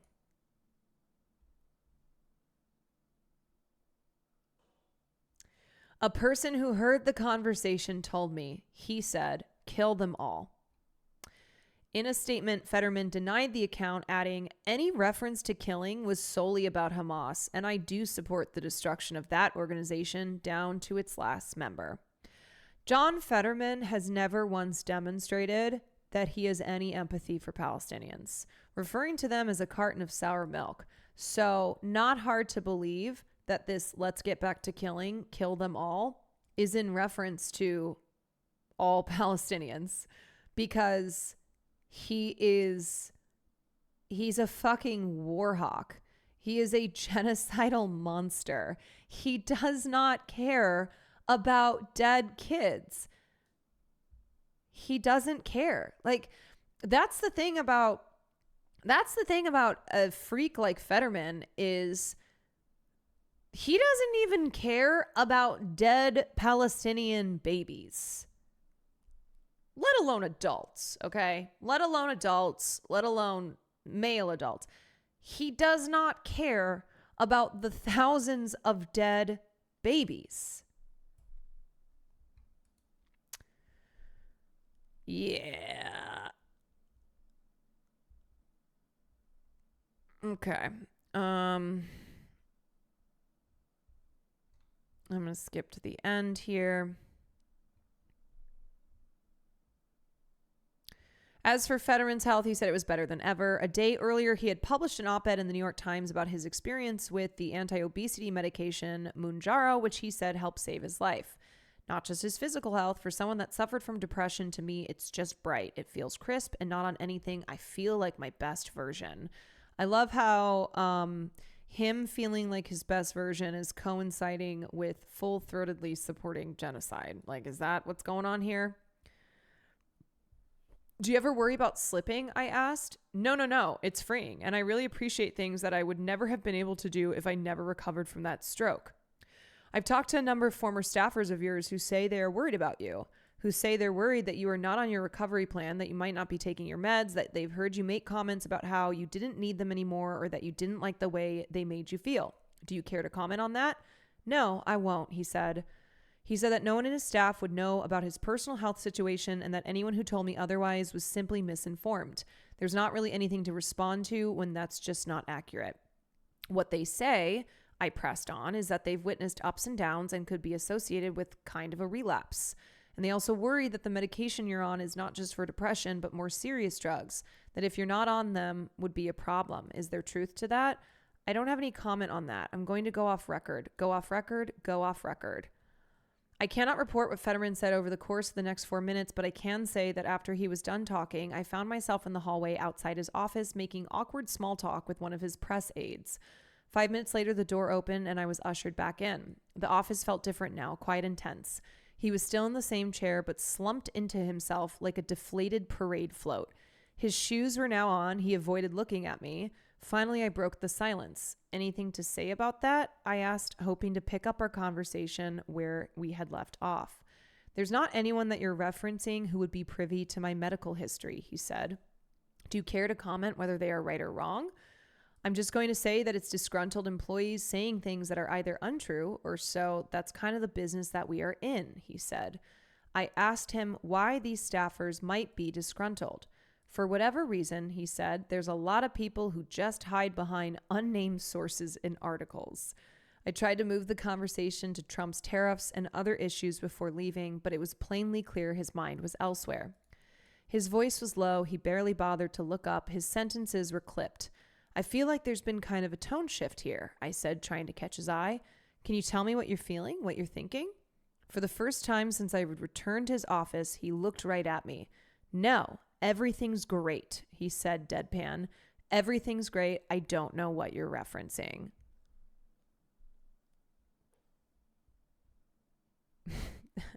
Deflated parade float. What a description.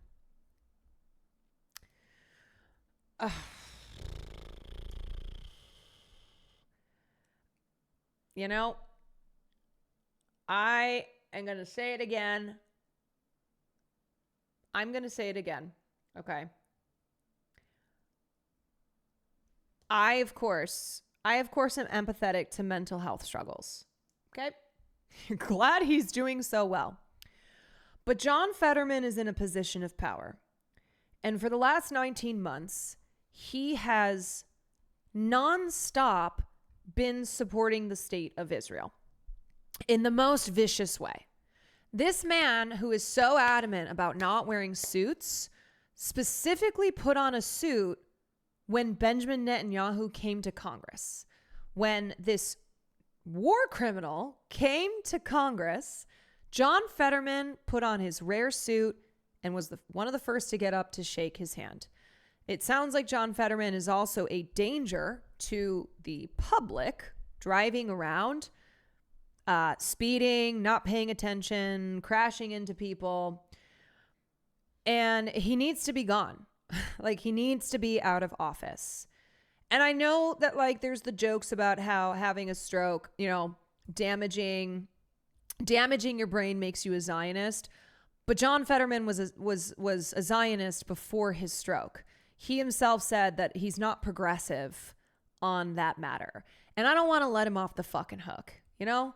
I don't want to let him off the hook. And there's plenty of people who have had their mental health decline who are not ardent supporters of genocide. That's his genocide suit. He keeps it starched and ready. Yes, he does. I know. I saw Noah Colwin's tweets. They were funny. Fetterman, and they don't tell you where the shadows are there. They follow you everywhere. It makes it impossible to live. Plus, everyone's mad at you all the time, wherever you or I go. Netanyahu making the he's loco hand gesture to an aide. Yeah, so he's a piece of shit. And I don't care, like, why. I don't care why he's acting like a piece of shit, frankly. What I care about is the fact that he is in power and he came to power on the false pretense of being a progressive, and that he is taking, you know, he takes money from AIPAC. He is one of the greatest supporters of Israel in Congress. I can't help but feel for him on how his stroke obviously fucked with his depression and mental health, right? But that doesn't fucking excuse genocide and the decision he's made in power. Also right. His opinions just aren't that relevant to me, but what I care about is the system that's letting someone stay in power who's clearly working against his own and everyone else's interests. Yeah, and I just have a problem, and this speaks to like how members of Congress stay in power even when they are not physically and mentally up for the job, right? So like if we want to talk about that aspect, how many times are we going to have this happen where someone who is very, like, you know, all the other stuff aside, Fetterman being a danger to the public, him being a danger to his staff, to himself,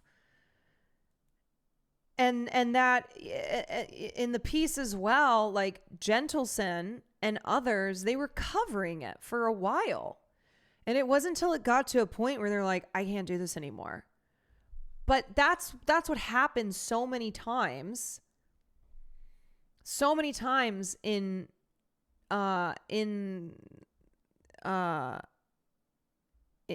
Congress, where a congressperson should not be doing the job that they've been hired to do. I've worked with a lot of folks who have had strokes. They don't automatically make you an asshole generally. Yes, and look, strokes can have an effect on your they can have an effect on you mentally, physically. It's not to say that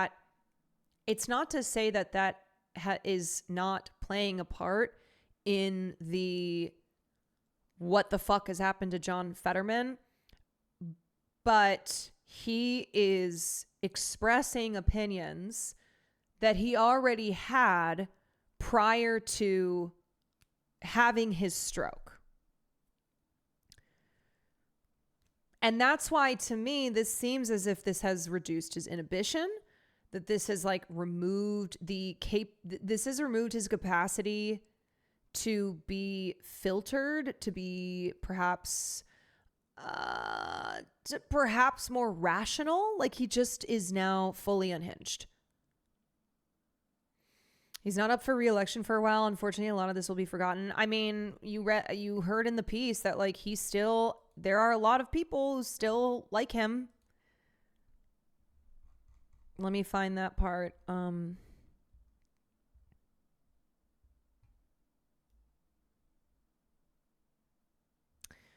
A recent poll found his overall popularity is on the rise, with 50% of respondents approving of the job he's doing, against just 35% who don't.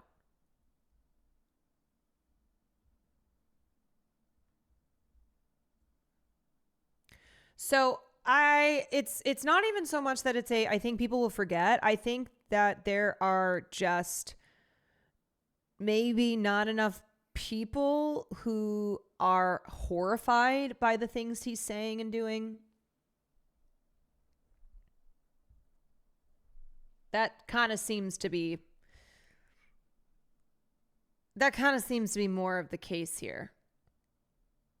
Pro-Israel supporters reading a piece about him refusing to take his meds and putting his family in danger. Yes, our strongest ally.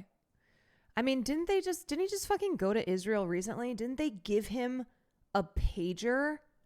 Or was it that he gifted Netanyahu a pager? Disgusting. Like absolutely fucking vile shit. That's the kind of stuff that I'm like, frankly, I don't really care about everything else. No, he got one and said, "Oh, this is the coolest thing ever." They gave him a... How about giving him a beeper? They gave him a silver beeper. Oh, it's like no, this is a silver-plated beeper. The real beeper is like 1/10 the weight. It's nothing. Really? But it changes history. You know, when that story broke, yeah, and I was like, oh, I love it, and now it's like, thank you for this. Yeah, no, all right, no, thank you. Thank you. Oh yeah. Yeah, he said, "Oh, I love it. I love it. I would just like to pull this up real quickly as a reminder." So this is Rania Kalik, who works for Breakthrough Newsroom, and they are working on, I don't know if this has come out yet. This was April 23rd, they just began filming this week for an upcoming report on Israel's pager attacks in Lebanon last September. Yesterday, I sat down with children who were injured in these attacks. That's Ali on the right and Hussein on the left. They were beautiful children. They still are, but no photo or video can capture the cruelty of what was done to them. The pain, the surgeries, the trauma, it's unbearable. They are strong and resilient, unbelievably so. Their families too, but they shouldn't have to be. While these families suffer, the American media and John Fetterman praise this blatant act of terrorism as innovative, ingenious, and precise. Israelis joke about handing out more pagers as their leaders gift pager trophies to their favorite and most subservient American politicians. John Fetterman. But it's not a joke when a child's hands and face are blown off. For those who believe this will deter resistance, all I've seen is greater determination to fight from those most harmed by empire. Like, I know that this is intense to see, but it's why I'm so disgusted by John Fetterman and why I don't care. It's one of those, like, whatever the reasons are that he's saying and doing the shit he's doing, it's the fact that he's still doing it and saying, when that story in Lebanon about the pagers broke, I love it. Look at these children. Look at these children. Do you love this? You love this. It makes me sick. It makes me sick. And I think, like, one thing that's important to remember is oftentimes we pay attention to the numbers of dead. Okay. We look at, how many died in whatever bombing or whatever attack. But what we forget about are those who survived but have been injured, permanently disfigured, maimed for the rest of their lives. And a lot of them are children.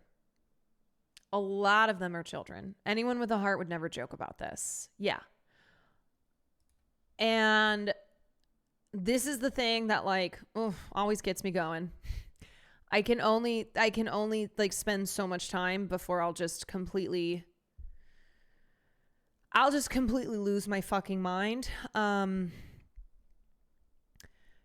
Because it really is one of those. It reminds me of when the mass shooting happened at Sandy Hook, and that for a lot of people was like the litmus test of, oh, this country doesn't give a fuck about children being gunned down in elementary school.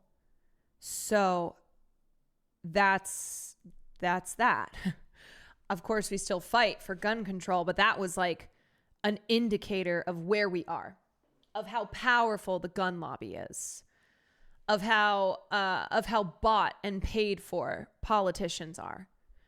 That all of those children who died at Sandy Hook was not enough.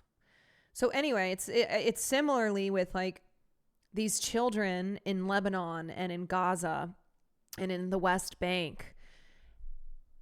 And it's not just the children who have been killed, it's the ones who have been seriously injured and will live with this if they survive. If the babies in Gaza survive this, they will have this for the rest of their lives. And there are monsters, freaks like John Fetterman who don't care. Like they don't care and they relish it. And so that to me is how I am. That's a just easy judgment of who you are. And I don't care to like examine what's going on here as to like I don't need a reason or even an excuse as to why Fetterman for the last 19 months has been this person. And I do think, again, it's important to remember that he supported Israel before his stroke. He did. And obviously, the stroke was prior to October 7th. And so post October 7th, he's just gone full genocidal hog. But the only place that Fetterman has ilk belong in this life is The Hague. Yeah, man. I wish I could wave a wand and abracadabra all of these monsters just straight into The Hague. It's a deeply painful and frustrating reality. Yeah. So anyway, that's the piece on Fetterman. And the one, I get why this was the approach on this piece, but obviously a lot of the focus was on him not taking his meds and not continuing with his therapy, yada yada. This was a piece that was examining what has happened within the Fetterman office post stroke, when he was hospitalized because of his mental health issues, and then also post October 7th. And all I can say is get this man out of office. Get him out. Be gone. The stuff about Giselle is a huge bummer. Yeah, and I am always one to say, let's not infantilize women. I feel this way when people be like, Usha Vance, we need to rescue her. She doesn't want to be rescued. I'm not saying Giselle Fetterman is the same as Usha Vance or like Melania Trump. But I do notice a tendency with this like want, especially from women to be like, I know this woman is not here of her own choice. I know that like she needs to be rescued. She needs to be saved. And and again, like I said, with the Giselle and John situation, we don't know what's going on there. We don't know why she is staying. We don't know why she's continuing to stay and to defend him and to deny all of this. But we do know that is what is happening. We might not know why, but we know that she is supporting her husband and is continuing to stay with him. Yes, my love. Oh, yippee, Skippy. I feel sad. She says, what happened to my husband? Yeah, I mean, it is sad. I think it is really sad. Wait, what? Yeah. Wait, why? Wait, come here. That's love. Wait, you want me to make you a plate and bring it to your room? Yeah. But can't you just do it now? No, can't you just do it now? What are you doing? Oh my God. This fucking man. Wow, he's in the middle of playing Ark Raiders. Oh, wow. Oh, man. Can't tear himself away from that. Well, guess what? I'm about to be in the middle of a game. I'm in the middle of a game right now. It's called the Game of Life. It's called the Game of Life, baby. Actors on Actors tonight. I was going to watch it tomorrow for my Saturday stream. I was going to do Kieran and Sarah, who's nominated for a Tony. Very exciting for her. For the Picture of Dorian Gray. HMGB King, thank you for the 21 months. Anyway, what was I saying? Yeah. Anyway, yeah. The whole save her. And a lot of times we say that about women who I think it reduces their agency, and I think it reduces their accountability. And anyway, that's what I have to say on it. That's what I have to say. She's like 40. Yeah, she's an adult woman. She's an adult. She's her own person. You know why I think women do that? Especially women who are to the left. Or not even to the left. Because I'll see liberal women do this about Melania Trump and Usha Vance. I think it's because like women want to believe that women are not staying with that they're not with bad men because they're choosing to.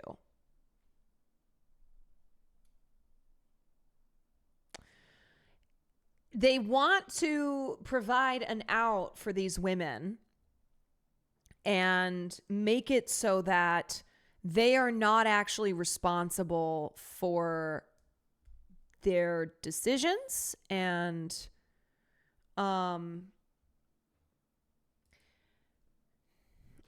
like I said, I mean, I think it goes, I think it's the same energy as saying free Giselle, as well as saying, oh, well, she's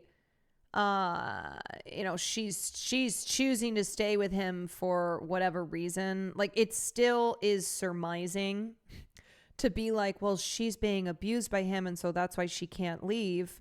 And then also saying like, well, she's continuing to stay with him because she wants whatever. That's why I just kind of like to stay away from any acting like I know for sure what's happening here, and just go off of the information that we do know, and also try and avoid infantilizing adult women. You know, moralizing strangers is always a little weird to me. Yeah, it was also like that whole. Remember when people thought that Giselle had unfollowed John? They were just like so excited for They were so excited for that to be a thing, and then that didn't happen, and she came out and was basically like, there's no problem here. You know, people who are saying stuff, they don't know what they're talking about. I think they think it gives an in for misogyny when it doesn't. Denying there are bad women does not help stop misogyny. Yeah, and I'm not necessarily saying Giselle Fetterman is like a bad woman in the way that I think Usha Vance is. I do. I think Usha Vance has, from what I've read of her and how I think she has been a big part of the Vance political the Vance political power rising. I think Usha Vance knows exactly what she's doing, and she's got goals. She is set out to achieve those goals, and they have achieved. They've achieved some of those goals for sure. Farley, come here. Come here, TT boy.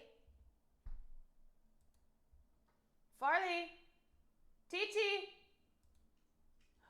There's the TT boy. Come here. Come here. Yeah, I need some. Oh, God. Will's texting me. Oh, come on. He said, don't make me a plate. I'm just gaming.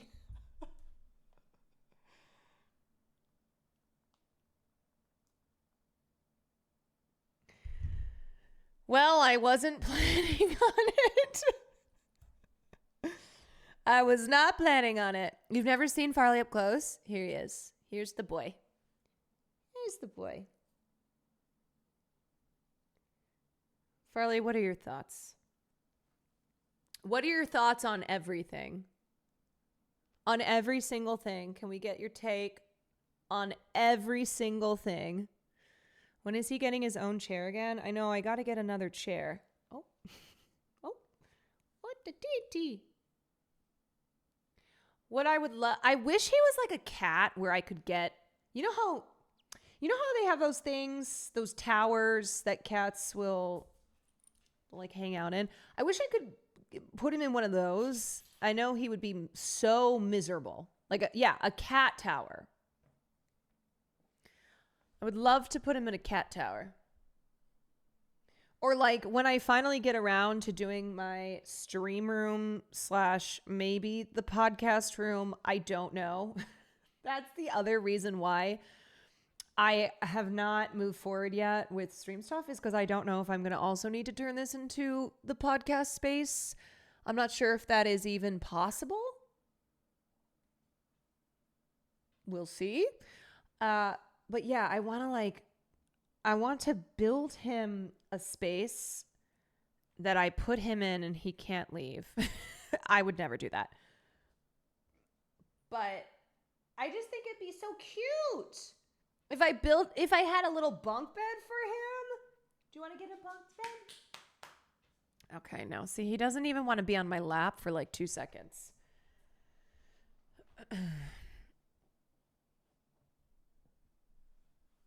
Farley's a simple man. He doesn't. What if I got him a patch of weeds? You're right.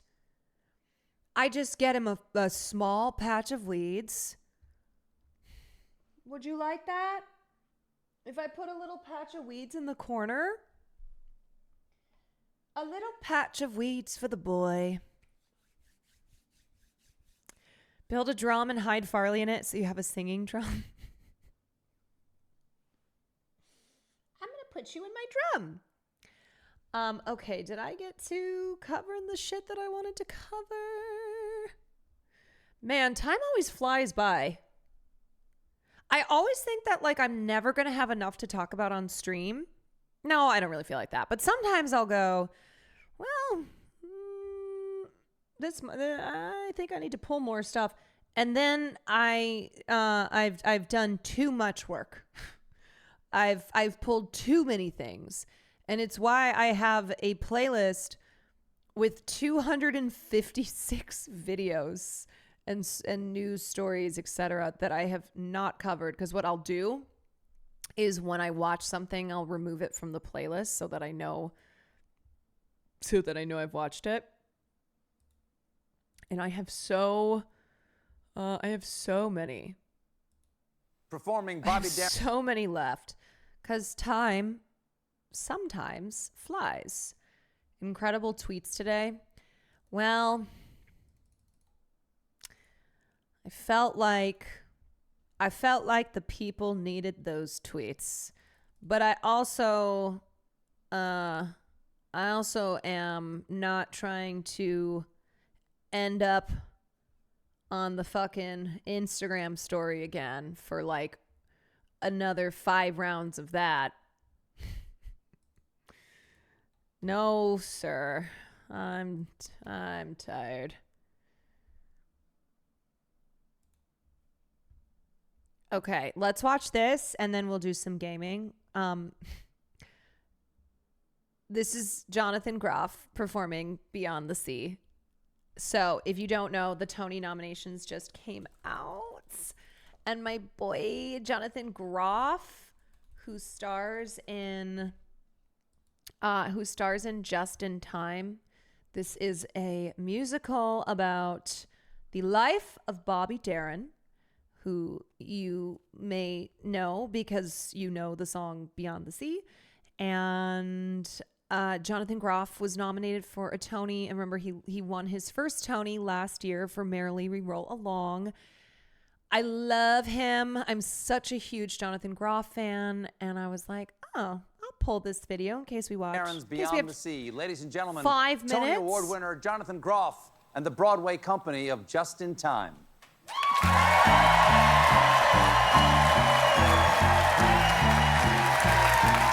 Oh my God.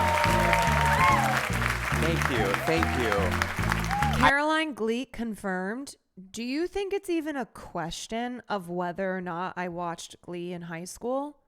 Do you think that me and my theater friends didn't get together every single week at someone's house for snacks and the latest episode? I can't believe I'm about to sing Beyond the Sea in the very theater Bobby Darin sang Beyond the Sea in 1960 on The Ed Sullivan Show.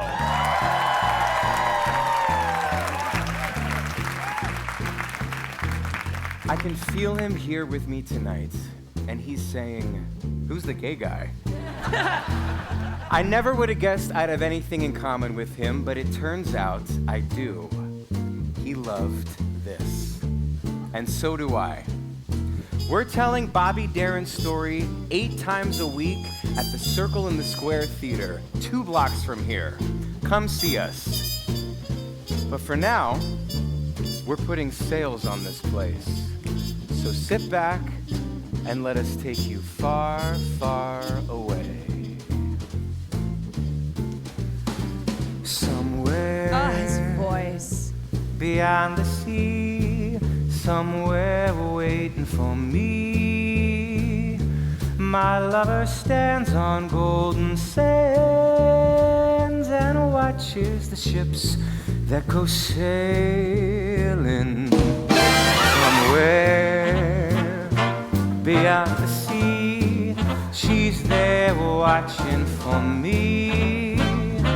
If I could fly like birds on high, then straight to her arms I'd go sailing. Happy Jazz Friday, everyone. Beyond the star, it's near beyond the moon. I know beyond a doubt. How we feeling up here? My heart will lead me there soon. Jazz Friday is so back. Beyond the shore, we'll kiss just as before. Happy we'll be beyond the sea, and never again I'll go sailing. Now let's hear it for our conductor, Andrew Resnick, and this incredible band!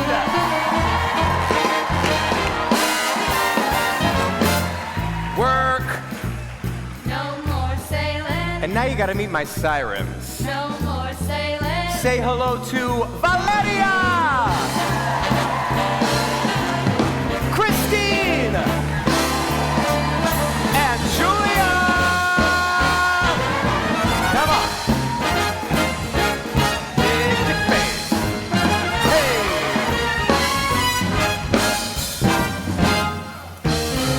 Oh yeah.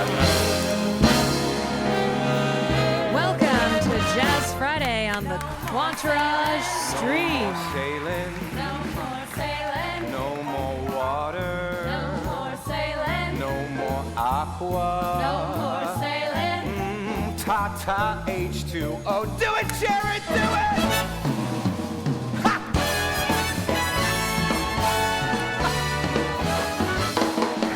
God, he's so good.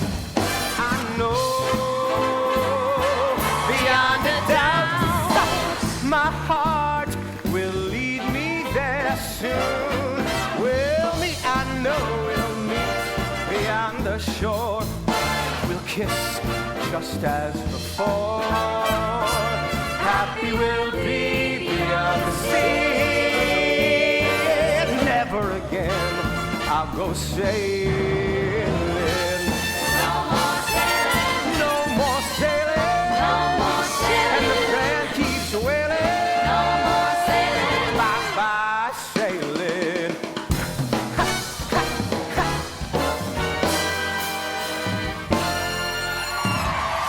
Jazz hands. Jonathan Groff from the Broadway Company, just in time, everybody. Good night. Wow. Do you know the Leah Michelle and Jonathan Groff lore during Spring Awakening? She showed him her vagina, right? Am I right? Hold on, let me click on this. Leah Michelle once let Jonathan Groff explore the word of her body. We've all got our junk, and when it comes to Leah Michelle and Jonathan Groff, their junk is each other. In the new HBO documentary, Spring Awakening, Those You've Known, the two actors reunite along with the rest of the hit musical's original cast. The film showcases the concert and explores the history of the show's journey to the stage, its unlikely success, and its legacy. Who wrote this? A fucking theater nerd. That's who wrote it. If you don't know Spring Awakening, you should. It's so good. It's so good.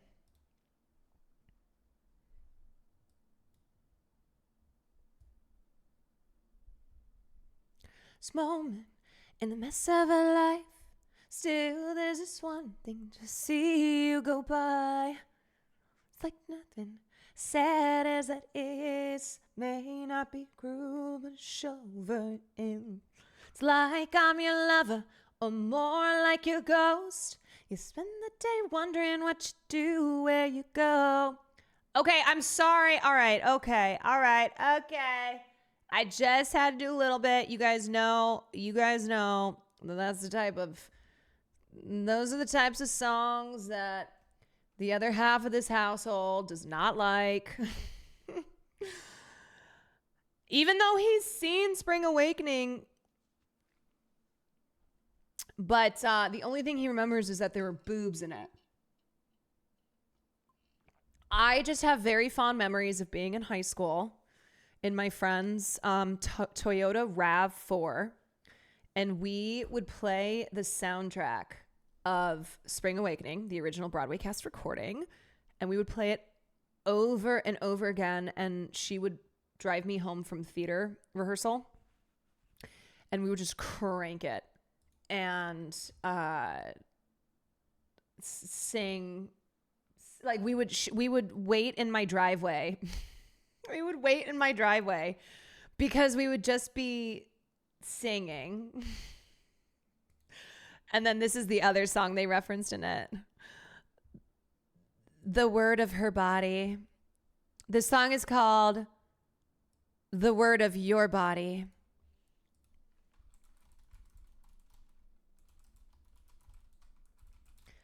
you and realize this? Watching the words fall from my lips,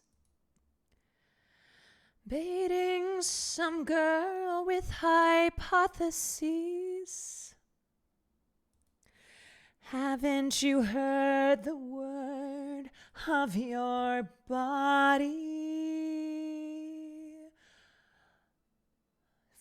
A thing you wish. Grasping at pearls with my fingertips,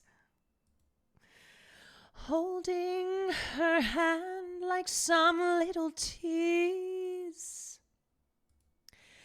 Haven't you heard the word of my wanting? Oh, I'm gonna be wounded.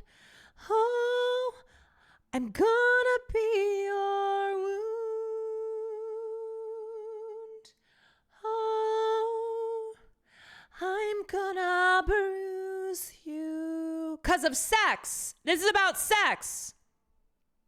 Gonna be my bruise. Okay, I'm sorry. I just have to laugh.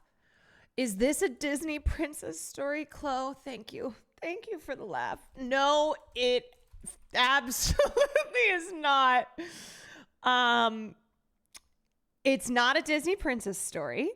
It's a coming of age story. And it's about a group of teenagers in late 19th century Germany.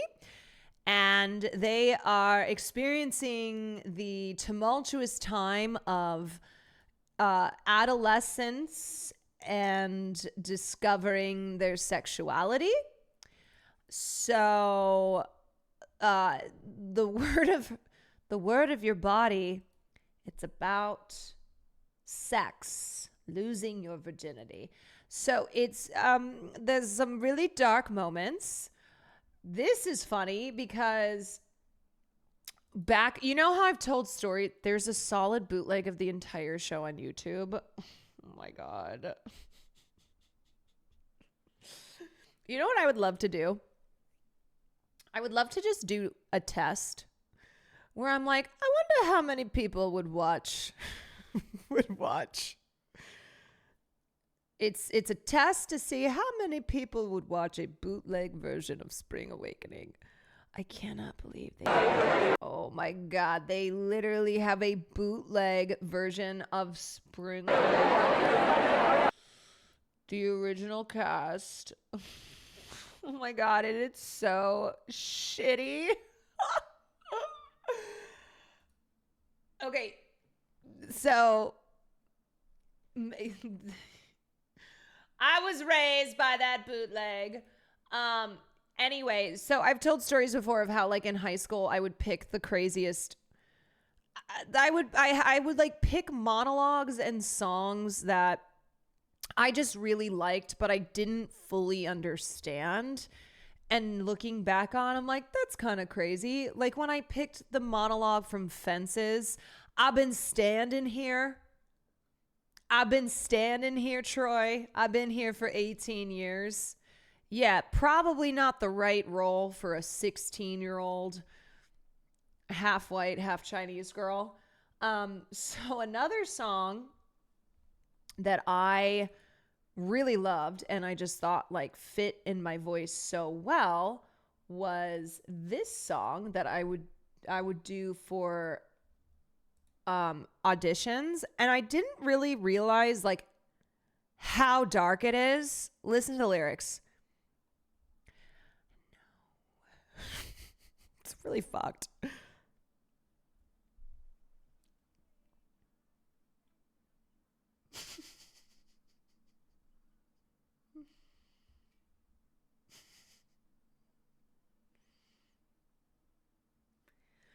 Just like she never saw me leave, wanting just to hide, knowing deep inside. Like, I just thought it sounded really good in my voice. You are coming to me. You say all you want is just a kiss goodnight. And you hold me and you whisper, child, the Lord won't mind. Yeah. Also, this song is sung by the only black character. It's a duet. Good tonight, ain't seen nothing yet. Right, you right, it's just you and me.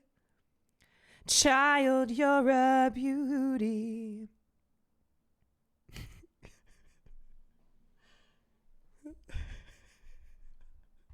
Yeah, okay, so obviously this is a song about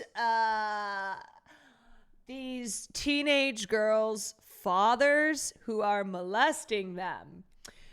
And I really liked I just really liked the song, and and it fit my voice so perfectly. It's very fucked up. The song goes hard. I like the energy of the song. I liked how it sounded in my voice. So like I would audition all the time with this song. You long, lie there and breathe. I lie there and breathe. Be strong on the world to find out. God. Me and my beauty. Like, this is how I perform it. Me and my beauty. You say all you want is just a kiss goodnight. Then you hold me and you whisper, child, the Lord won't mind. Child, you're a beauty. God, it's good, the loving, ain't it good tonight? Ain't seen nothing yet. Cheat you right, it's just you and me. Child, you're a beauty. I can't tell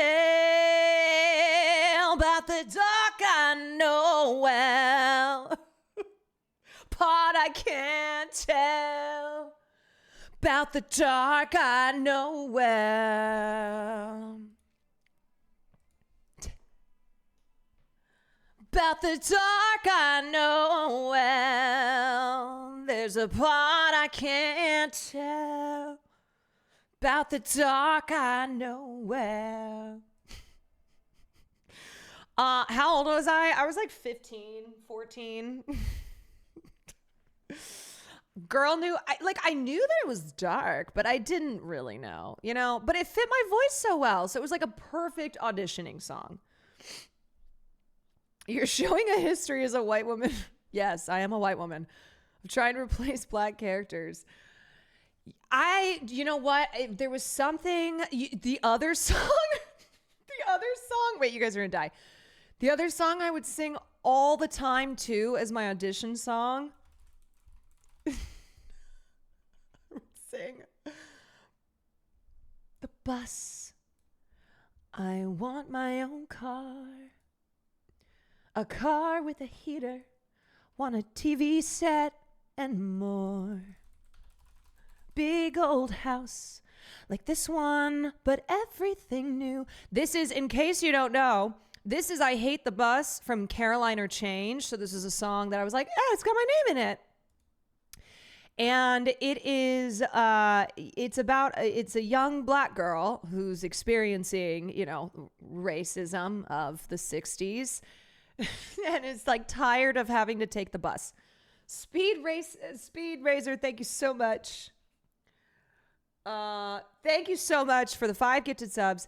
Yeah, so it's a story of a black woman who's working as a maid for a Jewish family in 1963 Louisiana.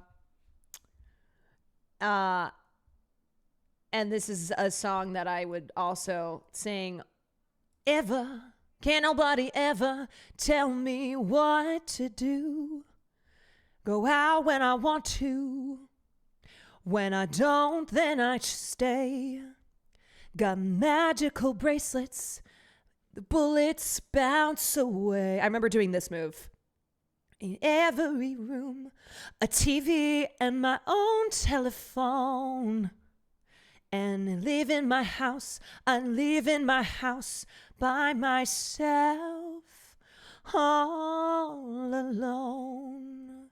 If I'm a wind, don't matter, and think there's worse than being lonely. When you raid on your knees and they don't, but they just seem for God.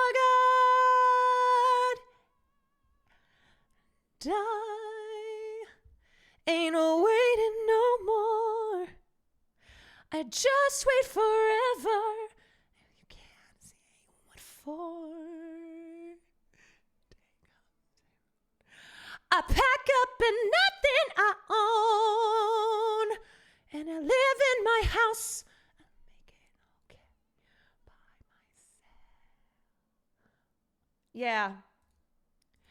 Look, it was a great song. It was another song that I thought just worked perfectly. But I'm an example. I'm an example of how you can sing songs from plays that star Black people and are about Black people living in the 60s and not do blackface. See? So I demonstrated.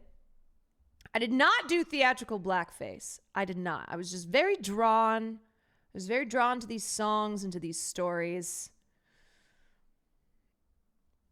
Did you do any Color Purple songs? I don't think I ever did a song from Color Purple, usually because it'd be out of my vocal range. Yeah, I was a real visionary. Can I request some Hairspray? You don't want that. Good morning, Baltimore. Hairspray is, if you hate musical theater, like, it's the kind of musical theater that you despise. You know? Like, I understand. It's very much so Haircuts energy. It's what Will, when he does his parody of musical theater, will like base it off of musicals like Hairspray. Can I request some Bill Weathers? Ain't no sunshine when she's gone. Boom, boom, boom. No time when she's away. Boom, boom, boom. Ain't no sunshine when she's gone. Did you ever fuck with Avenue Q? Of course. Of course. Everyone's a little bit racist sometimes. Okay, wait, I was reading this story and then I got distracted. So basically, yeah, the revelation here is that she once let Jonathan Groff see her vagina using a desk lamp. Why? To give him an illustrative lesson. Why? And satisfy his curiosity in the female anatomy as a gay man with no practical knowledge of its particulars. Not the desk lamp. I don't want a desk lamp anywhere near my hoo-ha. Also, the internet existed. Why couldn't he could just go online and Google vagina. But I guess this was I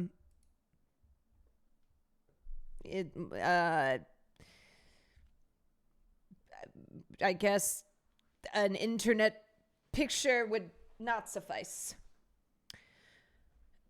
Though the two are notoriously close and bonded over the explicit love scenes and dramatic trauma they shared on stage, it's still a bit shocking, particularly that Michelle would decide to disclose such a story. That's not shocking. Lea Michele deciding to disclose her showing Jonathan Groff her vagina is not surprising.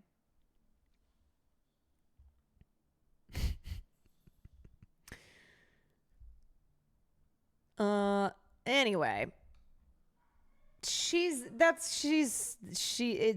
on brand. Yes. One would say that it's quite on brand for her. All right, you guys. Dank, thank you for the bits. Caroline will be covering it in 20 minutes. Everyone stop asking. Wait, what am I covering? What am I covering in 20 minutes that everyone is asking for? Shh. What's it?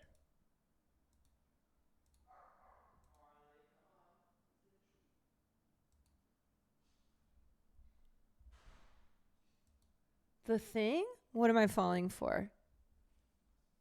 Oh, yeah, I will be covering it. Yes.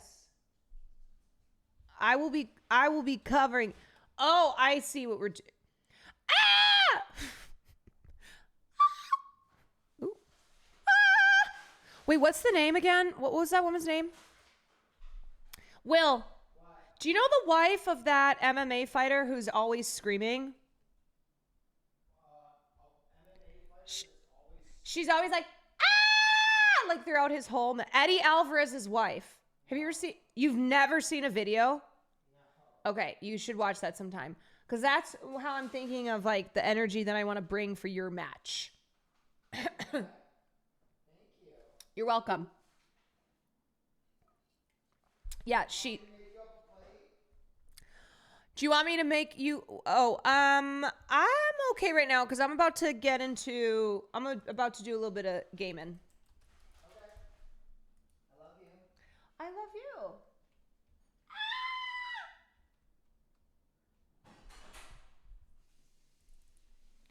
Time for some Friday night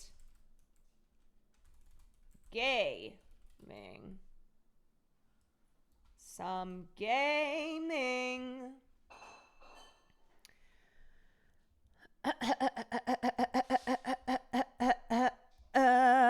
Anyway, thank you guys for letting me do some musical theater here on Jazz Friday. You know, I just feel so empty because musical theater is not welcome in this household. That I have to fill up my cup because I'm being prevented from doing what I love. It's a sad state here.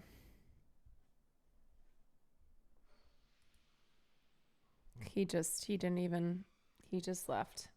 Nothing to even say. Nothing to even say. He did go to a play. He did. I know.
note is from the Dahlia maniac, he definitely also killed Teresa Terrell. Mal and I agree. But where does that leave us? If this is the Dahlia killer, and he is responsible for the Tarrelson murder, not to mention the Muller Hang case. on a moment, Skipper. Let me finish, Rusty. Ooh, Rusty. We have 5 birds in hand and none in the bush. The department will not survive a scandal if we have to let them all go without catching a fiend first. Your careers will be over for a start, gentlemen. Looking in wonder. Ah, fuck it. I knew this run was too good to be true. I hid myself within a fountain in the public square. You like that stuff? What is it supposed to mean? You like that Forget what poetry it's supposed shit? What does he want? Where are you going with this, Gay. He's obviously taunting us. He believes he's far more intelligent than we are. Okay, it's some kind of story, right? A guy that God hates, chains him up. It's an allegory, Rusty. What? Story with 2 meanings. A symbolic meaning. But that's what he wants Sounds us to like think. some Could he gay be using shit. it literally? Within a fountain in a public square? Could it be that easy? Can somebody tell me what the fuck is going on? The fountain in Pershing Square. Come on, we have a clue. Captain, thanks, Ray. Be careful, Phelps. This is his game you're playing now. Well, You were twice as we're gonna make it my game. I love how you read about the consistent Tarrelson Rusty case in the is. Just a real, just a real salt of the earth kind of guy. Let's go, buddy. You drove me up to Mulholland? You think those Vice boys get any on the side? Oh, there we go. Whoa! They're already trying to kill me. Oh, that's... Actually, you know what? Let's get in the cop car.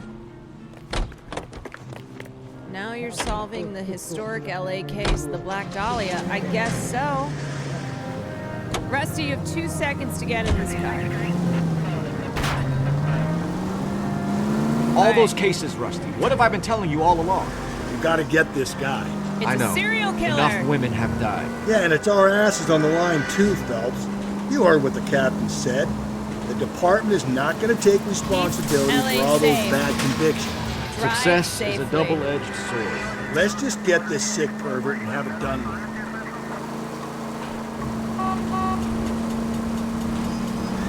You know what, Rusty? You and I agree.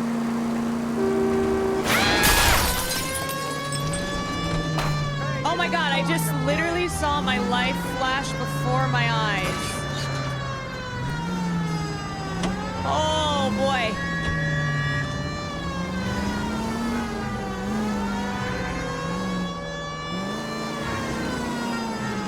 Oh gee. I'm not gonna lie, I kinda thought I died there.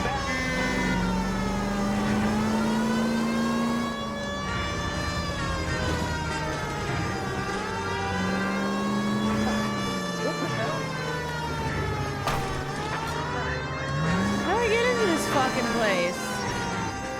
Oh, there we go.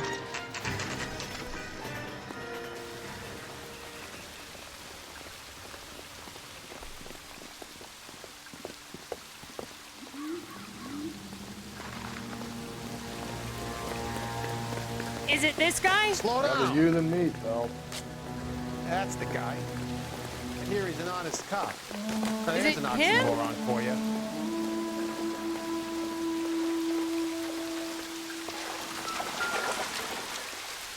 You know the local hobos use that as a retreat.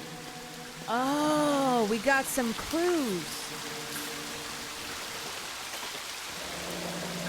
There's a cave all overgrown. All overgrown With trailing odorous plants plants. which curtain out the day. with leaves and flowers, Where and next? paved with veined emerald, and a fountain leaps in the midst with an awakening sound. From its curved roof, the mountain's frozen tears, like snow or silver or long diamond spires, hang downward, raining forth a doubtful light. You know what? I'm with Rusty. What the shit does this mean?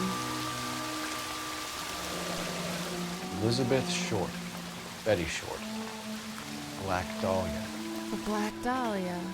Elizabeth Short's social security card. Jesus Christ. I've read better on That's not all. There's another stanza from Shelley. Can you work it out? I don't know. Can I? You got a city map? See if you can work out where he's taking us. I don't like this freak leading us around by the nose. Okay. Let's look at this again. There's a cave which curtain out paved with vein emerald and fountain leaps in the midst with an awakening sound from its curved roof, the mountain's frozen tears. I don't know, the Hollywood sign? Turning downward, raining forth.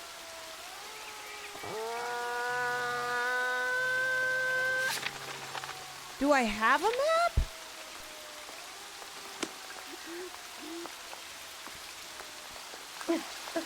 Oh, Susie, you are so bad. Yes, I do. He's a waste in the police force. Good looking boy like that should go into politics. Okay. All right, so we want... Oh my God.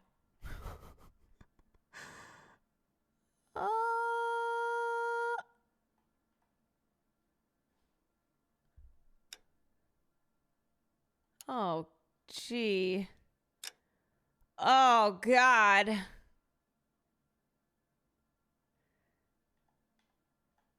Okay. Oh, God, what is this? Street crime? Where the fuck? Is it this? Let's see.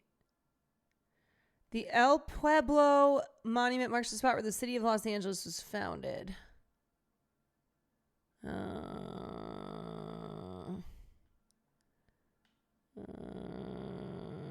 Where are... I don't know. Where's the cameras? Oh, are your unlocked landmarks? Wait, I have like none. I don't have... Okay, here's Hollywood. Here's Hollywood Boulevard. Where are the other fucking landmarks? I just have to walk around? What?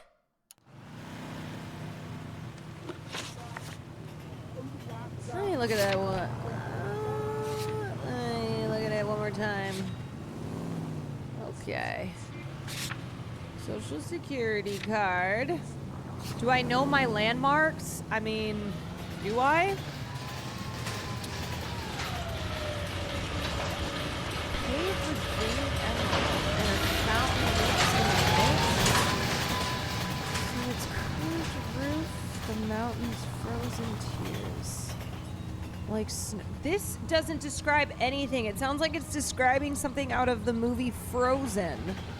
Is it the Abbey? I don't know.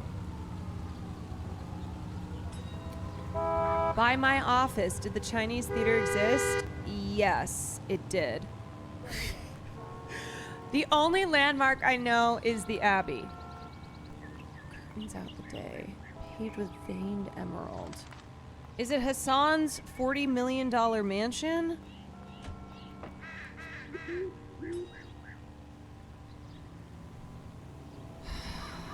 Is it? If it was the Abbey, we know the culprit. Yeah, that makes it pretty obvious. If it is the Abbey.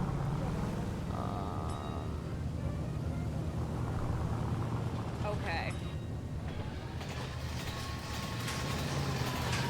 Well, what should I do? Should I just wander the... Should I just drive?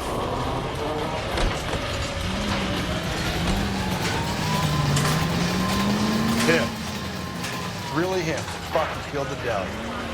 Can you believe this? Okay, I guess we're just gonna go on a little cruise. It's his game, Rusty. He may want someone to catch him, but he's extremely dangerous. I doubt if he will give up easily. Suits me down to the fucking ground. We're We exploring clip this LA. fuck and we get citation. What a day to be a cop. Pencil pushing. Okay, here's a landmark. This officer needs help. 415 and shots fired. 313 Bunker Hill Avenue. 313 Bunker Hill Avenue. Unit to handle code 3 identify.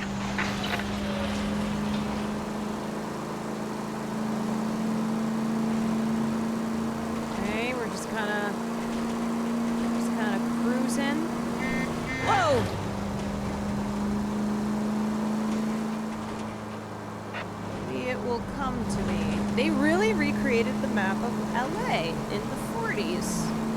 Wow.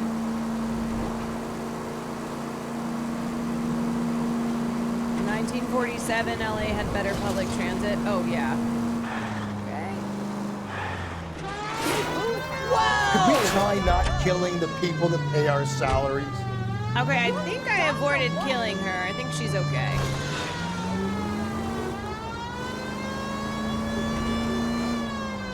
Yeah, learn more about these changes in the movie, in the biopic, Who Framed Roger Rabbit? You know, people gotta watch out.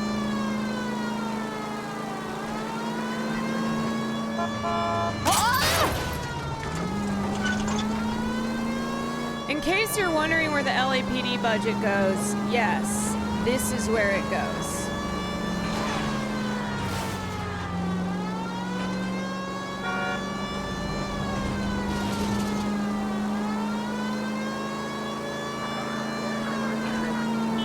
Whoa! I don't even think I have any locations in my notebook. No, I don't. I have nothing. Oh, motherfucker. Okay, let me look at the question marks. Okay. Oh, wait a sec. Maybe? I don't know. Could be. This map is huge. Okay, hidden vehicle.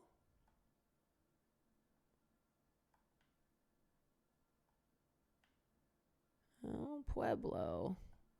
What are these hidden vehicles? Okay, over here on 6th Street. Okay. What's over here? Wilshire Police Station. So should I just like drive to these spots? God, there's a lot of them.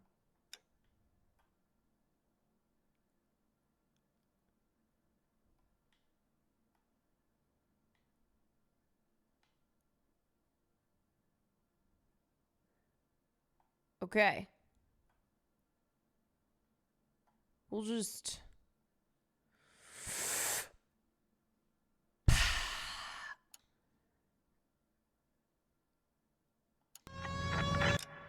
Okay, let's see what we got. Nope, it didn't pull up locations. You're actually relatively close to the location you need to go.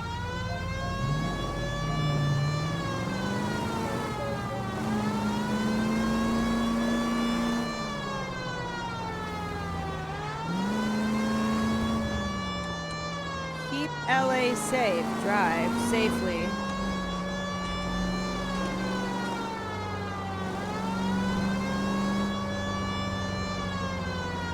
From its curved roof. Okay, he's figuring something out. Okay. Hang down, raining forth. Doubtful light. It's curved. Doubtful is right. A chandelier. The glass dome at the halls of justice. It's worth a shot, Rusty. Nice. Okay, Professor, one shot's all we got. Okay, great. Good job. Good detectiving. Cause ain't no way I was gonna figure that out.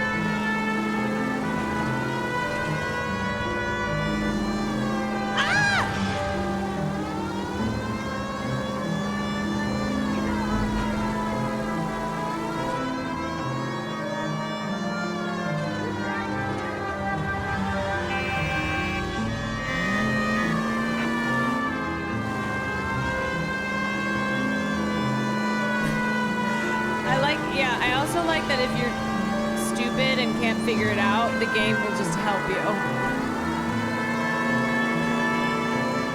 The game's like, yeah, I don't think that they're gonna figure this out. Insomniac, thank you for the 2 months.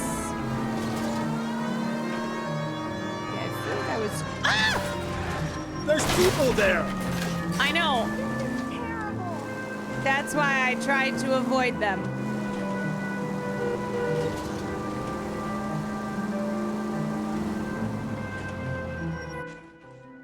Okay. Not anymore. There's not. Not anymore. Okay, let's go.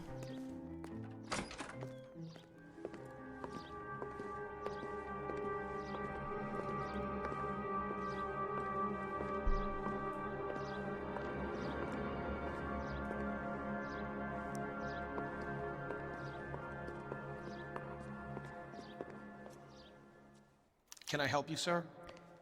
Yeah, we're looking for the Detectives, Black LAPD. Dahlia. This is very important, sir. How do we get to the top of the chandelier? You what? Have a little faith, pal. We're in a real hurry. Head up to the top floor. There's an access panel and a ladder in the maintenance room.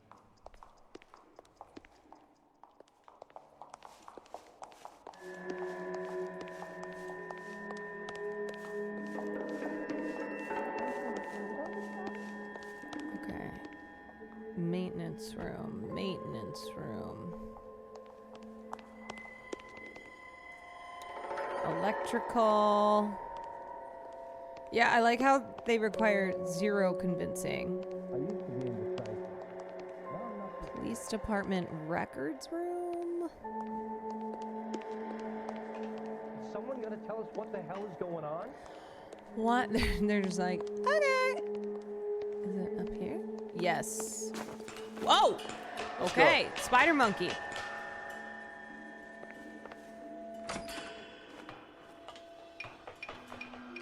I'm going out there, Rusty. I'm going, Rusty. Oh, shit, Rusty! Be careful. Oh, no! Rusty, I've died. Not my hat. Oh, no, I lost my hat. All right, let's go again. Officer. Ah! Why does this keep happening? Use this to. No! Use it to climb back up? Why is. Oh no. You guys, this might be the end. This might be the end of the case. Oh shit. Oh God almighty. Okay. Okay, wait. We're climbing back up. We got it. Okay, up! Okay, it's all right. We'll just do this bit by bit. Up! We'll just keep going. Up! We're dead. Diva's down, Diva's up. Diva down, Diva up. Okay, if you start leaning, move to the opposite direction. I have figured that out now. I was trying to do that. Obviously, it didn't work. Okay. Okay, so we're leaning to the right. No! What the fuck? I don't get it. Okay. Oh, shit. Okay. Here we go. Just keep going, brother. Nope. Okay. Climb. Climb. Oh, my God. Oh, I'm going to kill myself. Why? I don't get it. I'm trying to lean to the other side. Okay. Sa.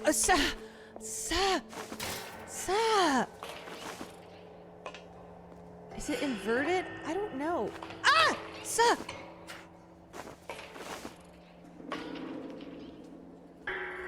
No! Okay. I'm telling you, I'm trying to lean to the other side. It's not working. Like Miley said, it's the climb.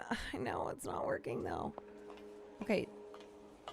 We're getting closer, but... Okay, so he's starting to lean, so lean this way. Okay, there we go. Oh, no, okay. It's fine. Okay. Okay. Small movements. Okay, so he's starting to lean again. Got it, we got it. Yes, okay.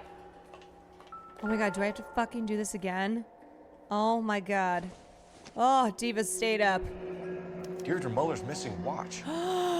What? What?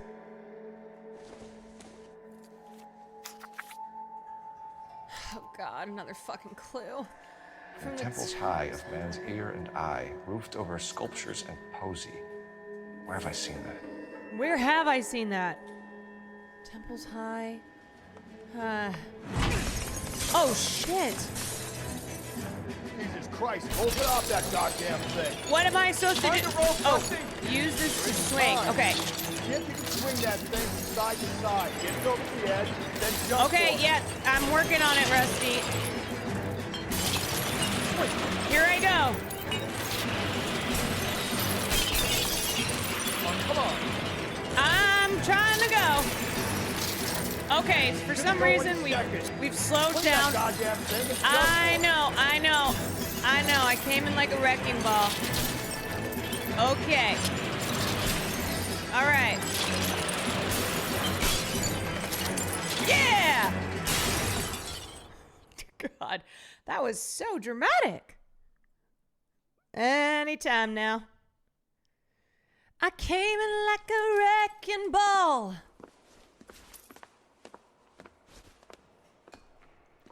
That was too close. Yeah, well, the higher you climb, the further you fall. Let's I think that's a line, a lyric from the song. Another Dahlia clue? No, a yellow gold wristwatch. What the fuck?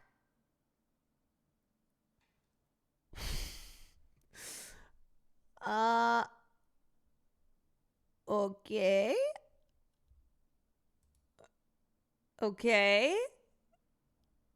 It crashed. Why did it crash?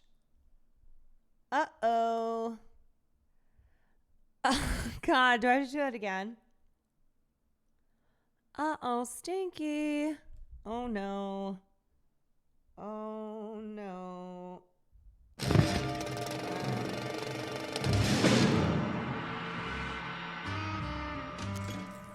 Okay. Okay, maybe it's because I left the game open, you know. Maybe that's what happened.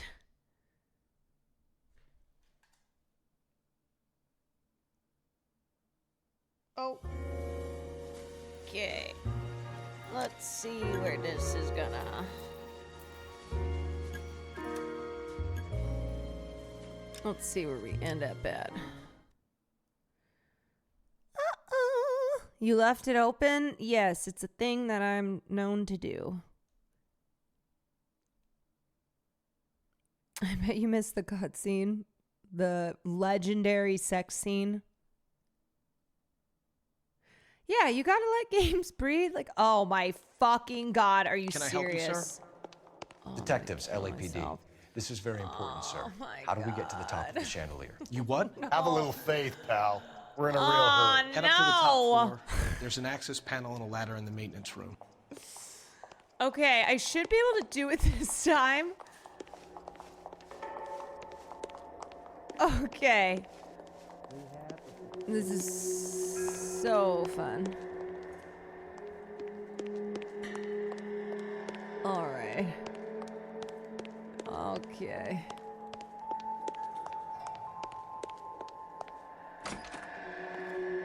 All right, buddy. Let's do this again. But this time, first try. Okay, here we go. I'm going out there, Rusty. Starting to lean. Okay. Yep. Yipper skipper. Okay, wowie. First try. Okay, see that? Deirdre Muller's missing watch. Ooh-wee. Now the other thing is gonna be... Let's see how that goes. All right. From the temples high of man's ear and eye, roofed over sculptures. Guys, I'm a professional gamer. Where have I seen that? Where have I seen that before? I don't know. Here goes the chandelier. How did I predict that? Jesus Christ, hold it off that goddamn thing. Okay, Rusty. Find a rope, Rusty. It's time. Find a rope. Side to side. Get it over the edge, then jump for it. Rusty goes, there's no time. Wait. Swing, damn it! on. Yeah, baby. Ain't nobody doing it like me. Yeah, editing the VOD to make it look like I did that on the first try. Okay. Great. Now, where to? Let's see. Let's see. What's the clue again? What is the clue again? Third excerpt. Okay, from the temples high of man's ear and eye, roofed over sculpture and posy from the murmurings of the unsealed springs where science bedews his dædal wings. What the fuck? Something about bedewing? Okay, temples, man's ear, roofed over sculpture. So it's a building. The Scientology building? Okay, that's a good guess. It's a building where there's murmurings. People talking? Women are talking? It's Jade. Thank you for the 2 months. Okay, so sculpture and science. That does seem like it could be a museum. A library. Ooh, a library. It could be. Let me look at my map. Let me check my old map-see-poo and see if there is a library. Okay, no. Hall of Records. That's where I am. LA Public Library. Let's see. Ancient Egypt. High Temple. This is it. This has to be it. Let's go. Let's go. Oh, God. Just go easy, Phelps. I'm sorry. I'm so excited. He keeps mementos from all his victims. This guy needs to be taken out of circulation. Yeah, Rusty, we're going to take pleasure him it's out. bringing us along, We're demonstrating how much out, smarter buddy. he is. You can enjoy it while it lasts. Got you now, genius. Coming for you. We got you now, genius. It's so Jover. It's never been more Jover. Sometimes I like to see if I'll make it when I squeeze through a little gap.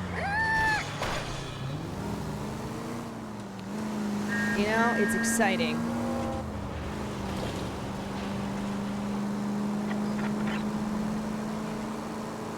I hate the driving parts.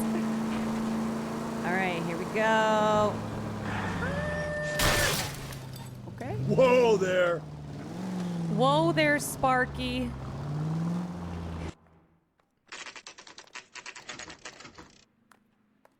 Okay, this is so it. This is definitely the place. I'm pulling rank here, Cole. Wait, what do you mean you're pulling rank? Go get him, Tiger.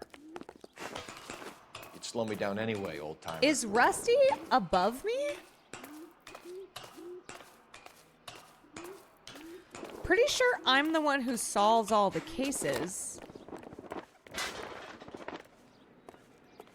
He is? Okay, that's fucking bullshit. Where am I supposed to get up? I'm his junior. Well, what the shit?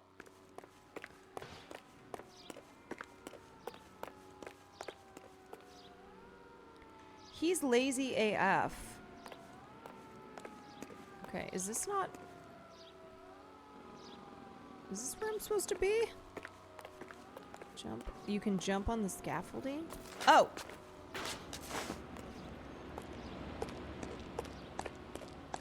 Okay, let's see. Where's the clue? Where's the clue?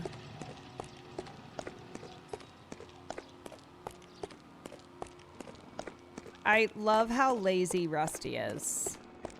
When I was swinging on the chandelier, I'm like, get a rope. And he's like, there's no time. It's because he didn't want to go get it. Okay, no.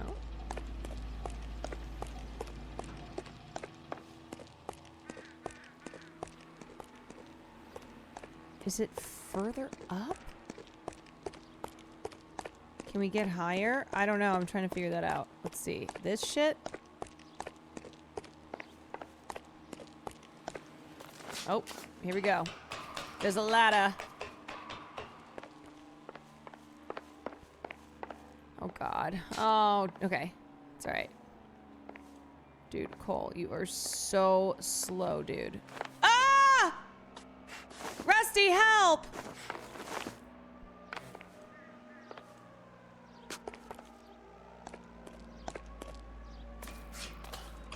Everything you described is just hog hierarchy. Rusty ain't doing shit. I know. God, this is like some serious parkour. Oh my God, I lost my hat again. No. Damn it.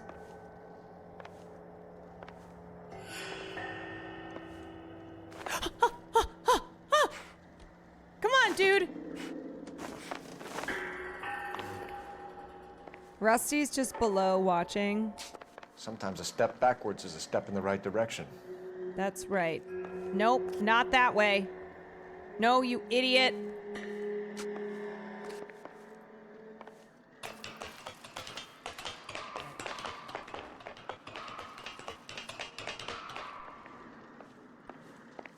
God damn, how... Whoa. Whoa. Bro, how much of this shit is left? Go on this... Okay, wait. Do I have to go on this broken ladder? Let's see. Baby, I'll trace it. Oh my God, this is like seriously... No wonder Rusty didn't want to do this.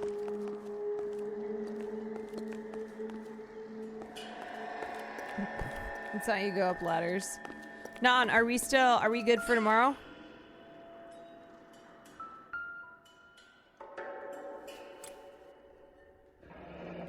Yeah, lady got in your tick Guadalupe, sick. Ripped from Antonia's necklace. Oh my God. So does that mean we gotta let all those other guys go? We'll meet you there. Round which death laughed, sepulchred emblems of dead destruction. Ruin, Sounds ruin, ruin. good. This is a treasure hunt. This is a treasure hunt. But at the end of it, all I'm gonna do is find the Black Dahlia murderer.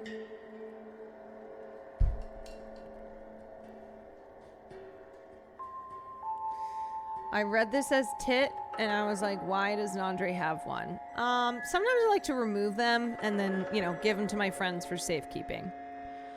Okay, here's the next clue. Round which death laughed, sepulchered...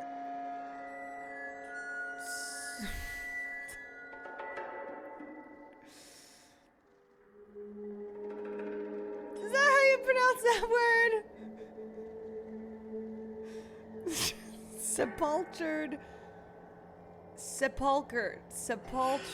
Sepulchered emblems of dead destruction.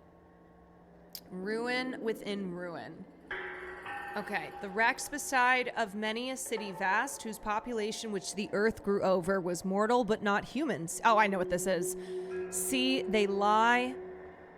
Their monstrous works and uncouth skeletons, their statues, homes, and fanes, prodigious shapes, huddled in gray annihilation split, jammed in the hard black deep. I actually know what this is. This is the tar pits. It's gotta be.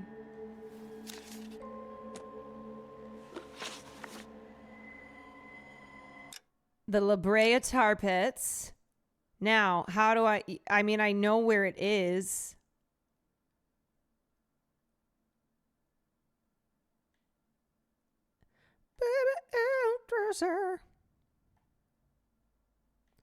Okay, La Brea. Wait, motherfucker.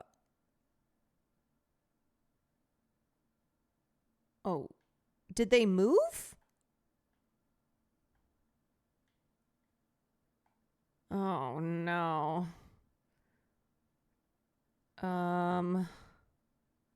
Cause like it's in the same place. Did they move? Oh, that might be one of the dumbest things I've said. Hassan's Pits, yeah. The La Brea Tar Pits, which are the origin of Hassan's Pits. Okay, there's the police station. It's the same as IRL. I'm trying to flip and remember. I thought that they were more to the west. Right? Here we go. Lakma. LA County. Okay, we gotta go there. We gotta go. Oh, I was like, do I have to go down this whole thing? What is it this time?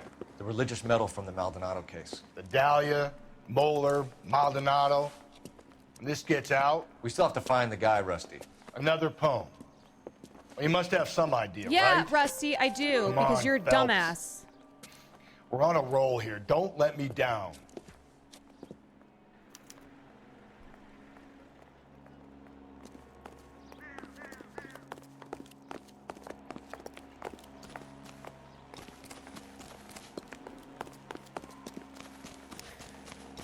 Where's my car?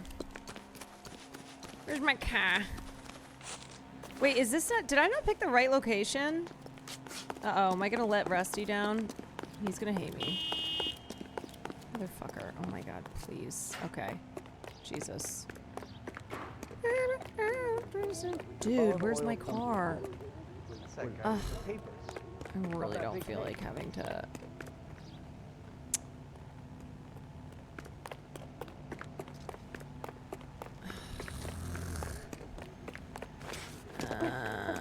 Oh, Susie, you are so bad.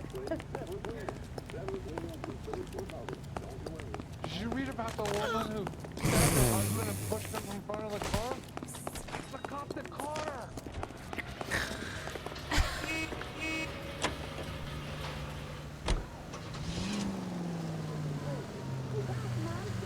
Oh, God. Man. I be running people over as I'm not even in my car.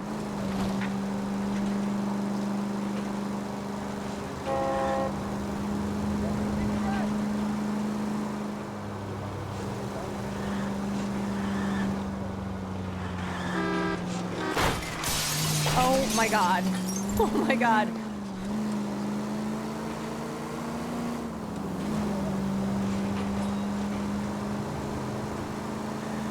Okay, so far though, I've done a better job at avoiding people. Just like to say. Whoa.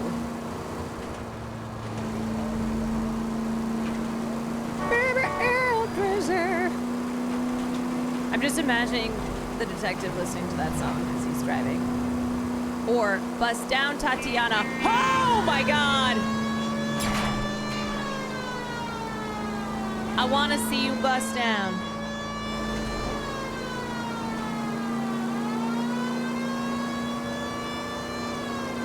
Guys, these are some close calls. Okay, is this it? Or no?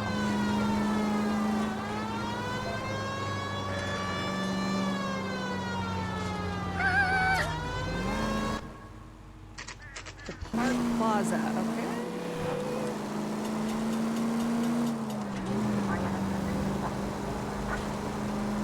Yeah, wait. MacArthur Park. Bum bum bum bum. Spring summer.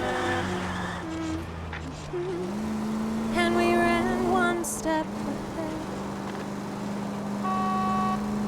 Someone left the cake out in the rain.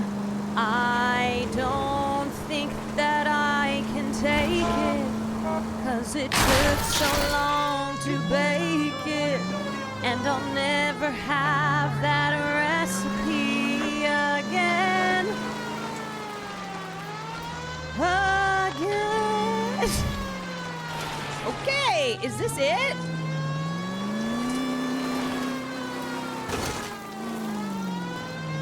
Is Rusty not even in the car? Alright, where are these fucking tar pits?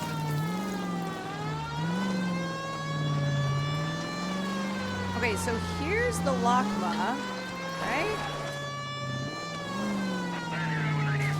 Now, I need to find the tar pits. Open the map.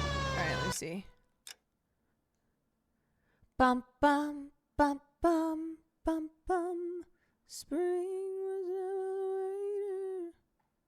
I think is that it? Okay, there's MacArthur Park. Wait, Wait, this is the wrong place. This isn't Lakma. This is Lock-Am. Okay, I'm in the wrong area. That's not right. Also, it's like, it's this way. It's Lock-Am. Oh no, I'm so... You sure I'm close by?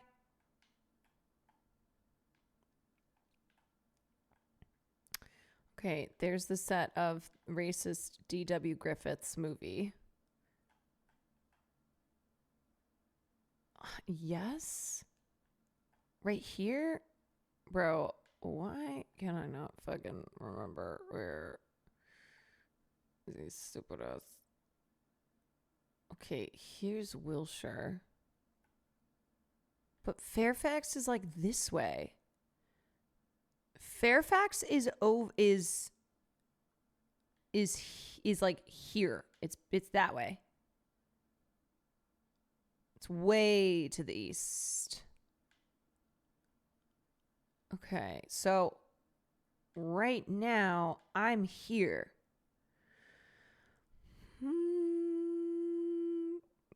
Go to the place that looks like... Oh, here it is. Sick. Okay. Got it. God.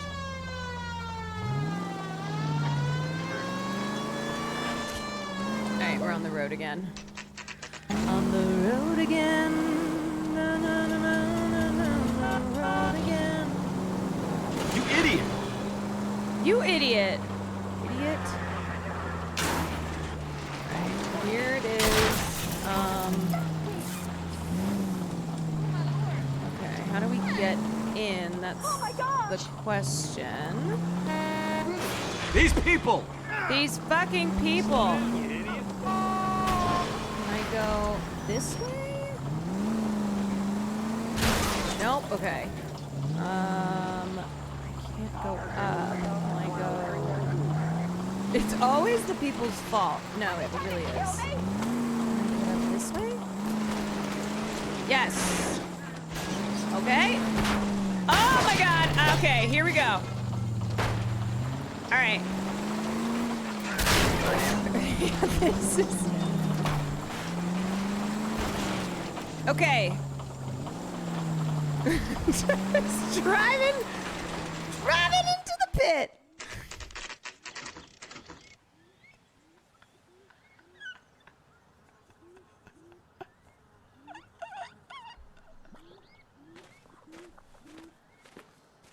Oh, I almost became one of the fossils. Okay.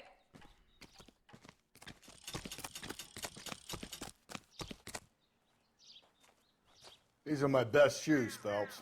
I'll leave you to it. Of course you will. I thought you were gonna go in for sure. Very funny. Oh, I've got a hat again. Look at this silly little hat of mine. Look at my silly little hat. Okay. Whoa!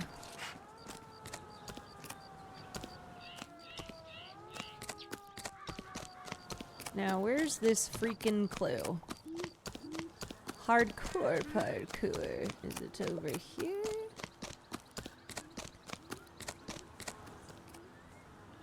Okay, let's get our surroundings. I know, do I drive the elephant across?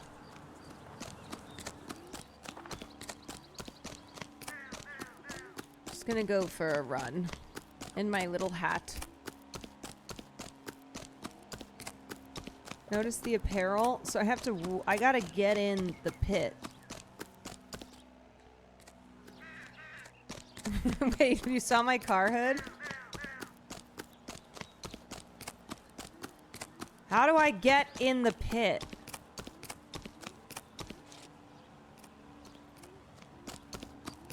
There's a path into the pit. Okay. Oh!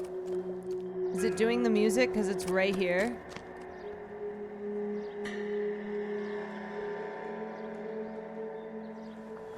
No. It's just doing the music.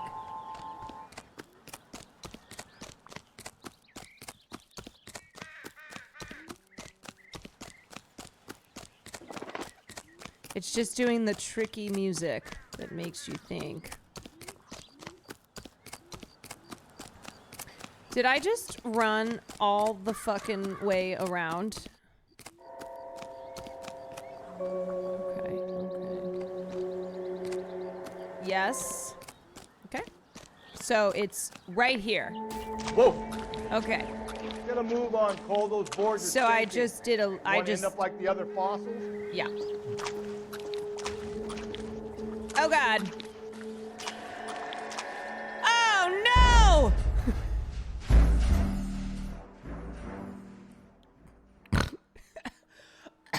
It's so stupid.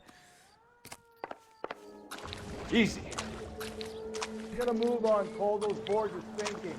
You want to end up like the other fossils? Yeah, thanks. Thank you, Rusty.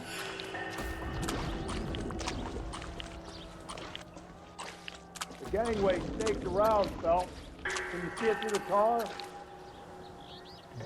Bro. What? Steady. Yeah, future generations will discover me in the pit. How you doing out there? I'd be doing better if you were the one trying to get across this thing. Yeah, you stupid bitch. Whoa! Whoa! No, this is a new hat. This is my tar pit hat.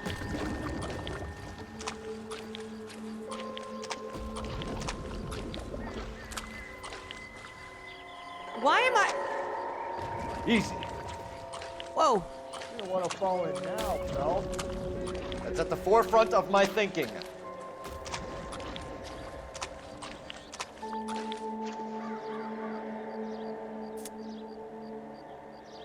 Is that where I want to go? That was so close. Steady. I know.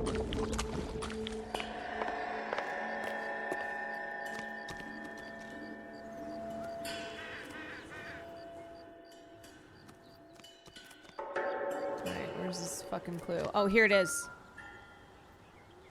A shoe. Cinderella.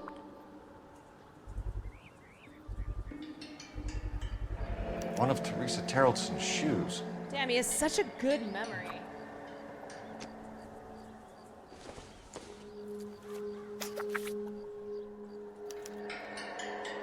A sphere which is as many thousand spheres. Okay, where to now? Oh! The spheres. That's the Lochma. That's the Loch Ness monster.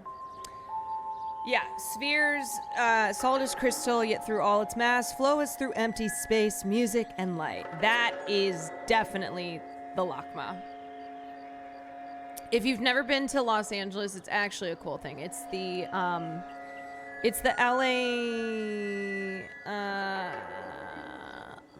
LA, or LACAM, the LA County Art Museum. County Museum of Art. Yeah, okay. Why can I not get rid of this? Goodbye. Is this fucking frozen? Are you shitting me? Fuck. Wait, come on. Oh, God. Wait. Okay. Why is this working with my... Oh, nope, we're good. We're good. Okay. Whew. There's a lot of clues. What is it? Oh, you An open-toed you white saw the sheep last day of the and another Kubrick stanza from the exhibit. poem. Oh, I really thought that hobo bum did the Carolson broad. Confessions Oh, from the did you, insane aren't the Rusty? most credible evidence, I'm Rusty. shocked. Is this thing over? It's all part of his power over us, making us run around all over the city for the crumbs he's leaving us. So if we keep this up, we can find the guy? If we keep this up, I can find the guy.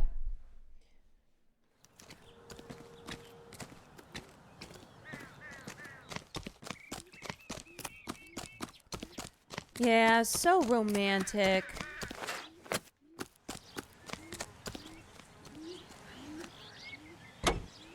So sweet. Has Rusty done anything? He doesn't do shit. Okay, so we gotta get to LACMA. Or LACAM.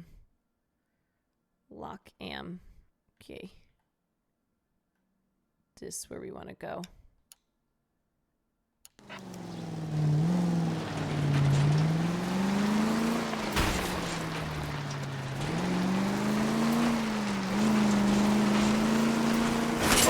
Okay, I really thought that I'd be able to clear that.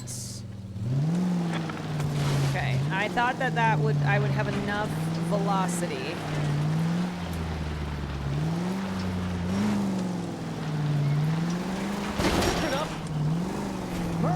Someone please! Eh, you guys know how it goes by this point.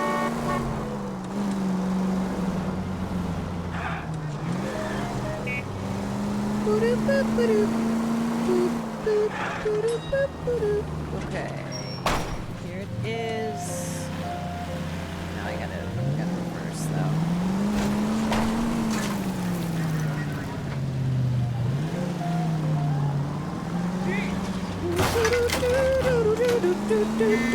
I'm a woman's man. No time to talk.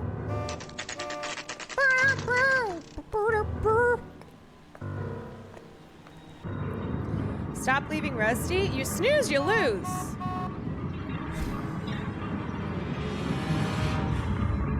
Oh. Okay, so that's where I need to go. I have to go into the maze? Ah! On it goes. When do you think we'll reach the end of this? Slow down, idiot. You idiot. What's your beef with this guy, Phelps? Isn't that the cop who solved the big case and got promoted? Yeah. Okay, where's that thing? This way into the maze. You ever been in here, Galloway? No. I have no intention of going in. Yeah, Rusty, I already knew I'm gonna that. wait here and have a quiet smoke. Think about hidden meetings.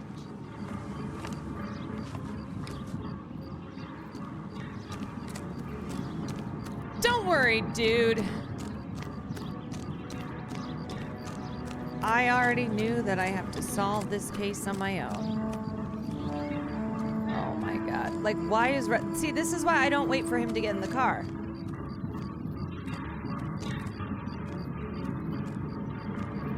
Uh-oh.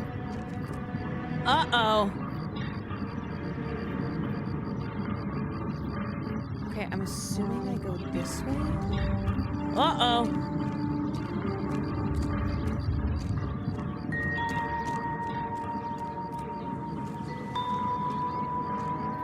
Uh-oh. Always go right. I hear it. Oh my god, oh, Jesus.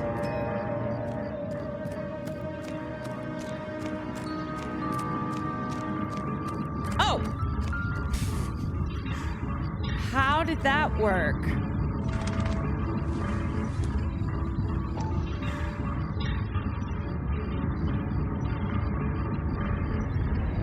Once belonging to Celine Axford Henry. Okay.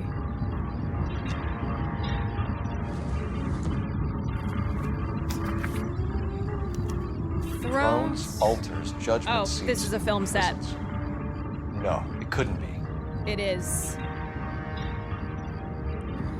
Thrones, altars, judgment seats, and prisons, wherein and besides which by wretched men were born scepters, tiaras, swords, and chains, and tomes of reasoned wrong. Laws done by ignorance were like those monstrous and barbaric shapes, the ghosts of a no more remembered fame, which from their unworn obelisks look forth.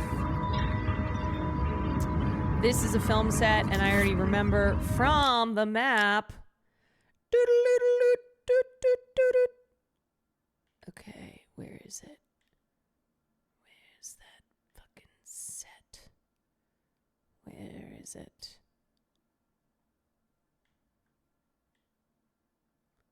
I already know it's on the map. Pershing Square, no.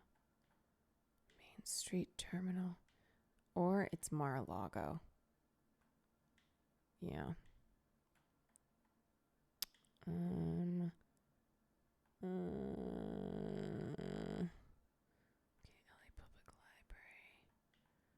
No. Fuck. Okay, what am I missing? RKO Theater? No. It's gotta be. Where was that set? I think maybe it's to the east. Park Plaza. No. Okay, LA County Museum.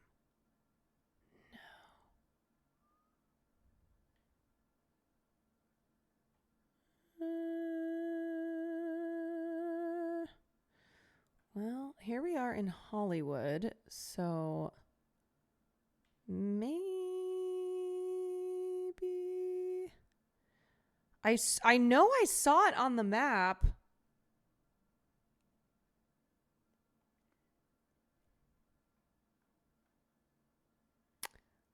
I know I saw it on the map, but where? Okay, there's the police station. There's the Park Plaza. Damn it. Oh, let me zoom out a little bit. That should help. Hidden vehicle. Westlake Tar Pits. Oh, there we go. Yep. Remember I said the racist D.W. Griffiths film? Would you say you are cop-coded? Yes. Do you know what people said to me after that first game? Ring. How far does this thing go? How did we not First game catch of Mafia when we were doing the next show. They were like, "You're kind of cop-coded."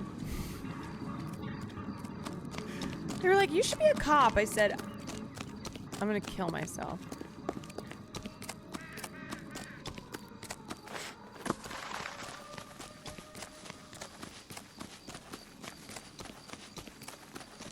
$10K subs, you know. You know what's up. Wait, why can I? Okay, yeah, there we go. There we go. Why is it so scary at night? I know it is.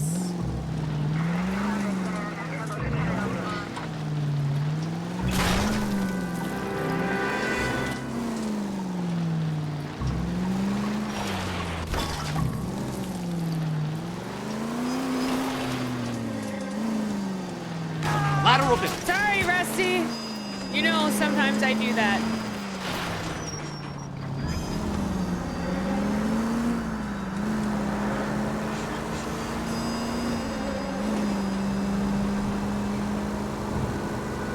Because the night is dark and full of terrors, that's right. And it's starting to rain. because it's LA Noire.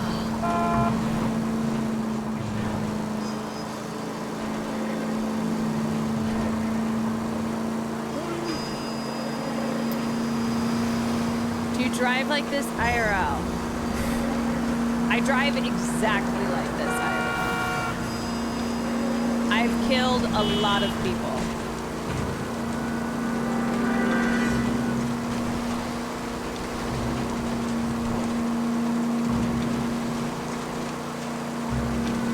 I've killed and I'll kill again. Damn!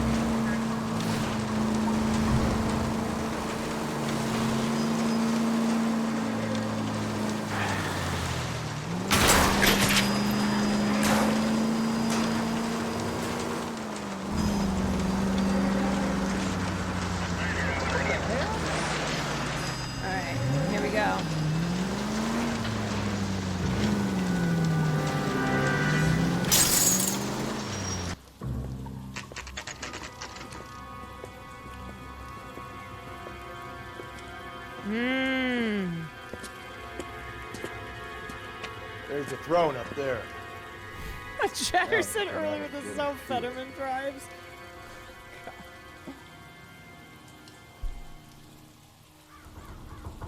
You somehow drove better at night and in the rain, you know?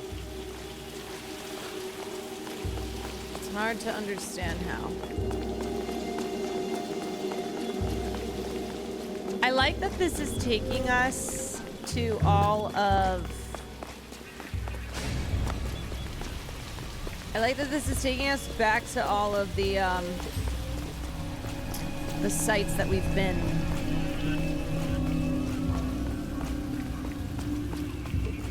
A little walk back through history.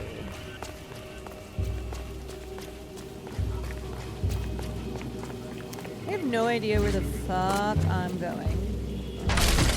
Oh. Jesus, now look what you did. Oh, hang on, Cole, I'll get you off of there. Oh, Jesus. What? Officer down?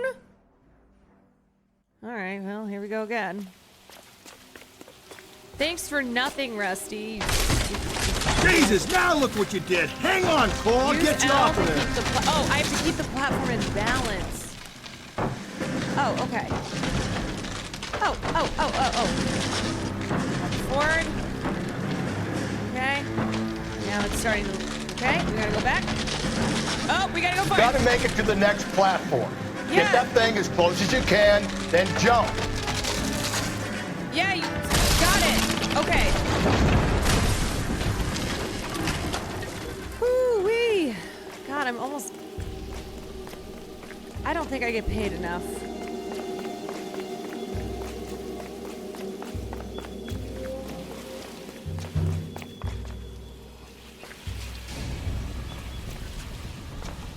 Yeah, thank God Rusty was there. Really saved me.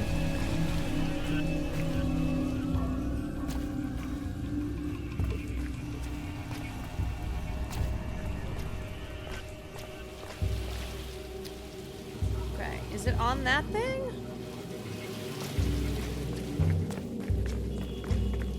Where is it?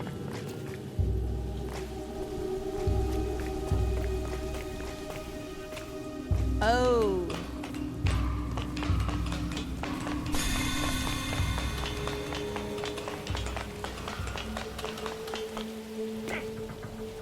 Okay. Now, where to? Up here?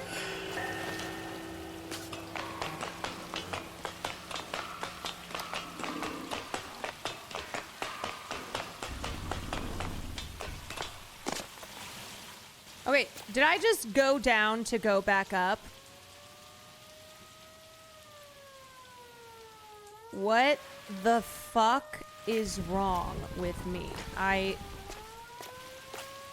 How? How did I even do that?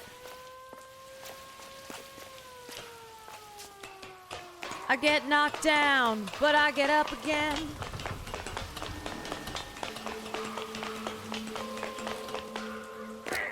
Okay.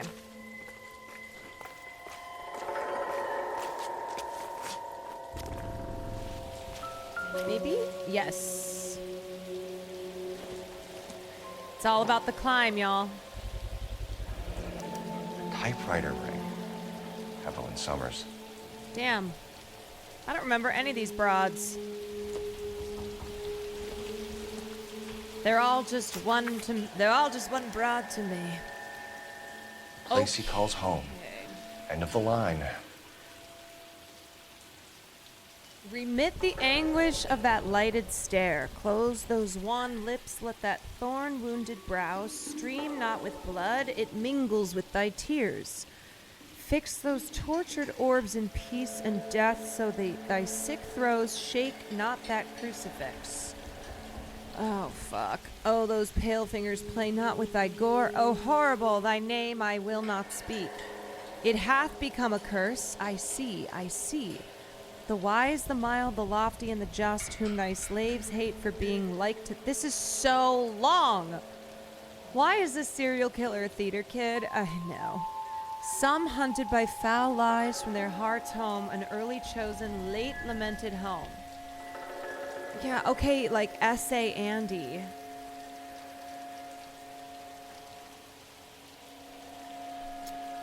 Okay, so we have thorn wounded brow. That's giving like thorns, Jesus, blood, crucifix.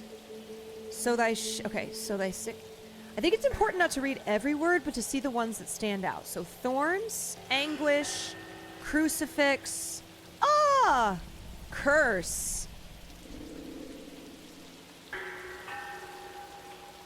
Okay, so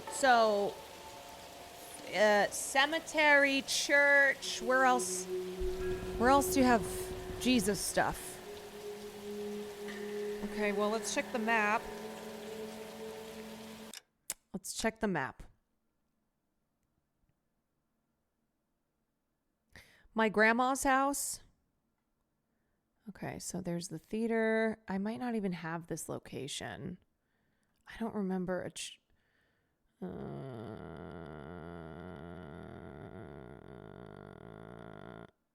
Hall of Records. No, I was already there before. El Pueblo.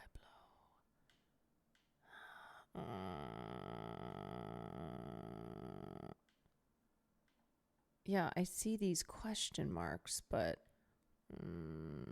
Oh. Christ Crown of Thorns. This is it. We found her. We found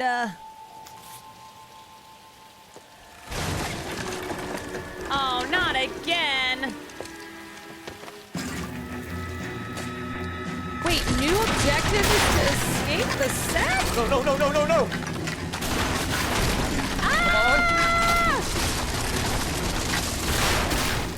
No. God, this thing's falling apart. I thought the whole thing was crashing down. Yeah, Rusty, you seem a little casual about that. He murdered Evelyn Summers, Rusty. The last trophy was her ring. You find another piece of the poem? Yes.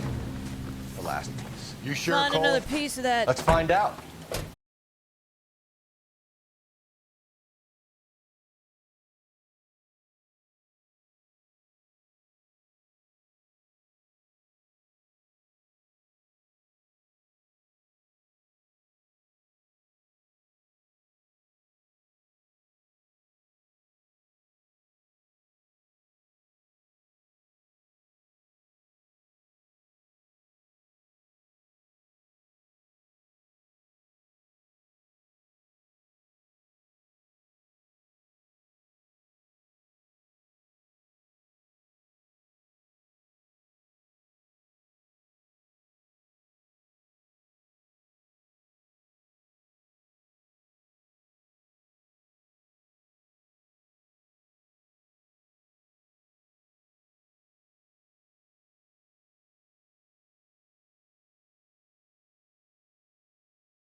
Lambs dressed for the slaughter.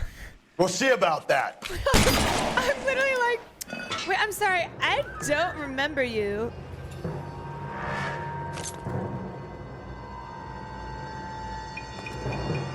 Okay, hold.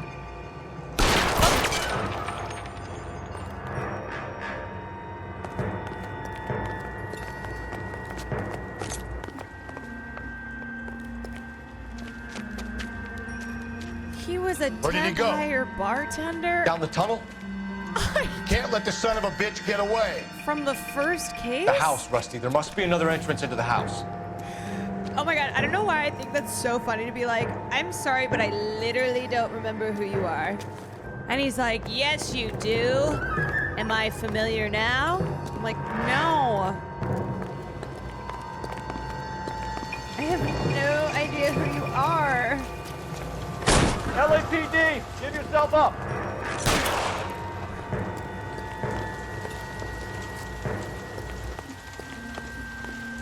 Look at all this creepy shit. The bartender who works at the bar across town.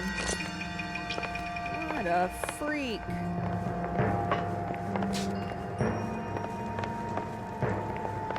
Is this like a secret room?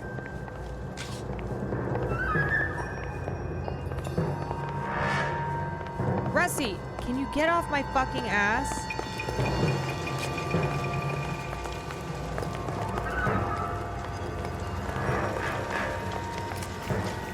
So confused. Where are we supposed to go? Where'd this fucking guy go?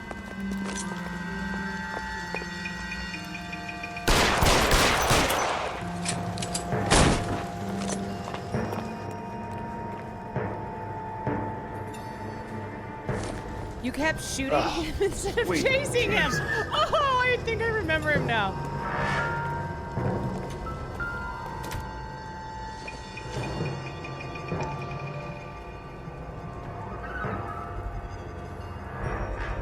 The Moida If we could bring him in weapon. alive, there's enough physical evidence for an airtight We case. fucking got him. You heard him, Cole. He's fucking nuts. Rusty's like, What are let's the just chances put a of bullet pulling in him his out of head. here alive? You know what, Rusty? You're We're going probably down right. there. Kill Garrett Mason? Oh, hell I'll yeah. go. Call for backup and keep an eye out above ground and see where this thing comes out.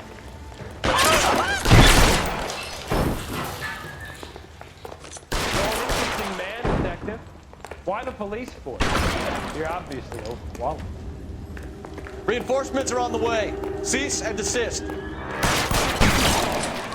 my god! Do I get a sense you're looking for personal redemption? Do you think we have something in common?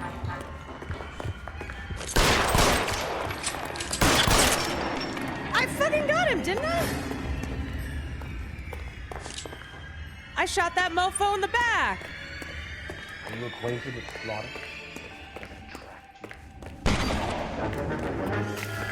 Oh god, where the hell is Surrender he? now or I will use deadly force. I'll kill you, motherfucker. Are you comfortable out of the light, officer? Are you comfortable?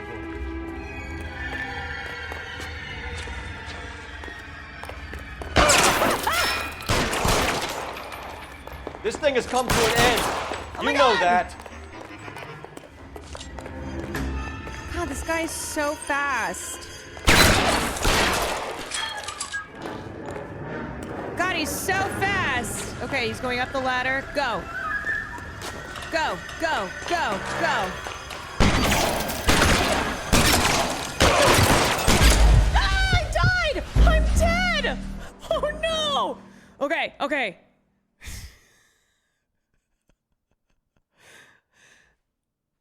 We're going down there. Oh god, I gotta go again? I'll go. Call for backup and keep an eye out above ground and see Okay, where this here thing we go. comes out. I swear to You're an God, I interesting got man, this detective. fucking guy. Why the police force? You're obviously overwhelmed. What? Oh my god, he's to get him? Take going down bloody there. cover. Oh, I forgot he's got a shotgun. Okay. Call for backup. Fine. Keep an eye out above ground and see where this thing comes out. Okay. You're an interesting man. Oh, I think I'm dying. You're exactly what I expected. Wait. How do I take cover? Do I get a sense you're looking for personal Okay. redemption? Do you think we have something in common?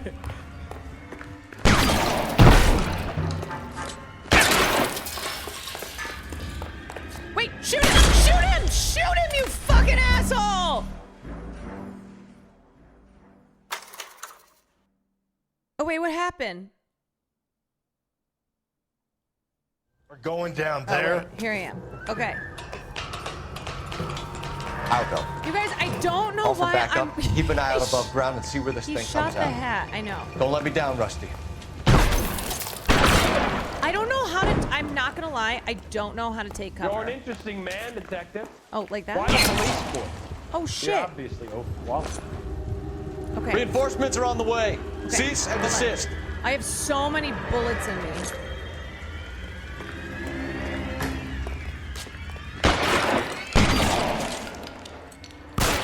How am I supposed to shoot him? Do I get a sense you're looking for personal redemption? Okay, here we go. Do Here you we go. think we have something in common? Ah!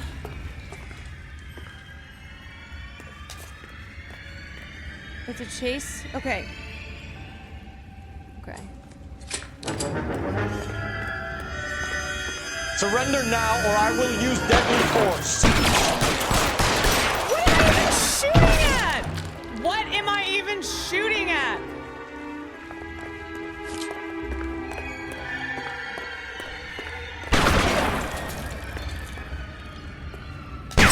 Ah, my head! Where am I shooting? I don't know.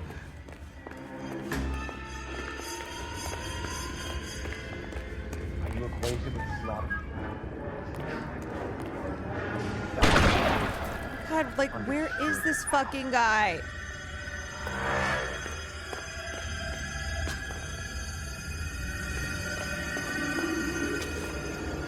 Are you comfortable out of the light box? Are you comfortable?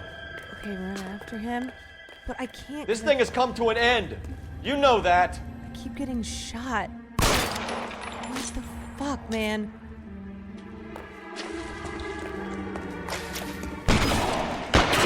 Where is he? Oh!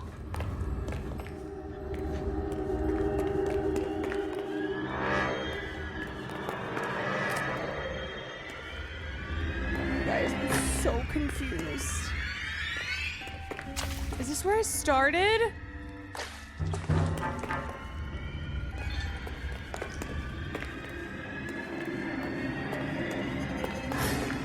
Where's my hat?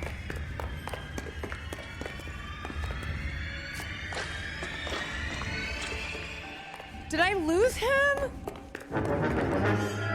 Why am I going backwards? I don't know where the fuck I am. I genuinely...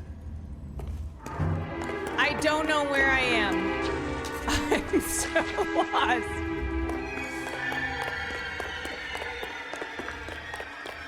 Wait, that was the right way. Wait, go back. Okay, okay, okay. Okay, here I go. This way? Okay, here's the spider web. Wait, fuck. No?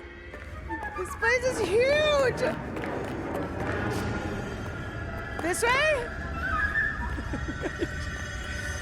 Where is he? I live here now. It's right here. Oh my god! The fuck? Okay, okay. To the left. Up here. Oh god. Wasn't there like a ladder that he jumped up? Not that way. Which? To the right of the grill. Okay.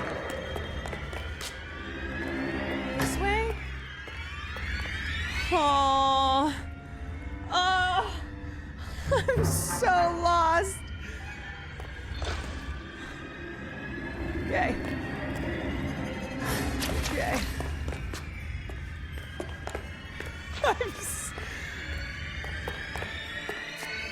Okay.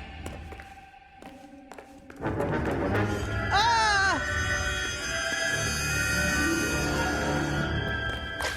This way. This way? You're exactly what I expected. Okay, the We were dialogue's looking for back. a low achiever. This way? Go towards the light. Oh! Oh! Oh! I can't get a shot! Cease fire immediately. Ah! Ah! Okay. Yes! Did I get him? I got him! I got him! I got him!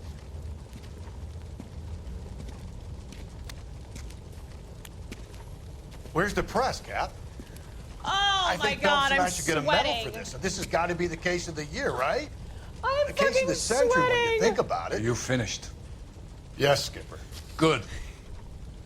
Because there won't be any press briefings or commendations. He waited for me. What are you talking about? We got the werewolf, the guy who killed the Dahlia, killed all the other broads. You got no one. Mason was a ghost. Can you at least tell us why, Captain! Mason is the half-brother of one of the most highly elected officials in Captain! How high? Beyond the moon for mere mortals like us, Rusty. There'll be no more mention of him. Brother, this is City owes you both. corruption. But there'll be no mileage in ever bringing this up again. What's going to happen to the suspects in the cases, Captain? I won't be a part of that. A bit of missing evidence at the grand jury. A procedural error here, a mistake there. They'll all be quietly... Forget it, Kwan. It's Chinatown. The DA knows how we'll have to play it. That's it? I'm afraid it is. Oh my God! And I have some news for you, Phelps. No more rooting around in the entrails of cadavers and corpses for you. The head of Vice has asked the chief for you. What? I'm reluctant to see you go to the glory boys of advice, but my hands are tied. So Go home to that promotion? lovely wife of yours. Celebrate your promotion. Oh my God, I forgot I have a wife. So I'm getting promoted, but I have to be a part of the cover-up. Because he's the half-brother? Oh my God, you guys. Nothing matters. I can't believe this.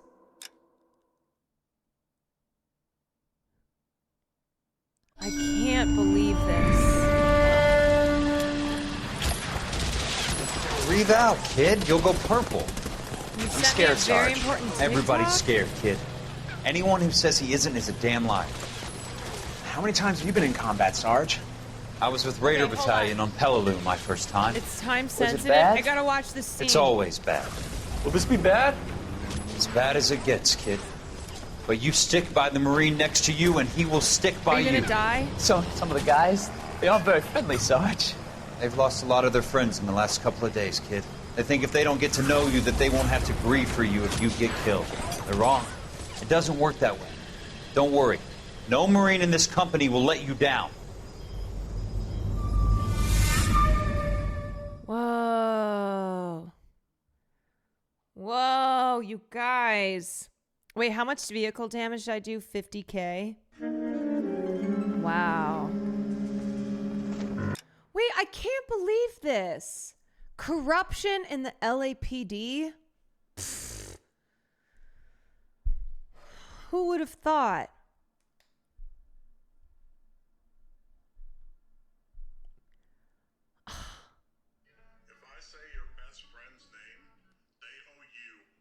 $1,000. Bitch. If I say your best friend's name, they owe you $1,000. Bitch. Are you fucking kidding me? How did he guess it? How did he...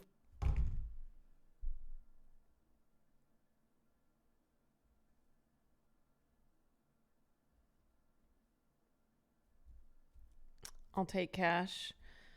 It's going to take me a minute to get that cash together.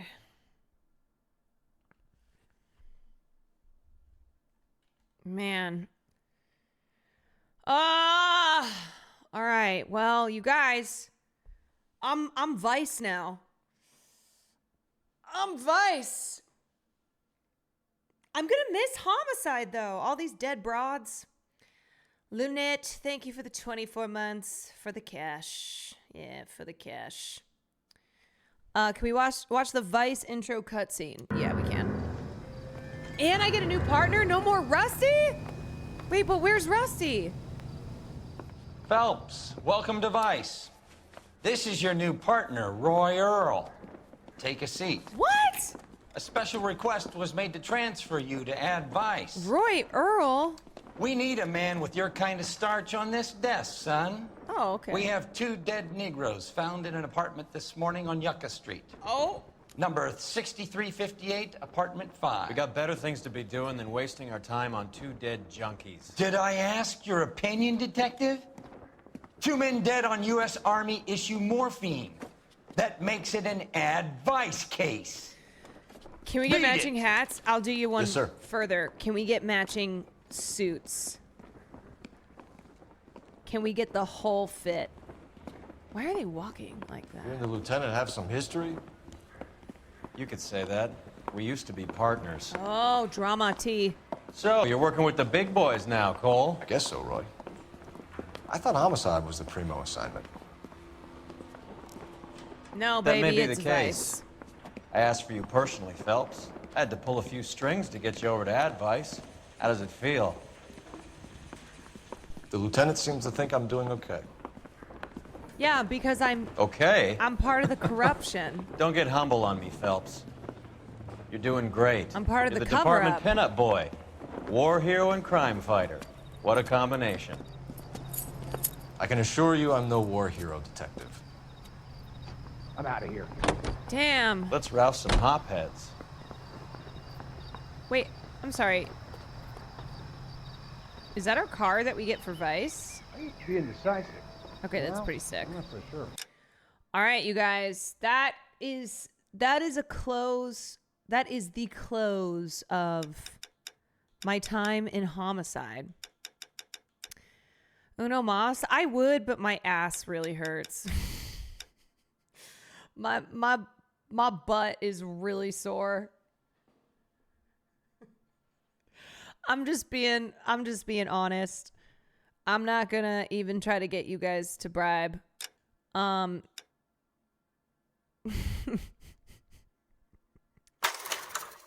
heal that ass. End of an era. My God. My time in Homicide may be at an end, but my time as a cop solving crimes in the crime-riddled streets of dirty Los Angeles has only begun.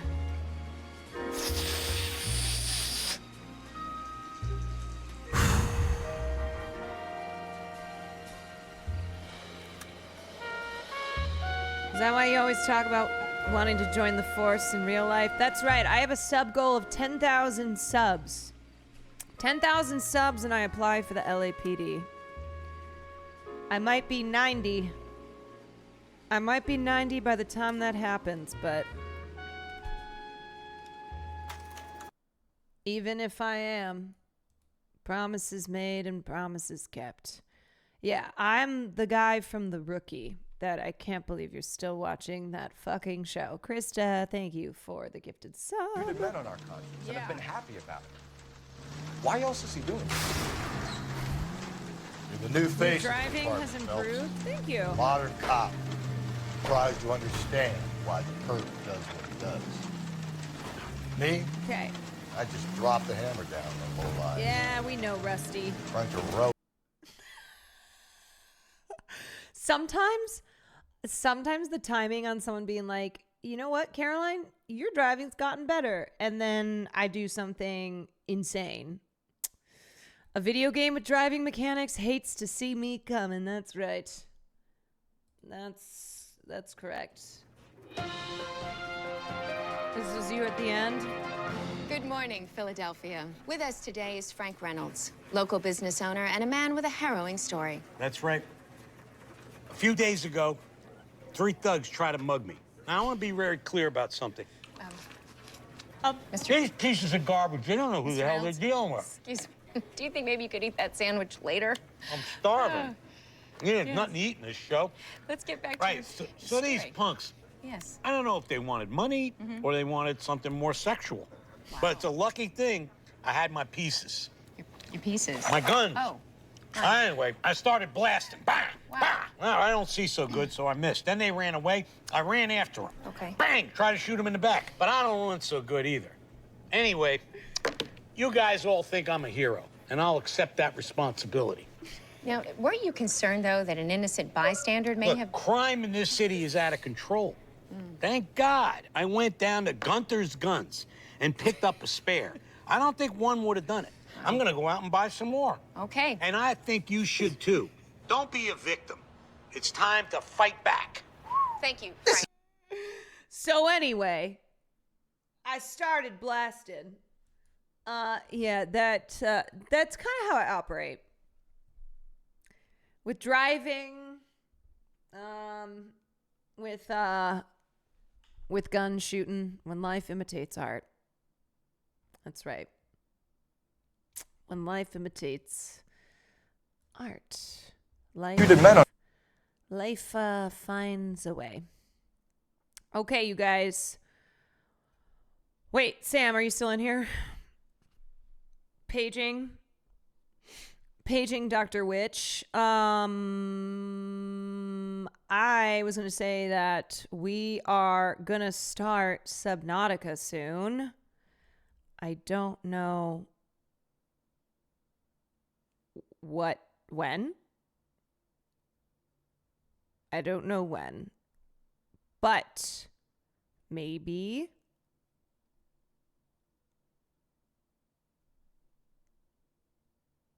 we can late next week. Okay, I can't. Hold on a second. Next week, I'm going to be gone Wednesday and Thursday because I'm going down to Frisco, Texas for the American Country Music Awards, but maybe Friday. I'll be back on Friday. So we could do it Friday. We could start it Friday of next week. Wait, are you really? Yes, really. This is the truth. I am, for those who don't know, I am red carpet hosting the American Country Music Awards. Yeehaw, brother. So we love country music here on this stream. We sure do. It's our favorite music ever. It's all we listen to all the time. That's right, brother. That's right. You gonna meet Gwen Stefani? Maybe. Am I hosting with the accent? I was thinking about it. Maybe. Well, come on down. We're on twitch.tv. I'd like to ask you a few questions. If that's all right with you. If that's all right with you, I'd like to ask you a few questions. Is Dolly going to be there? Not confirmed. I'm going to be on TV. That's right. We're on the twitch.tv.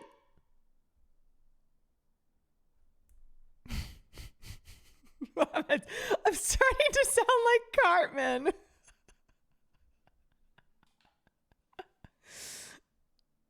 I'm on twitch.tv. Hey, Mr. Morgan Wallen. I'd like to ask you a few questions. I don't know what's going on anymore, you guys. I don't know.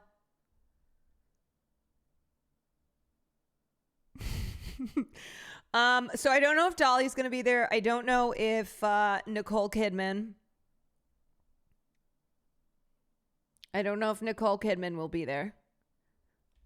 Because Keith Urban, you never know. So I guess we won't find out. Okay, I gotta go before I keep doing this. But yeah, next Wednesday, I'm flying on down to God's Country in Frisco, Texas, and I will be hosting it's Reba McEntire who's hosting the 60th American Country Music Awards, but I will be on the red carpet. So I need to finalize what I am going to be wearing on the red carpet. Maybe I'll just wear some tassels. I'll just have some tassels right here and then over my bum. Or a dress made out of guns. I like it. A dress made out of guns. I would stand out for sure. I'd be a real hit. Yeah, I want a big blonde wig too. I want like a Dolly Parton wig. Well, hi. Well, hey. We're here down in God's Country. Get me to God's Country. Well, I'll be there next week, and I sure as heckaroony can't wait. Okay, you guys, I'm gonna leave. I'm gonna go. Let's see who we got streaming. D-Tune is doing an IRL ghost hunting inside haunted Bentonville. Running, unless it's pre-roll. Then you just got here. Just get through that and you'll be ready to go. Ooh. Yes. All right, we're just letting it rip. Okay. Oh, okay. All right. I'm going to send you guys over there. Maybe this will stir some things up. Some guy named Will Neff. Who the fuck is that? Sounds like a real piece of shit. Okay, I'll see you guys tomorrow. Thanks for joining me. Peace and blessings, y'all. Keep it so real. And I'll catch you